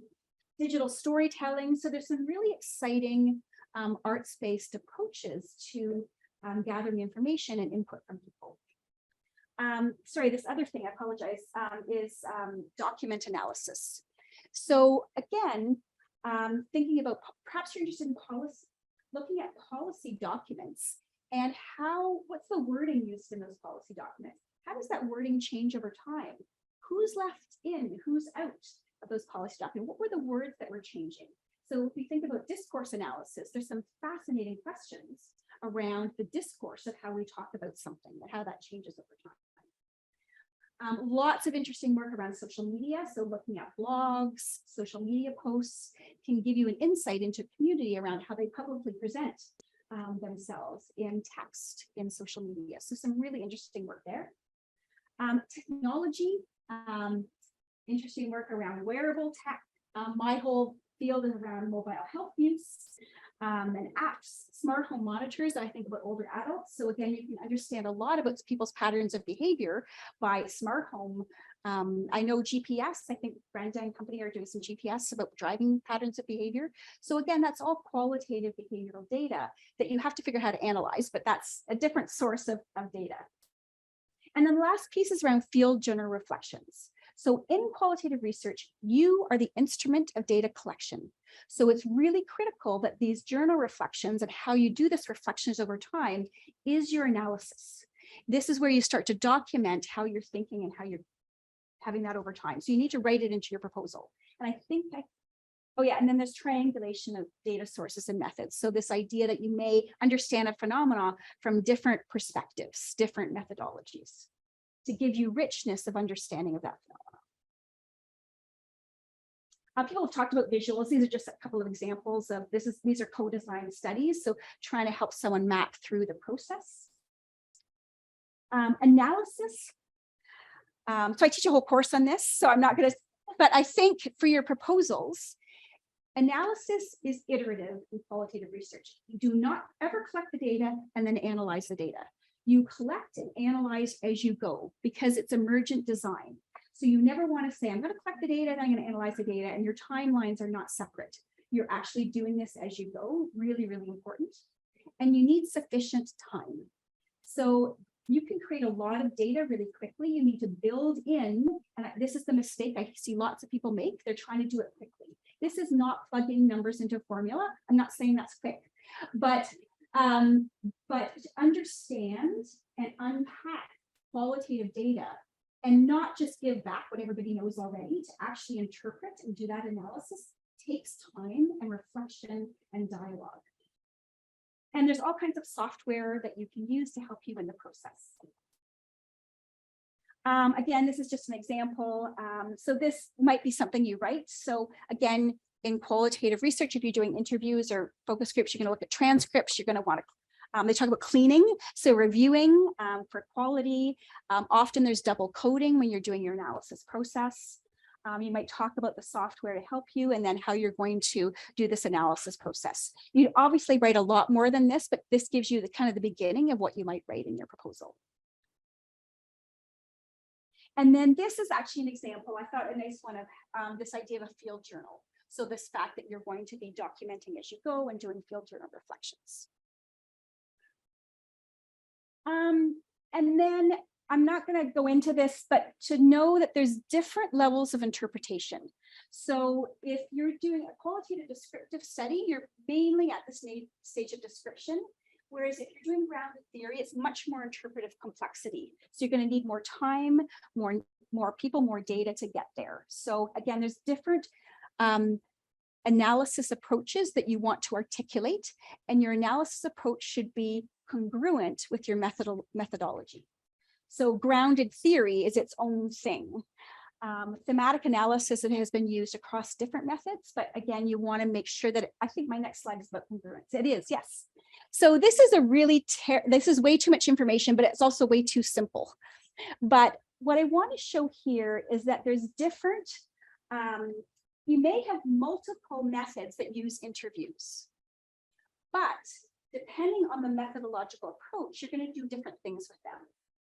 So if I'm doing interviews in an interpretive description study, I'm going to maybe do some thematic interpretation and come up with some clinical recommendations, whereas it might look very different depending on my methodological approach. So as a reviewer, I look for this idea of methodological congruence. So if someone said grounded theory, I'm going to look at they have the right number of participants, kind of what data are they collecting, what's their analysis process, are they using the language that's consistent? So this is a really important concept. And then strategies to enhance quality. I've talked about some of these. So again, this is around reflexivity. So we talk about bias. So how do we be transparent about who's doing the work? What's their standpoint? How will you create an audit trail to be transparent about that? And you may think a little bit about member checking. So this is another piece of controversy, but are you going to go back to the participants to share kind of what you're learning, what you might do with that data to be able to understand and unpack that? Have I totally lost people? This is a really quick overview. And then there are a number, you talked about reporting standards. So there's qualitative reporting standards as well. So these are some things. So if you're looking at critical appraisal, there's some critical appraisal for qualitative. There are standards for reporting. And again, if you're trying to do, I think even at a proposal level, this could be really useful to look at standards for reporting. These ones are for interview or focus group studies. And budget, just to think a little bit about transcription. These are things that are maybe a little bit different. So you want to think about transcription, maybe software, there's costs associated with quality of software, remuneration of participants. And then the last thing I want to say is that there exists at McMaster, we have a qualitative community of practice because we're in the home of evidence-based medicine, and a lot of people are struggling with what's the language of qualitative research? How do we talk about this? So we have a group that meets monthly. It's grad students, faculty members, anybody's open to come. There's one coming up on thematic analysis where we're actually going to do a watch party. Braun and Clark, who are the seminal people in thematic analysis that lots of people use in their research. We're actually going to talk, they have a new video out talking about what it is and isn't. So again, just a little plug if you're interested. It's open to anybody, doesn't matter how much experience you have, and it's a chance for dialogue and to talk through some of these complex concepts. How'd I do? That was awesome. Woo! Okay. Okay, so I'll invite Laura back up to the front if we have a little bit of time for questions here. Our last speaker isn't in the room yet, so we have a little bit of time for some questions, and then we'll see if we'll do a framework. We just want to cover. We'll start with the questions here. Couple questions for both of you, actually. Maybe I can start with just decisions first, but two questions. One, when you're doing a review of a grant application, what's, like, just from your perspective, the most important thing to look at? That's a good question. So before, for at least for CIHR, before you get the reviews, you do have the option to go through and say which ones you're just not qualified for. So I am trained in quantitative methods. I do not have qualitative methods experience. So, but the panel that I'm often on as a reviewer does have lots of more and more qualitative as well as quantitative. So I would generally decline the qualitative ones. Sometimes the mixed method ones, I will accept them. They understand a bit about mixed methods designs, and they have a hard time finding reviewers for those. So I do accept those. but sometimes you're not a good fit at all. So absolutely. So this isn't really answering your question, but The most important thing, they have criteria, right? So there's the significance, there's the methodology. Sorry. yeah. They have like 4 different criteria that you have to go through, I think. I think, yeah, I think in connection to that question, one of the previous speakers kind of spoke about a checklist, like almost like a rubric of the grant application is available for that grant that they were speaking of. I don't remember who it was, but it was one of the initial speakers. I'm wondering for CIHR, is that also like, is that available as well? No, there's no checklist of rubric. I think the most important thing in the back of my mind would be how likely is this grant to succeed? Like how likely are they able to do what they said they were going to do? And so it's how reasonable is it that this grant will be successful? And then it's how important is the topic? Like those are kind of the 2 overarching themes that I think are So often. feasibility and impact. Yeah, exactly. And I think the quality of the methodology is a big piece of that too. So, question. I'm like, obviously, I'm like really still trying to get my bearings and stuff around everything still, but I still have a hard time with understanding how qualitative and quantitative don't go together. Like, to me, just like from like a surface level perspective, you need both to have any study. Like if we're talking about knowledge translation, for example, how do we talk about knowledge translation without recognizing that, like that perspective of using a knowledge user throughout the system to create what you're trying to implement and ask them about what you're trying to implement? How are we not talking about qualitative research to create that quantitative research ability? So I think that maybe comes back to Peter's point about a program of research versus a specific project. I absolutely agree with you. I think any program of research would probably have both qualitative and quantitative. But I would argue, I've done an RCT. I've led an RCT, and it was very difficult for me because what my methodologist, you want to have the central tendency, and I was interested in the extremes. He wanted to reduce bias. I was interested in the extremes. I was interested in what was the exception to the rule. I was interested in context. So I do think that some of the tensions are around what you value and the rules of conducting research, and the paradigm, the value system, I think makes it challenging sometimes in terms of speaking different language sometimes around what counts as good knowledge or good data. That's been my experience anyway. Doesn't it go kind of math with the methods you're using? Like if you have only access to certain methodology, and say if you're only conducting B2B interviews and you're sharing that first one, the method of analysis is better versus you're having a survey and you're asking people to rank something. Of course, you're going to have it. So kind of So I separate methods from methodology, which is a higher level around what is your question and how are you designing the study. So you're right. And then that should dictate your method. So what's your question? Is that where you're going to go, Peter? With that? Basically, Nope. Okay. like how are you going to ask the question? So I might ask a different question than you I would. think we would ask very different questions, and that's why we use different analysis. And it's interesting, implementation science I find fascinating, because implementation science, like this randomized clinical trial, we looked at the outcomes pre and post, but we also I tried to unpack the context of that and why it was shaped differently depending on the different contexts. So it gets interesting when you look at mixed methods approaches like implementation science, where people are saying, we need to go past the RCT. We need to understand what works in a real world context, which means that you can't control every variable. You need to understand and unpack that, but you can't control it. And the world is complex. So again, I think there's a movement perhaps to thinking about ranges of different ways of creating knowledge or understanding that. Yeah, go ahead here. I think it's also that important to state the obvious, which is that when we do quantitative studies, we use measures that we created on We know what we want to know about whatever the phenomenon is. And we ask people to tell us about whatever it is using the measures that are created 98% of the time by us. Now, us is pretty good, but what Seth is talking about is them. And we can create measures that include the perspectives of the people who are interested in it, and have elements that come from them. They're going to tell us, as parents said to us, these are great questions. We say, yeah, they're great questions because they came from people like you. So quantitative studies ask things that we're interested in. They aren't necessarily what the people who are asking to answer them are interested in.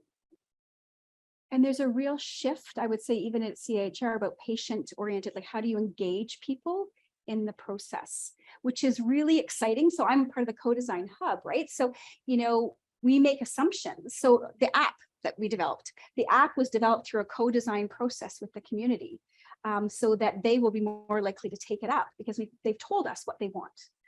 How does that need to look? It's messy, it's hard, it's very different ideas, but you're trying to listen, and then you might design something that's perhaps more nuanced and captures the complexity of different experiences.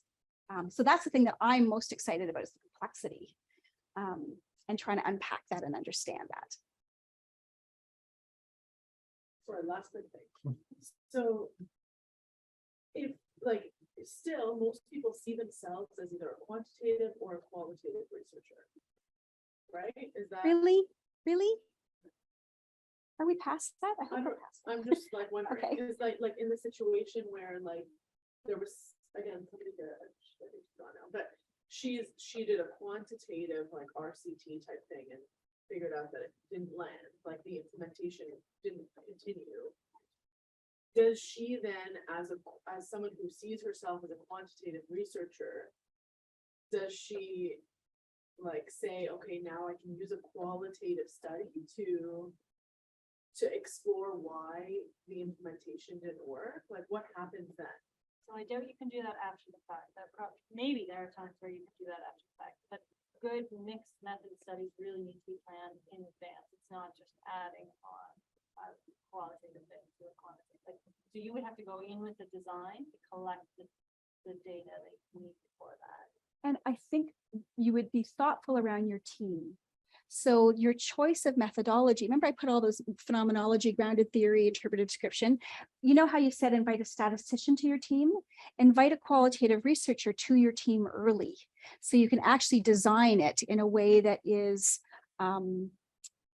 systematic, thoughtful, congruent, and not to invite them at that last minute, because that always happens. Oh, can you just tell me how I might do this qualitative analysis, when they haven't thought about the design and the things through. So I think if you want to do a good mixed method study, you need to be thoughtful about your team and how you're going to work together as a team, in terms of how you're going to understand whatever it is you want to understand. Yeah, go ahead, Dee. I know you've lived the paradigm shift, right? Oh. Okay. So I recently wrote a grant for CHI.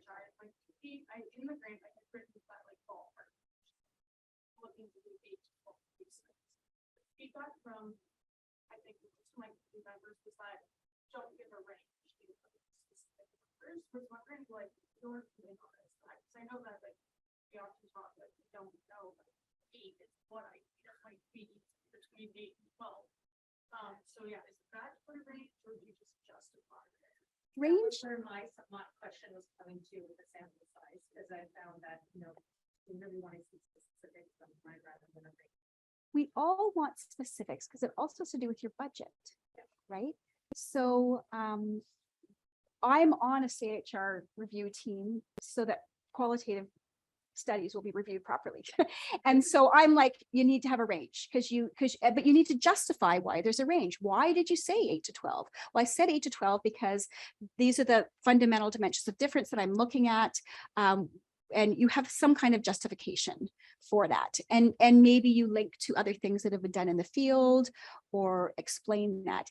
Too big of a range is really hard, but you want to have a ballpark but flexibility. So build in flexibility because you don't know what you're going to find when you're out there. Yeah, I just have that like ballpark and justification of like. Yeah. Probably there's 4 statements to prove, probably get one.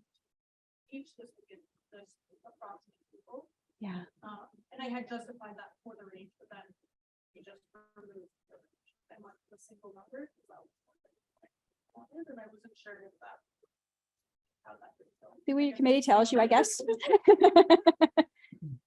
Okay, I think in the interest of time, we'll here. Thank you so much to both of you for. Okay, how are we feeling? We have one more talk.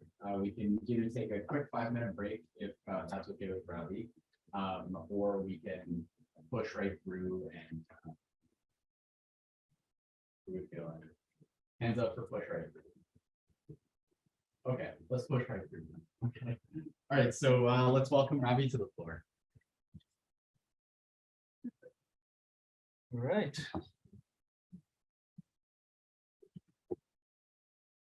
I'll just put a generic. No worries. Okay, good, good. All right, good afternoon, everyone. I got put off by the last slide. I thought it was an FSHS meeting that I was barging into, and so I just ran off. But my name is Ravi Salvaganapthi, and I'm in mechanical engineering, but I'm also co-director for biomedical engineering, and I've been involved with MIRA as an executive board member representing engineering and trying to bring engineering into the multidisciplinary teams that are being formed, right? So I was told to provide some insights into a reviewer's perspective of what we look at, right? And then I have to say that my perspective is somewhat biased. It is colored towards the kind of grant reviews that I have done, which is typically in engineering, although it has a biomedical focus. I do hold a CAHR grant, and so I know how to write in that. And then I also sit on this new frontiers program, and so so they have a multidisciplinary committee that basically determines the processes there. So I sit on that, and therefore I can share some of those insights. So it's not going to be CAHR focused, but it's going to be a little bit of all of these elements brought into it, right?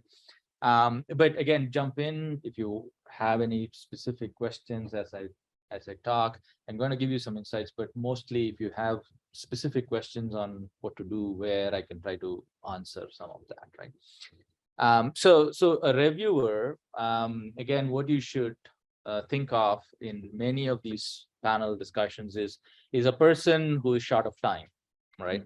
And that's the key message, right? And this is the same for paper review. It's the same for grant review, right? Is you're usually doing this review. You're doing review of a lot of proposals, right? In a very short time frame, right? So 2 things to remember. 1, the person is pressed for time, but the second, what they're going to do is they're going to compare, right? And so sometimes you may receive a review and it says something, and you would think that that is not correct, or that's not different, and sometimes it may be right? But more often, what they are is they are positioning your proposal in the context of other proposals that have been submitted, right? And then they're judging whether to fund it or not. And a lot of it depends on what you write, but some element of it depends on how does that compare with what other people have written, right? And that is the context that we miss as a person writing the proposal, but that's the context in which your reviewers are looking at in all of these things, right? And so that's something to keep in mind when you're writing it. So you really want to be very, very clear. And so one suggestion that we give, so NSERC discovery is the bread and butter for many engineering and science-based researchers. And it's a slightly different kind of grant. It's not a project-based grant, it is a program-based grant. So they look at where do you want to take your research over the next 10 years? What do you want to do in the first 5 years? Write about it, right? And the program is structured in a way that it's much more flexible and free flowing. So they don't require you to concretely determine methodologies, but rather they want to point to directions, right? So that's NSERC Discovery. Then NSERC Alliance or CHR, Operational Grant, and so on are going to be much more project-oriented grant, and they're going to be specific. They're going to demand exactly how are you proposing to do your experiments? Is this valid? Do you have experience with it, and so on? So the reason why I'm saying this is that you really have to look into what are they expecting in that process, right? Are they expecting something that is project specific and goal oriented? Or are they looking at something where you could potentially propose something that is highly risky and that is encouraged, right?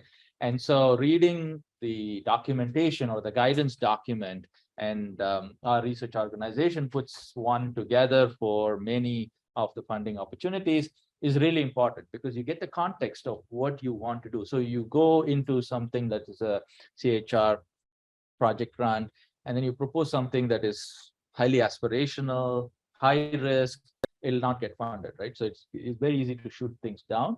On the other hand, something like the New Frontiers grant, right, which I sit on, is something that is something that is that expects the first round of screening is it high risk, high reward, right? And if you don't pass that, you don't go into the full proposal stage even, right?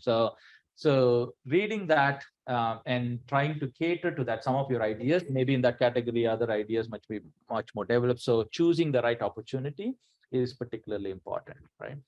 The other is often these days, it wasn't the case 20 years ago, but these days you have extensive documentation from funding agencies in terms of how the proposal is going to be evaluated. What are the metrics associated with that, right? And therefore, what you want to do in your proposal is to provide that information in a clear, concise, and condensed way in particular sections of the proposal, so that when a reviewer is going to take a look at this, they have all that information in one place.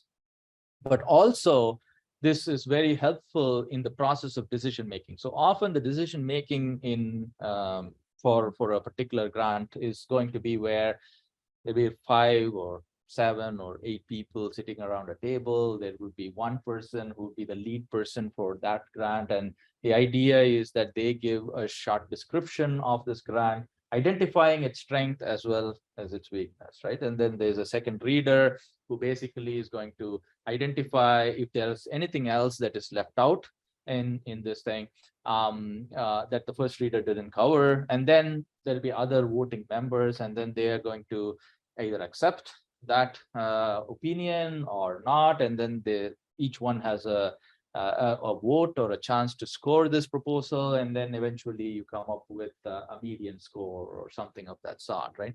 So what you want to do is your first reader is your champion, right?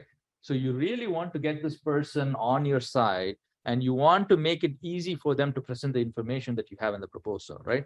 So if the information about a certain aspect of the proposal that is going to be rated is distributed among several different sections, then a diligent reviewer will sort of underline all of that thing, maybe make notes, and then present it. More likely, what is going to happen is they're going to present some 30% of the information that you have in the proposal and then miss out on the rest, right? And therefore, then they lose the chance of influencing your third and the fourth and the fifth, right? Although they may have read your first reviewer would have read the proposal completely, they have a favorable judgment. They would be thinking that, well, why is this third reviewer, who may not necessarily have as much of an idea about that particular field, has not as good as an opinion of this proposal as I have, right? But anyway, that's the way the decision is made. So you want to actually help out that first reviewer in presenting all that information that you put into the proposal in an effective way when that meeting or the voting happens, right? So that's the second sort of important point. And the third one is just in terms of the proposal writing, what you want to do is provide evidences Again, it depends on the kinds of proposal that you write. But for operational grounds, what you want to do is to provide evidences that you've done some preliminary work and it is pointed in the right direction. So there is cause for hope that this proposal is going to succeed. So feasibility of what you're proposing and your ability to accomplish is an important metric that is going to be evaluated, right? And so showing that initial proof of concept result, or the fact that that hypothesis is a feasible hypothesis, is an important criteria, right? What you can do is to propose that, and then you say that I want to extend this or investigate a different dimension to that particular hypothesis, right? In a different population, for example, or in a different setting, or in a different context, right? So that's fine, but you want to show something like this. In case of more of these new frontiers kind of grant, where they reward this high risk kind of opportunity, you still want to present that proof of concept, right? And again, this goes back to the fact that this proposal is being compared with other proposals, right? So if there's 100 proposals going in and there's 10 of them that is going to be funded, what is going to happen is that all of them is going to propose what they consider as a high reward, right? Some of them are going to be speculative. Some of them are going to be having some elements of speculation, but also some concrete elements, right?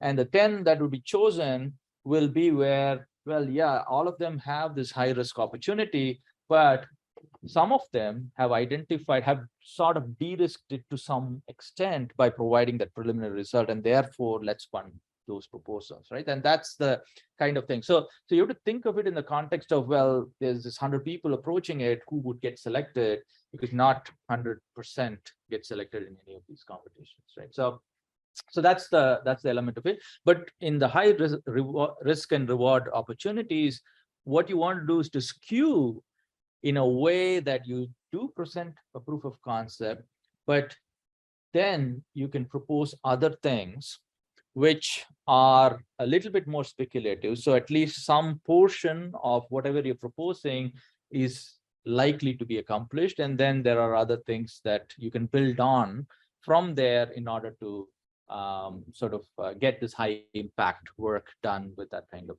a funding, right? So those are sort of the nuances that you need to incorporate in some of these proposals. The other important thing that is becoming important these days is, again, to show the impact, right? Often what we find is that people write very generic statements about impact. That's good, but it's like a reference letter, which is also generic. It provides no information to anybody on this, right? And so you need to be very specific, right? It doesn't have to be, I mean, one would think that, okay, solving climate change would be the most impactful thing to do, right? Not everybody can do that.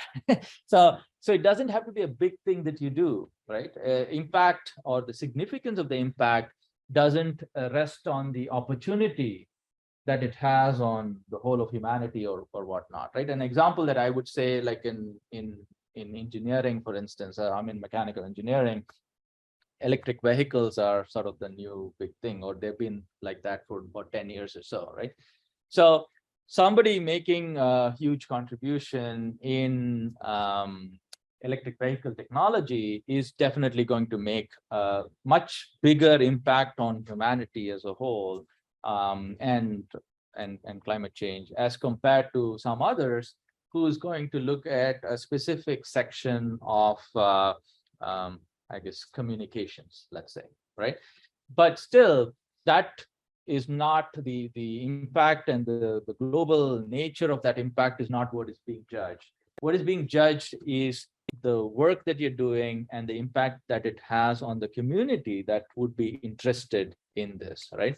So, and in a medical context, I would say that this is equivalent to, I would say, a condition that affects millions and millions of people versus a condition that affects, say, 200,000 people or something of that sort, right? So you want to still portray that as clearly as possible to that particular community. What is the impact that it makes? And if you do a good job at it, that is equal, if not greater than sort of the contribution that you could potentially have made to a larger community. So don't think that bigger the opportunity, it's always better. There are people who could potentially make a case, a passionate case for that. And if you do it the right way, then you get equal credit for something like that. Right? So that's sort of the comments that I had. Any questions that you may have in terms of a reviewer's perspective? Yep. What are the most common mistakes or blunders that you see in application that reviewers would be like, how not acceptable? Well, so That's kind of hard. it's not, I mean, you as a reviewer, you never say I'm not accept. So it's not your job to judge on whether to accept it or not. You're rating, essentially, right? And so things like spelling mistakes, right, or obvious errors that you have. So I don't know if anybody talks about common CV at all here, right? So common CV is a classical place where you can have errors, right? So that you could see in common CV that somebody has listed a paper from 2015 and it says accepted, right, without necessarily giving any information. So if people don't do due diligence on their proposal, then it automatically brings down the value. It says that, well, not enough attention has been paid to prevent. And I remember reviewing one proposal very early in my career, right? So where this is NSEC discovery, we have like a 5-page proposal, right? And usually there are 3 areas that one describes the research vision that they have. So the first area for this proposal was very well described. The second area was 1 paragraph, and the third area ended mid-sentence. Right? So it was very clear that somebody has done it on a Saturday afternoon and dozed off, and that's the proposal, right? So that's not going to get much good. Make it out of common CV again. Yeah. I think that people have been common CVs and other people have as you before to do it. Which are mostly senior. The people that have to do it themselves should, it takes weeks to build your common CV. Yeah. Judging people based on that, so. Yeah, I mean, people don't make a conscious, it's an unconscious bias that creeps in, right? So you look at that and then you see similar instances elsewhere in the proposal. That's but common CV is also something that you have to build over time, right? It's not a last minute thing that needs to. Yeah, that's true. That's true. Everybody went through this big shift, and I remember initially with the common CV, nobody really liked that format, right? But you're stuck with the format. What can you do?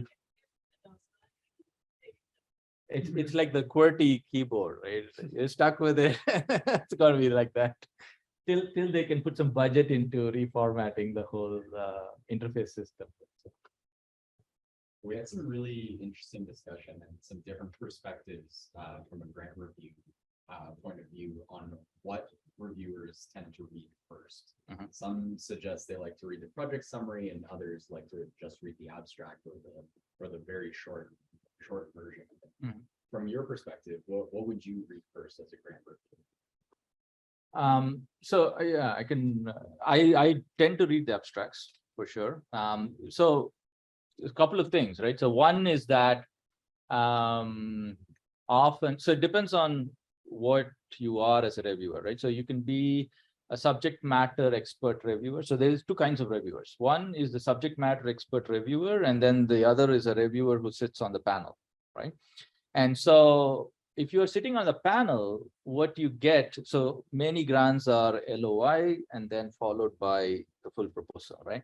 The LOI is essentially an abstract. So you get to see that abstract first, and then through that abstract, you rate whether you can comfortably assess this or not, right? So those kinds of, and then you get positioned as the first reader, the second reader, or the third and fourth, fifth reader, right? So you often see the LOI first, and the LOI, if it is very clear, does a good job in assigning a suitable first reviewer, right? That's the purpose of that. If you are a subject matter expert, what you do is you tend to go to the full proposal. You know the stuff that is already there. You've written some of those stuff for other proposals anyway, so you would go directly to the full proposal. Yeah.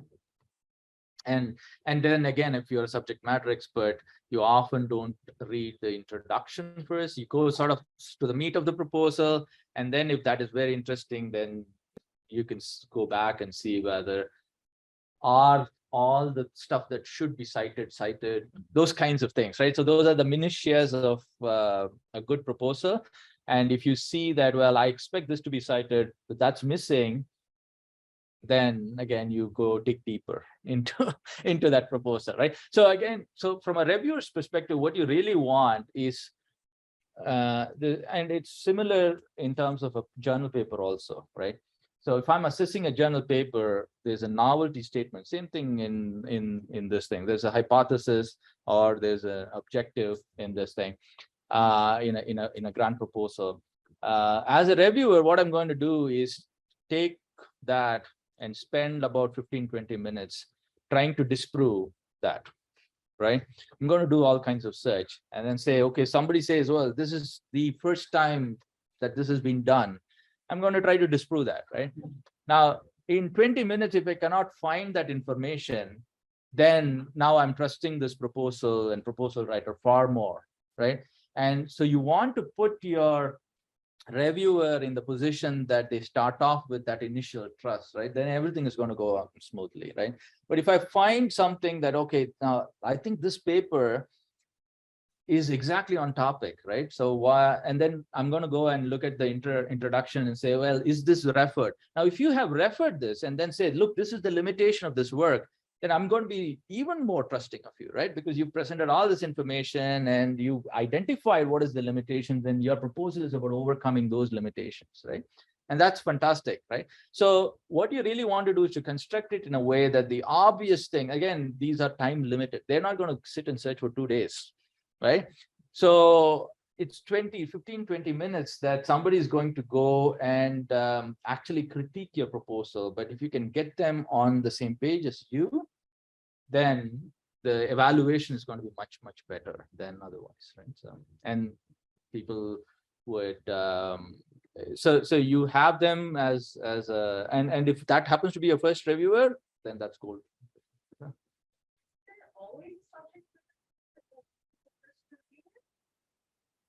Well, so again, it depends on the scope of this thing, right? So the subject matter experts are people who the proposal actually gets sent to. So they're not sitting on the panel, right?